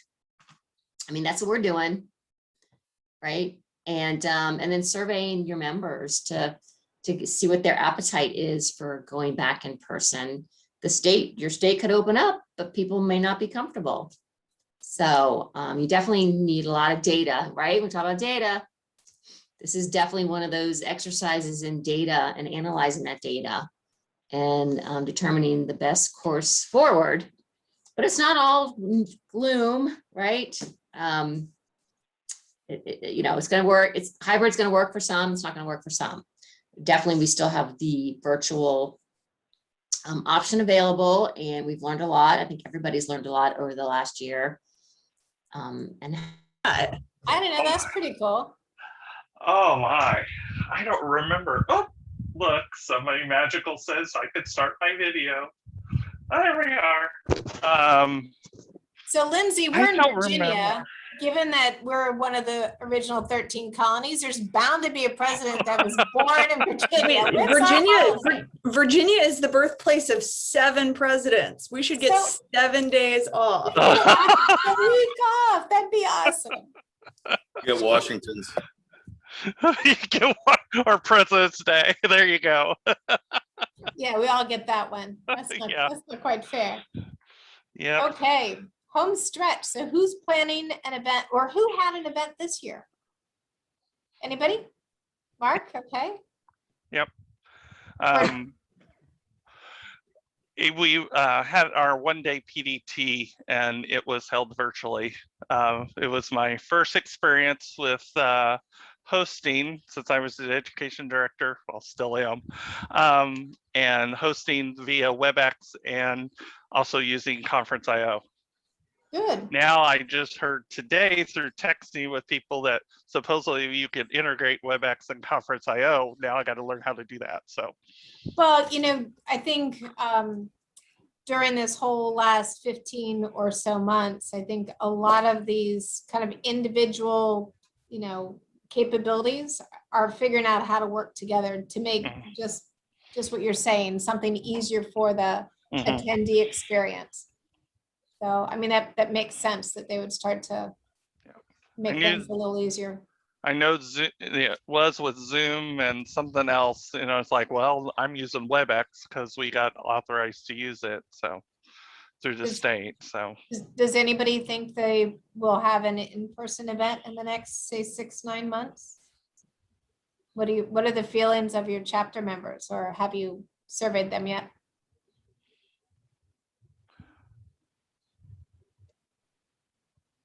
I think we're probably going to be going with the hybrid model. At least that's what we're looking at this point in time for next program year. And for this current program year, we're doing all virtually. So obviously a lot of our events were syndicated AGA national events, but we just had our PDT last Friday, and that was 100% on Zoom. So we've gotten the handle of broadcasting things on Zoom, and a lot of our members are not necessarily as tech savvy, but we try to just blast them with emails. Here's exactly how you get onto Zoom. Here's exactly how you submit your CPE letters. So we've minimized a lot of the issues to the extent we can.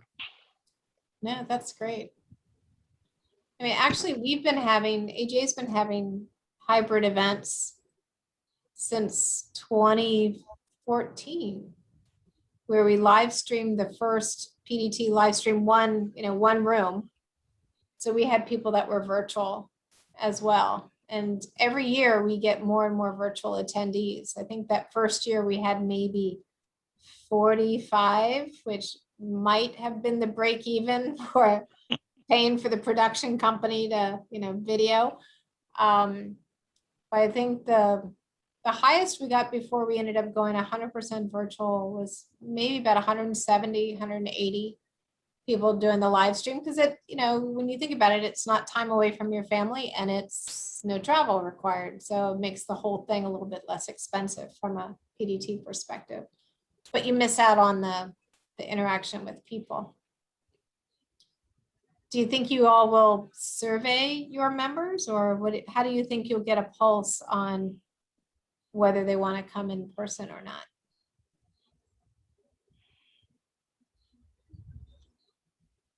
This is Ann. I think we're probably looking at, possibly a survey, because again, it's just kind of that time. And I think with last year, so many things going on, we didn't do a survey last year. Really, we've only done one. I think it was maybe half a day session, but it was in conjunction with N4. So they basically provided us the air. I don't know when that'll change. Hopefully it will keep growing throughout the time, but it's difficult decision-making for the chapters because you have to make sure the contract with the location is set up in place. What happens if, things go reverse or something or whatever negative, hopefully not. So I'm listening to the presentation. I'm like, maybe we should do virtual one more time and not do a virtual in-person or hybrid type situation. But that's my thoughts. Thank you. Midmo has been using the AGA webinars for our monthly meetings. We had purchased several of those and stuff and using those. We've had, just like Mike has said, we have had an increase in participation from members using the webinars virtually than it was trying to get people to come in for lunch chapter meetings and stuff for CPs and stuff. So we've had an increase, and I think it's because they don't have to get out of the office and go anywhere. They can sit at their desk and do the webinars and stuff and get their CPEs that way. We've also gone to, instead of like a 2-day PDT in the summer, we're doing a 1 day, and we're doing it virtually. At this time, we are not going back to in-person yet. The state of Missouri does not have a mandate all state employees are supposed to be back to work in office, and that means all in office by May 17th. The governor has ordered it. So we don't have any plans at this time. We're going to discuss in our planning meeting, decide if we want to do that or not. But right now the virtual seems to be working really well for us. We had our winter PDT virtually, which we had a couple hiccups with matching up the conference IO with the WebEx on when the questions are, if we have polling questions and stuff, and whether or not they were working, but we were able to quickly fix those issues. So, but we seem to have more attendance this way than we did in person. We have saved tons of money by not having those extra expenses, which has helped our chapter out tremendously. But I think if we're going to go forward, we will most likely adapt the hybrid meeting instead of just an in-person once we go back to in-person, because the virtual seems to work well for us.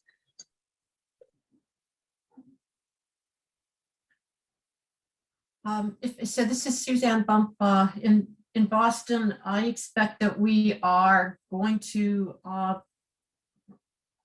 frankly always have hybrid as an option. First of all, we aren't back in our offices yet. We have a PDT at the end of this month that's all virtual. We're doing a separate professional development lunchtime event in July that is that will be virtual. But our governor has announced that he wants to reduce the state office footprint, if you will, in downtown Boston, to come out of all the private spaces. And he foresees a workforce that is sharing space, couple days in the office, couple days out of the office. So if you're not all sharing my screen and actually just signed in as me and walked through that entire theme. And that helped. There was over 100 people in the class. So I think that if you've never used that before and you continue to go virtual, doing it that way really helped our participants. Good. I mean, right. It's been a learning curve for everybody. Over the past year, we experienced that too. Even to this day, you'll have one or two, I can't see or hear anybody, and unfortunately, a lot of times it's on the user, as we know. You can try your best, but ultimately, unfortunately, sometimes that happens. At the end of the day, we had a total of 16 credits of CPE. And I don't think there was anybody, we had questions, but we were able to verify that everyone did everything that they needed to. And everyone got their credit. That was our biggest scare. What if we can't give it to them, or what if we can't reconcile all the information? But it worked. They figured out how to use it quickly. That's great.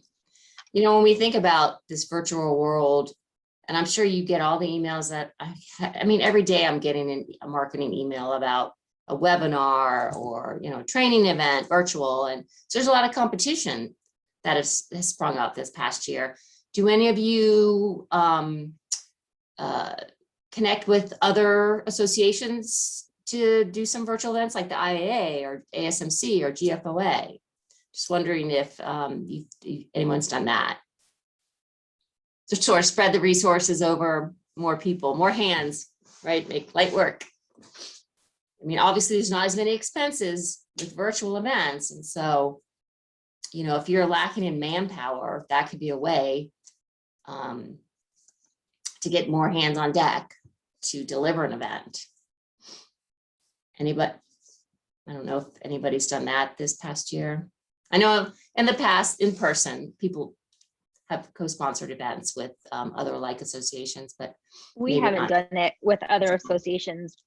But now, as more people are talking about it, I think for New Mexico, it might be a good thing to do. The CPA Society, I think, is something that's on my list. And then I have some coworkers that are also part of the CFE board. And so kind of reaching out to them and seeing if there's any interest there might bring in, and then it'll bring more awareness into who we are as AGA and hopefully more members. Right, exactly. I mean, that's the other thing is, you know, marketing is really the key to bring in new people, especially in a virtual environment. Anyone can attend. So you must have an active, up-to-date website. You must post your events on that website because you've heard of Google. Sure, that's what people do, right? And so you want to make sure that you come up in those searches. And so we can't stress enough of getting your information in early. I mean, I know Drum said, and we're seeing that trend that, and you may have too, that people for virtual are signing up later. But still having information out there as soon as you can, I think helps to sell an event and get the momentum going. And you know, you can feed into your social channels as well. Once you start confirming speakers, you can get the word out on social channels that, hey, come see this individual speak. Yeah, we can't overstress, because I know so many times I'm going to look for something and it's not posted. I'm like, ah, right? And you can even post them to the AGA website, to our calendar. So when people come to our website and search, you can have a presence there as well. Who else? Who else can share a best practice of their event this year, or what a platform you used that went well, or you had some challenges? Then maybe we can answer some questions for you.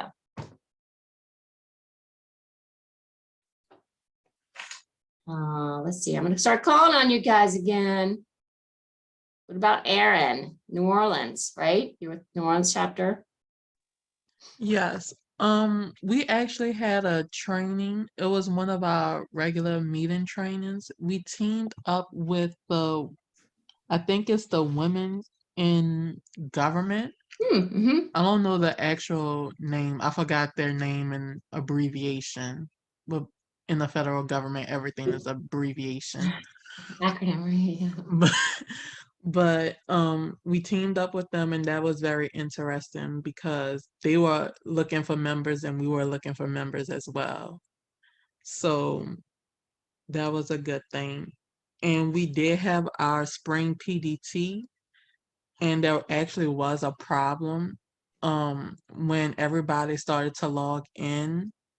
People were getting messages saying that they couldn't log in because the space was filled up on Zoom. So somebody had to go into Zoom and increase the size, but I don't know, there was like miscommunication because I think they thought they had like the biggest size room because we had registration, but obviously they didn't. So it caused a lot of hecticness in the beginning, and a lot of people didn't log on until like an hour after it started. Oh no. Yeah. When you produce your live event, is it, I know Carla, you've become the expert in GoToWebinar, and do the other chapters, do you do the same thing? You have like one person who's the producer, the expert that runs the event. How do you manage on-site virtually? Well, I know for us, I think this was like one of our first times doing it, especially having a virtual. So it was people like, if you thought you had knowledge or you knew how to do it, team up and let's get it done, because we had a lot of people waiting to get on. Yeah. Hey, Susan, can you guys hear me okay? Yes. Okay, just ignore any background noise because it's my pre-Mother's Day mani-pedi. So just oh, look at you, multitasking. Yes, I haven't done one of these in over a year, so my Yeah. My nail technician was only available at this time, so here I am. So for us, we ended up doing, I took on the lead with GoToWebinar just because I don't know, no one else felt pretty comfortable. I had never done GoToWebinar before other than attending, but I watched a ton of YouTube videos and I figured it out. But we always have at least 2 people hosted that are pretty comfortable with the platform. It's either Melinda and myself, or Lindsay from the Oklahoma City chapter and myself would be co-hosts on the event, and we run kind of like the back end. For this last event, our incoming programs director, he also was a host so that he could see it before he starts running them in the fall.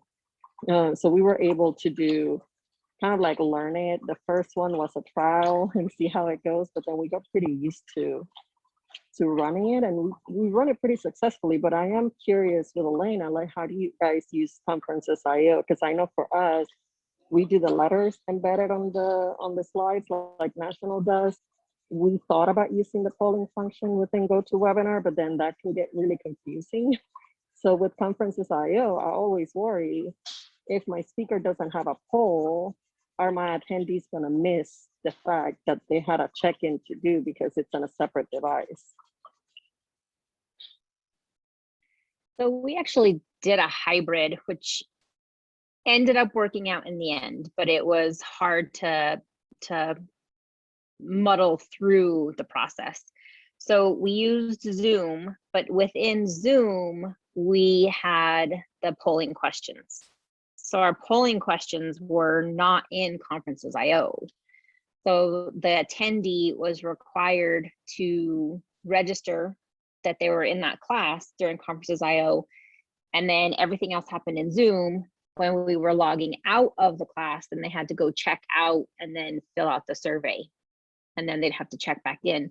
So that's what it took a little time to verify that the survey questions inside of Zoom were answered, and then that they actually checked in and checked out in Conferences.io, because that's where we were giving the CP certificate was created there. I tried, so we had both chapters, we pulled them together into a prep Zoom meeting, and we tried to teach our CEC members how to use Conferences.io and how to go and answer the questions. They were so confused, they were so frustrated, they were like, "This, no, we can't do this." So we just put it to a vote and did it that way, and it worked. It did work. And one person though was responsible for reconciling it, and I don't know how long it took her. Most of you probably know Donna Sandoval. So she was the one that did our reconciliation of Zoom attendees to Conferences.io. And she had it done quickly. I just don't know how she did it. I'll have to get her secret. I'll have to ask her. It's her secret sauce. Yeah. So Randy wants to talk. He's got his hand up. Randy. Yeah, we recently had a day-long seminar, and we used Google webinar, or no, I mean Zoom webinar. Oh, Zoom, okay. And we use the polling to track our CPE. So, we had that all set up. But then one of our speakers wanted to have some polling questions. So we had to get a little creative in how to make all that work. But, for the most part, it worked out well. But when we were setting it up, we had decided to turn off the chat function for everybody. And looking back, we wish we would have left that on, because as it turned out, one of the later speakers wanted to have interaction with the audience. And so we didn't have that capability on the spot because we turned everything off. Going back and looking, I'm sure there was a way that we could have turned everybody's chat feature back on, but we just hadn't figured it out yet. But our biggest takeaway that we have from that event was we had a speaker show up. He was about 3 minutes late. He presented from a bedroom in his house with an unmade bed, and then had his 2 kids running in and out of the room. And this is the director of one of our, state departments, and it was, embarrassing. And his presentation just fell flat because of everything else that was going on around him. So we are putting together some guidelines, I guess, for lack of a better word, that we will give to the potential speakers for next year, saying, here's what we expect, assuming that we're still going to be doing a virtual event. So that was our little takeaway from our most recent event, is make sure they're in the proper surroundings. Well, and yeah, we do with Dallas, we have a little Google sheet, kind of like checklist of all of the things we have to do in order to run the webinar. And one of the items is we do a technical check with the speakers. And that's something that I learned from Kia and Jerome. It's like you never have a speaker talk without you seeing where they're talking from. So we do a check with them and make sure that they're set up in the room that they're going to be talking with the same equipment they're going to be talking. And we try to do it a few days ahead of the session, just to make sure that everybody's, and then we ask them, like, do you want to share your camera? Do you not want to share your camera? Most of them want to share the camera. So we want to see what background our people are going to be seeing, because we use GoToWebinar. You don't have a virtual background. Like in GoToWebinar, your background is what it is. So we need to make sure that it's presentable. yeah, we've got the expert on with us here. She's monitoring us, I guess, and her hands up. So Kia, enlighten us. Yeah, hi you guys. So I was just listening in on this, and some of the best practices that I want to leave you guys with in regard to CPEs is the cheapest way to go about in auditing your CPEs. If anytime you can use polling, please use polling. GoToWebinar has a poll. And what we have done in GoToWebinar to differentiate between CPE verification question and the polling for the speakers is CPE alertness check. We put that in front of the sentence of the sponsor, or I'm sorry, the audience responding to. So it'll say CPE alertness check : please verify your attendance by clicking yes below. And so that will, when we download the data to audit, we will know exactly which ones. In GoToWebinar, there is an engagement report that you can just pull the engagement report and then sort the question out by the question being asked. So if you see CP alertness check, you can delete everything else and just leave the CP alertness check questions in there per person. Once you've done that, and you don't have a tool to send out, or you're not using Conferences.io, then you can just mail merge that into a Word document and send it out to people via email. So that is the quickest and easiest way and cheapest way to do it. Unfortunately, with Zoom and breakouts such as ours, there's no polling services that we can provide. So therefore, we have to resort to using CP letters so that we can be consistent from the main sessions into the breakout rooms. But as far as speakers go, you always have to do dry runs with them. I can't emphasize enough how important it is to do a dry run with them.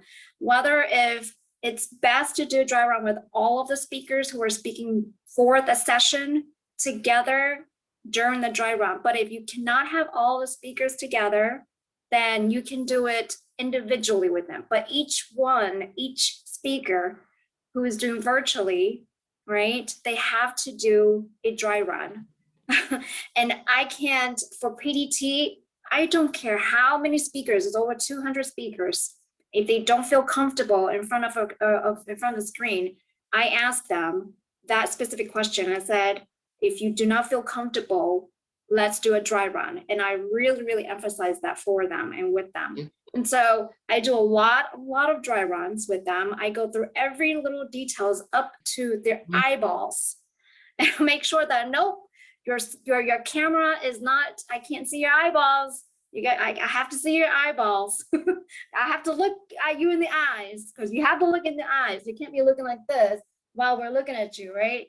So I go to very detailed on that. And so doing quality check with the speakers is most important, at least one day prior to the start of the event. But those are the two things I want to leave you guys with. I gotta run to the other room, but good luck. I love the discussion. Thank you, Pia. You're welcome. Thank you. Yeah, and our we have to tell you it's GPA. Those are the CPE letters for the assessment, like GPA.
All right, thank you for joining us today.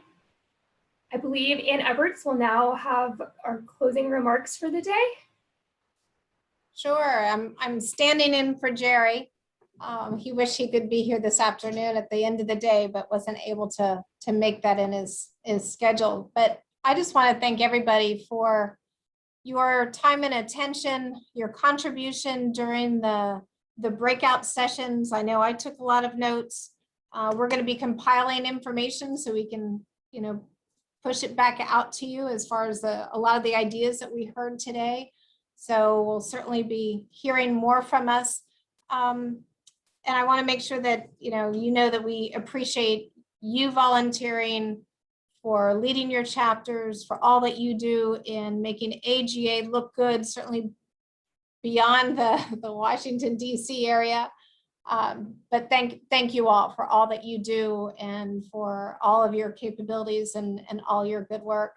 I do want to reach back to Megan. Do we want to tell folks when they'll get, the process for filling in the CPEs? Do you want to refresh everybody's memory on that real quick before we let them go for a Friday afternoon? Yes, yep. So they will receive an email shortly after we end this session today. So probably around 5:30, they'll receive an email. They'll just need to input the letters into the survey. And then they should receive their CPEs within about 2 weeks. Okay, perfect. So thank you all very much. Again, appreciate sorry to all you all interrupt. do. Go ahead. I was just wondering, how much time do we have once that email arrives to fill that information in? Do you know? For the CPE? Sure. Kia, do you have a suggestion on that? I believe we recommend. Yeah. Few days. So if you can submit your CPE letters by next week, Friday, the 14th, that will give, next week, Friday, the 14th, that will give Megan some time to download the data, audit it, and then upload it and then send the notification to you guys. Perfect. I didn't know if it had to immediately follow when I'm about to dart out to pick up kids from school. Oh, no, you do not. You have Good time. to know. Good to know. As you see, it Go takes a get your village kids, here to yeah. answer a good question. So thank you for It's asking. actually grandkids, but I don't want to have them sitting out there thinking I forgot them. Oh, Yep, totally understand. No, thank you all again very much, and have a great weekend, and we'll be talking with you, seeing you soon, I hope. Thank you. It's Thank good you to so see much. you all. Bye, everyone. Have a Take great care. weekend. Bye-bye. Bye-bye. Thank you. Hi, thank you. Bye, buddy. Take care.